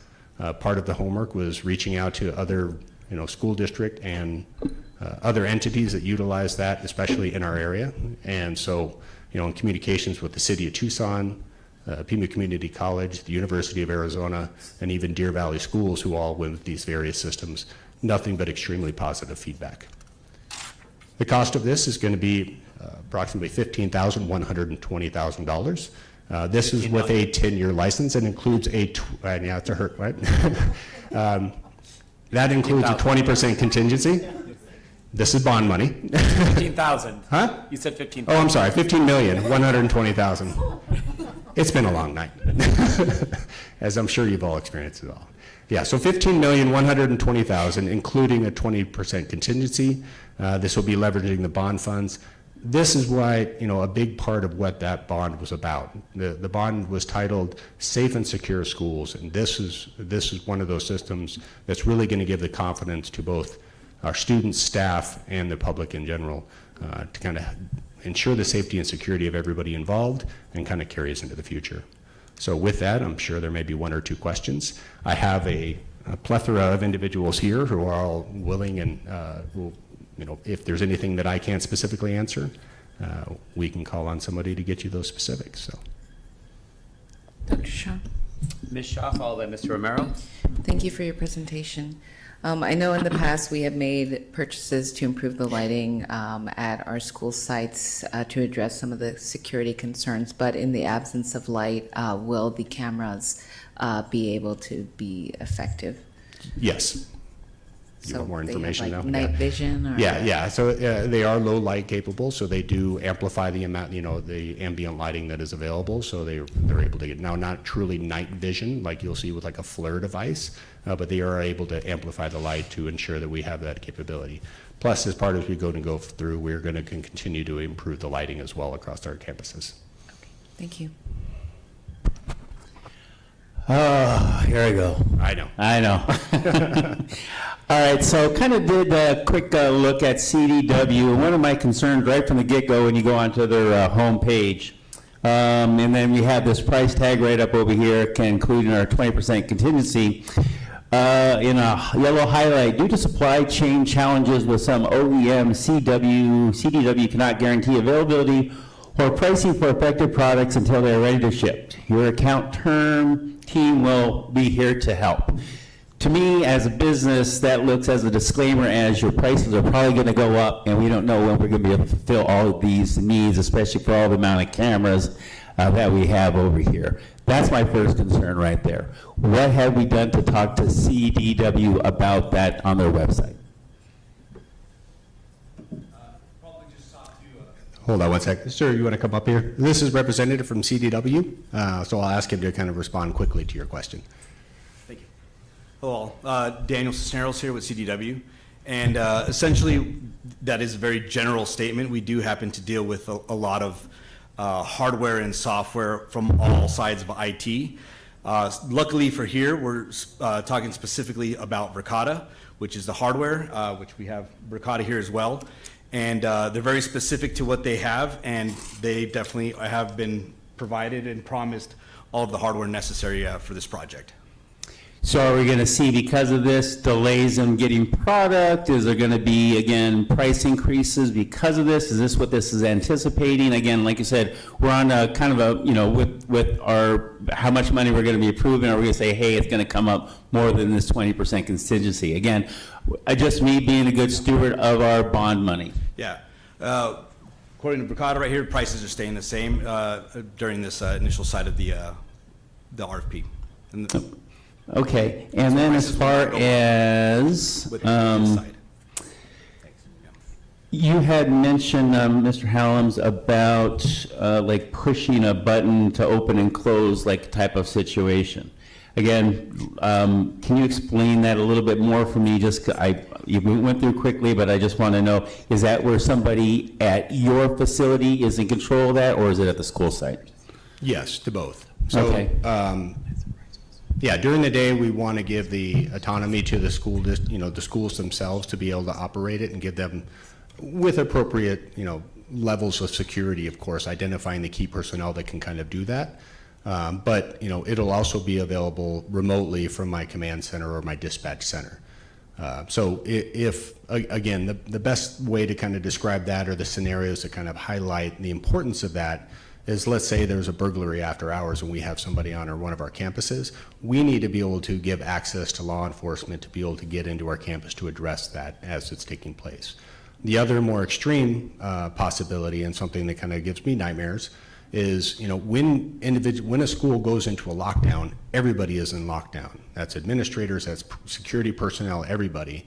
But there may be an active situation on that needs to be addressed quickly.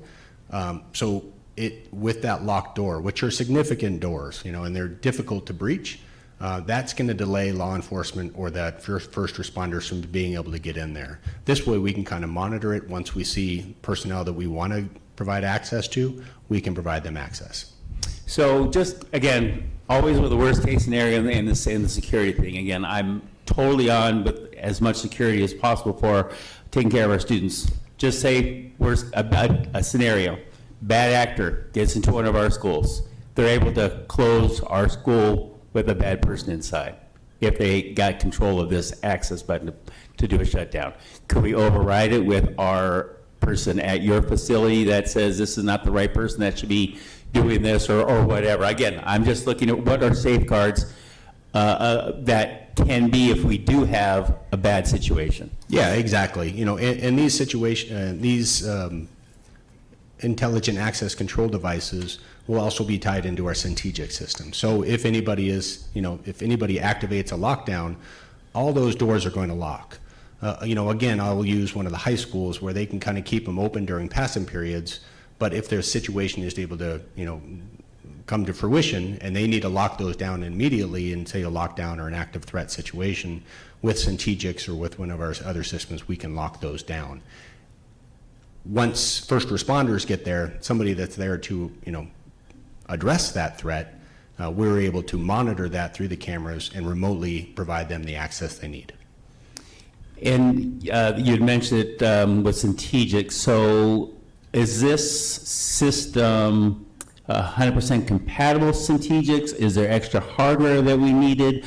These other ones, because we didn't get to see the other companies that were involved in here. Did Centegix have an option like this? I guess I just want to make sure the money that we spent on Centegix incorporates with this so that it's, again, to use a word Ricky used earlier on, a robust system that works together.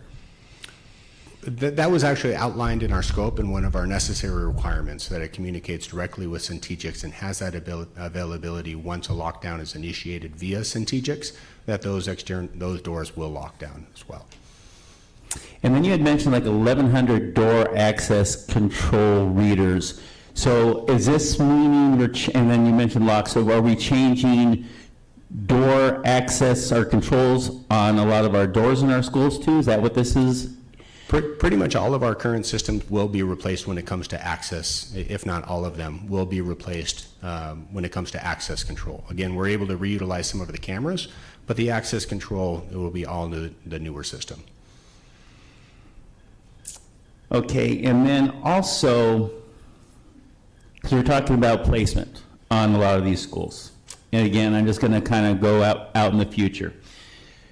Does this amount of money that we have over here, because I know we're having a discussion of, say we have a school that may not be, we're not going to need to put these things on here. Do we have contingency where this cost is going down, or we're stuck on this contract even if we don't have these cameras going into a certain school? No, and I'll ask Ms. Carefoot to yell at me, but that was one of the outline, we wanted to specify that if the number of sites we have changes in the future, that the cost associated with it will change appropriately. Okay. So that was something we wanted to make sure that was in there. Perfect, want to make sure of that myself. And then here's another situation. So say like we put up these cameras at VC, and we've got a bunch of portables out there at VC, and we decide eventually with some money we can build permanent buildings out over here. We currently have the cameras in certain areas, and now we're going to have to move them or relocate them. I'm guessing this is going to be extra charges for these types of things to do that, or is there, I guess, what is a plan moving forward with, this type of system? Well, the nice thing and the one thing that was very attractive with Verkada was how easy it is to expand. And in addition to that, again, the big part of this is the video management software. So in addition, to adding Verkada cameras, which is actually a very easy process to do. Very similar from my understanding is, like we add a Ring camera, basically almost scan a QR code, install it, and it's done, and link it to our management software system. Of course, there will be some additional cost associated with that, with the purchasing of the additional hardware. But in addition, we will be training our staff, how to maintain that and how to do those installations in the future. But of course, there will be, additional cost associated with the additional hardware.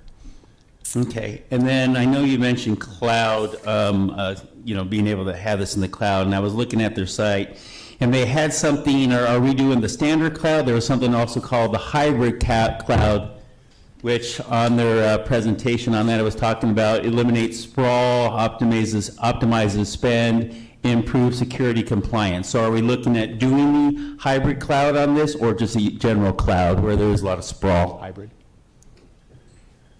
I'm going to ask the individual from Verkada to come up here and directly answer that question. So for us, the term cloud and hybrid cloud is used very interchangeably. The way we've architected our system is as we call hybrid cloud, meaning a lot of that data is stored on premise while access is done via the cloud remotely, as well as some of the data can be stored via the cloud. So we call it a cloud native system, and that's where that whole term of cloud comes from. But that hybrid system kind of gives you the best of both worlds, the best of the low latency for on-premise access, while having remote accessibility from anywhere via your mobile device or your laptop, and remote firmware and software updates. So it's kind of a mix of both. And that's Okay. where the hybrid term comes from. And I'll add to that, when I was speaking with the director of technology from Deer Valley Schools, he said the really nice thing about that, it was less taxing on their infrastructure. So it was, it didn't bog down their data usage at the specific site as much because it was able to upload directly from the cameras to the cloud. And then also I just noticed, not just noticed, but looking at it also, when I was talking about kind of school safety, when it talked about there, again, it talks about its 4 pillars: physical security, cybersecurity, prevention, social emotional learning on here. And I know it did talk about cybersecurity. Does any of this integrate to what we currently have with what we had with our breach way back when? Does this anything to do with that? And their 4 pillars of school safety. This focusing, it sounds like, on physical safety with the cameras, but on their 4 pillars, it also mentions cybersecurity, prevention, and social emotional learning. So I just didn't know if this program is touching those other things also. Well, I think the social emotional learning, social emotional learning is going to come from just individuals more confident in their safety while they're on our sites and able to focus on their studies. The cybersecurity, again, ensuring that we had, I had 3 technology professionals on the team as we assessed this to ensure that the cyber, the fact is that this is a digital device that communicates with the internet. So we wanted to make sure that that was absolutely as secure as possible, especially with our, recent history and the issues we had to navigate. So this supports all those pillars as well, and of course promotes the physical security of everybody involved as well. And then also it talks about audio sensors. Do we have audio sensors on these? Correct, yes we do. So one of the things it talks about in the AI tools use audio sensors to listening for threatening language, bullying, crying, or yelling, alerting school district administrators and resource officers about where issues are happening. Sensors can be put in less common areas, for example, bathrooms, locker rooms, and classrooms. AI enhances safety in spaces, monitoring activities where staff cannot be consistently present. Now, just by knowing that there's, not just eyes on you with these cameras, now there's ears. What things are we going to come across with bullying or kids being kids, saying things in a jest type of a fashion? What kind of disciplinary things are we going to be looking at because of these audio sensors that are on these devices? Well, again, we're going to, so the audio sensors that you're referring to are more the alerts. So, we can program these to do a myriad of things, and what we're going to have to explore as we kind of get into it is what functions we actually want. The nice thing about these cameras and this whole system as a whole, where as you make those adjustments, it'll advise you how many alerts would change. So say you have something where you want to program it for, making an audio alert due to yelling or screaming or something. As you adjust that level, it'll say you're going to go from 2 alerts a month up to 400. Now, we obviously don't want the 400. We got to find a balance in between. But what we're also looking at with the audio alerts, again, is that it can alert us, and all that's doing is drawing our attention to that. It's going to alert us if there's yelling or screaming, if there's shouting associated with it, if there's potentially gunshot detection, if there's noise where there shouldn't be noise associated. Think of a school after hours. So again, these are all different programmings that we're going to have the opportunity to work with the administration as well as my security staff to kind of identify in what levels we're going to set. The systems, have a significant number of options. We may not select those. We're going to have to find out as we implement these what's going to be best for our schools. Yeah, and I guess just things that, like the public, they want to bring their kids here, but they know everything that they're saying is being listening could be a concern. I know here it also talks about parking lot monitoring and license plate recognition, which again, if you're not doing anything bad, you really don't have to worry about it. But again, it has more AI tools that can identify vehicles coming on the school premises, cross-referencing license plate with trusted databases, flag unapproved entries. For example, one visitor gets out of the car, uses facial recognition to identify whether that person should have access to the premises. So a lot of these, I guess, for lack of a better word, Terminator protocol, where your big brother is kind of watching on all these types of things. Do you think that's going to be concerned with our communities at our school sites? I hope not. And again, we're going to have to kind of identify, and we're going to have to establish policies and procedures of what we want to do. You know, there's potential for facial recognition, but I don't see wanting to implement facial recognition with these cameras as well, and that's going to have to be a policy we establish as a district going forward. Because that's not something we want to use on a day-to-day basis. However, we have had numerous incidents where we've had people that we don't want on our campuses, and we have a vehicle description associated with that. So can we set those cameras to alert that administration if a potentially dangerous person is coming on their campus or somebody they've identified? That's absolutely a power that we want to give our administration. So again, we're going to have to kind of understand and develop some very strict policies and procedures going forward. These are very powerful tools, but I'll also say that this is the reality basically of all the security cameras systems that we're looking at. All the systems that we looked at, that we received information on, all have these AI capabilities. That's just kind of the reality of the technology of today. I mean, again, even my Ring camera at home, we can implement some of these. Obviously, we wouldn't want to utilize something like that because of the cybersecurity aspect of it. But this is, the reality of a lot of these camera systems going forward. Yeah, and then just one more thing on this one. It talks about mapping and student tracking. Almost every single student in high school carries a smartphone. AI systems can use Bluetooth signals to monitor crowd movement or pinpoint the location of unauthorized individuals to intervene before issues escalate. Again, all these things, AI tools are great. Just my concern is the overreaching on some of these tools that are there. And then I guess, like you had mentioned with policy, what do we decide as our policy that we're going to be using these tools for that we feel is best for our communities? And I know on something like that, it has to kind of be more of a blanket over everything and how we're going to do it. We can't say we can only do this in one school and different at a different school.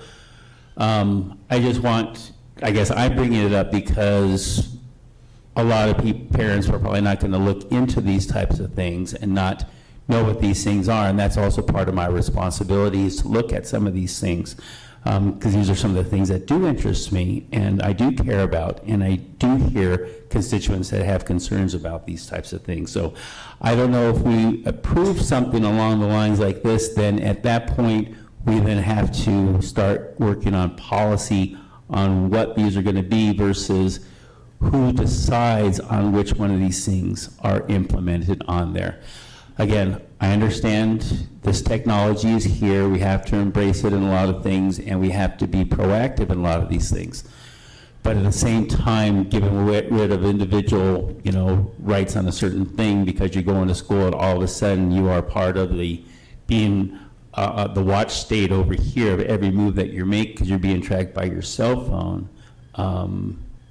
I don't think, again, it's a fine line that we should be looking at and having discussion before a full-blown implementation. But again, that's just my view on that. So thank you for your time. Dr. Shaw. Go ahead, Ms. Shaw. In line with Mr. Romero's most recent questioning, I would like to ask if you can describe some of the safeguards that will protect our security system, including the cameras and the cloud, and even the door access in the event of hacking or like remote viewing from certain bad actors. Yeah, I'm going to ask Chris Anderson, who's one of our technology services personnel or experts, to answer that. Thank you. Yeah, so one of the things that we looked for was that it would be security controlled by a role-based security system, similar to the way we protect all of our other enterprise security applications, meaning that if you don't have a district account, that you wouldn't be able to get into it. Also, the cameras themselves, and I'll defer to some of the vendors here that can describe it more eloquently, but we wanted something that would be, that would have encrypted data, that it would be encrypted at rest, meaning when data is static, and also encrypted in transit, meaning when it's going across the internet to the cloud, or from the cameras to the cloud. And then I think this gentleman mentioned that most of the stuff would be housed on the premises, right? And then it's the cloud where you can access it, and even that is. Right. So the cameras themselves would store a limited amount of data, and then it would be transferred to the cloud for the management system to have access to it.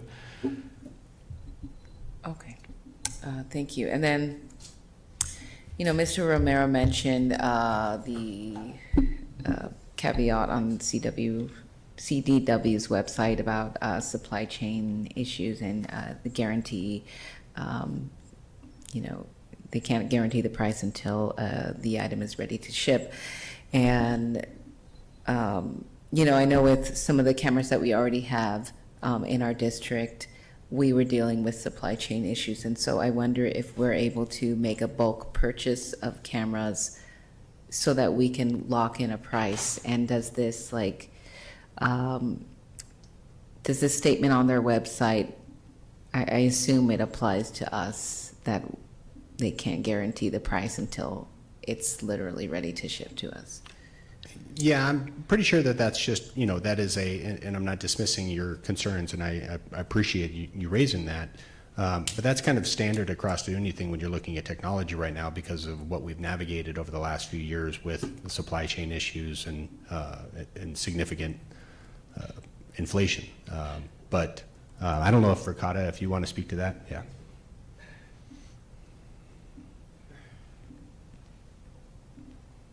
Thank you, Joe. So I'm Pat. I'm also with Ricotta, and I'm on the sales side of it. So due to this being a request for proposal, this is something that our corporation will address. And because it's a request for proposal, within that, there are lock-ins when it comes to pricing. Everything goes on with supply chain. We are a multi-billion-dollar corporation that is used to these circumstances, but specifically when it comes to the request for proposal and the concerns around price, we work very closely with CDW. So when it comes to the pricing conversation, we can commit to the price being based on the proposal, that will be the price when you bulk order. Okay, great, thank you. And then last, how long will this take to implement? Yeah, good question. Our goal is within 2 years. There's a lot of sites to cover, and our kind of rollout, my approach is going to be, at least initially, first and foremost, there's a couple stages that have to happen. We have to walk all of our sites with the teams. We initially did the 21 sites. We have to walk all of them. They have to have a better understanding of what they're going to be ordering and so on and so forth. Then we're going to implement basically a test site. And the hope is to do a non-educational site, because what we don't want to do is implement something and then have issues with it, and that school is trying to rely on that system. So we're going to choose a non-educational site to implement this all initially and try to work out all the bugs, and then start rolling it out. The nice thing is with Oculens, or a local company, they have a lot of resources here in town. We've worked with them historically. They do large projects like the University of Arizona and others. So they have the resources and able to, because a big part of this is running the cabling, so on and so forth.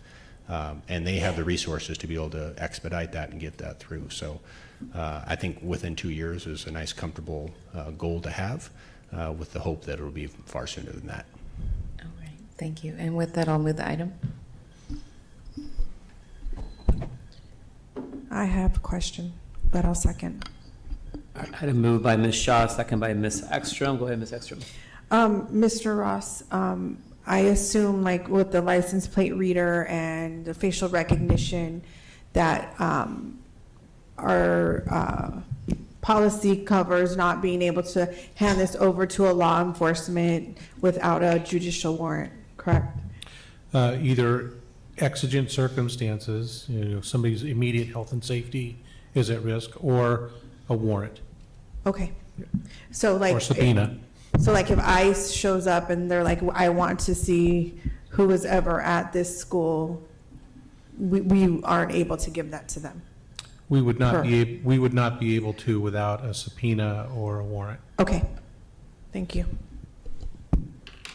All right, item moved by Ms. Shaw, seconded by Ms. Ekstrom. All those in favor say aye. Aye. Aye. Any opposed? Item passes. Abstain.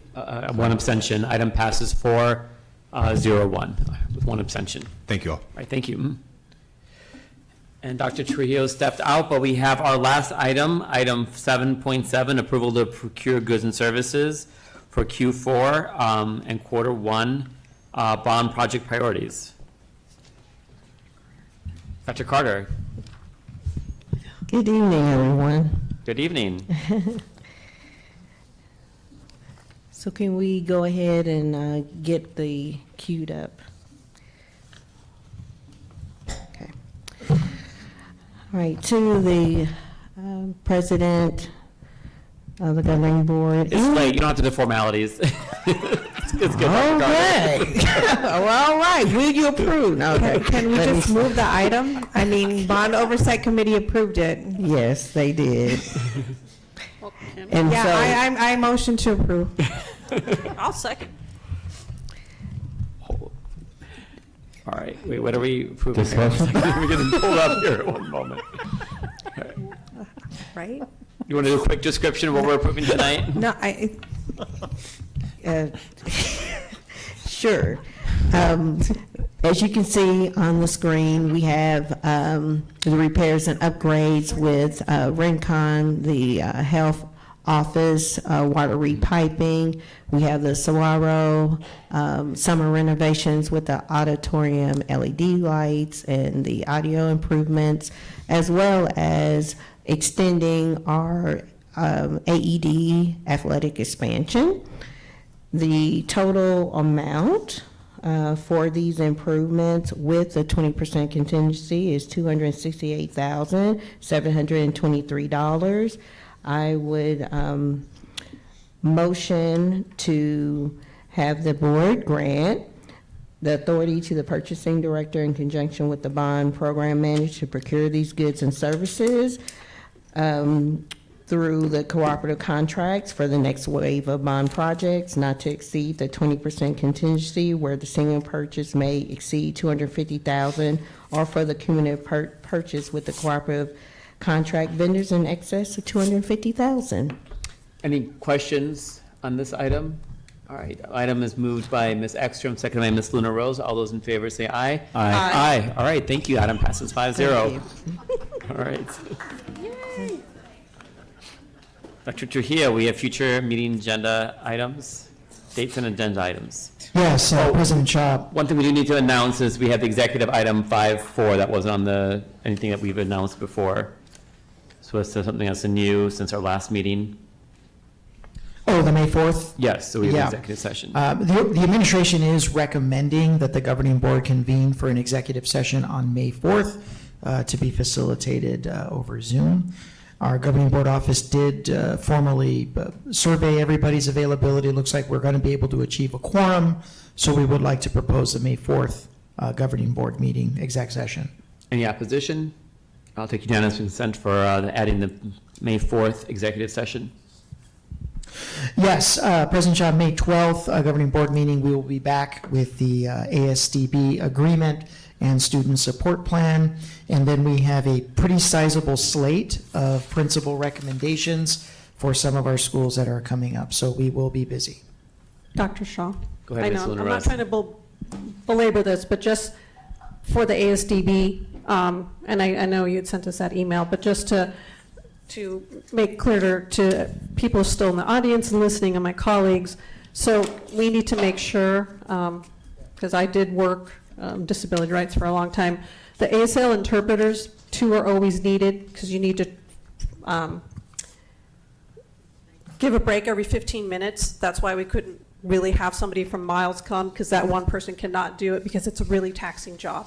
So, and I understand. No, but I I'm just meant letting- I that just it's wanted not, yeah, I mean, we have the public hard to- of hearing people Right. here, so. And also, if we can look into making sure that we've got CART, which is Communication Access Real-Time Translation, so there's a screen and these are things we're going to have to think about as we're getting into this agreement with ASDB. And lastly, for this contracts, there's Arizona Freelance, there's our Arizona Commission for the Deaf and Hard of Hearing. So I think they would be welcome to work with us, especially the Commission for Deaf and Hard of Hearing. That's what they do, and I think they would be willing to help out.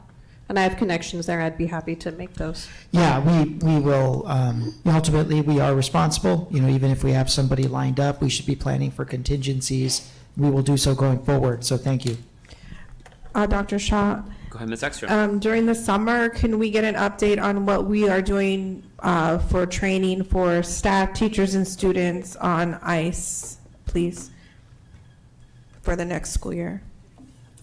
For like a summer item? Is that what you're asking? Yeah, summer Okay. item. That way we have it for the upcoming school year. Or maybe even a report. We have a task force that's working on this issue, right? So it'd be great to have an update from the task force on. Yes, but we still continue to get emails asking for trainings for students, and we haven't heard about that. School's almost going to end, so I would like to have that in place for the next school year. All right, and that will conclude our meeting. Thank you, everyone. Good night. And we'll see you on May 12th.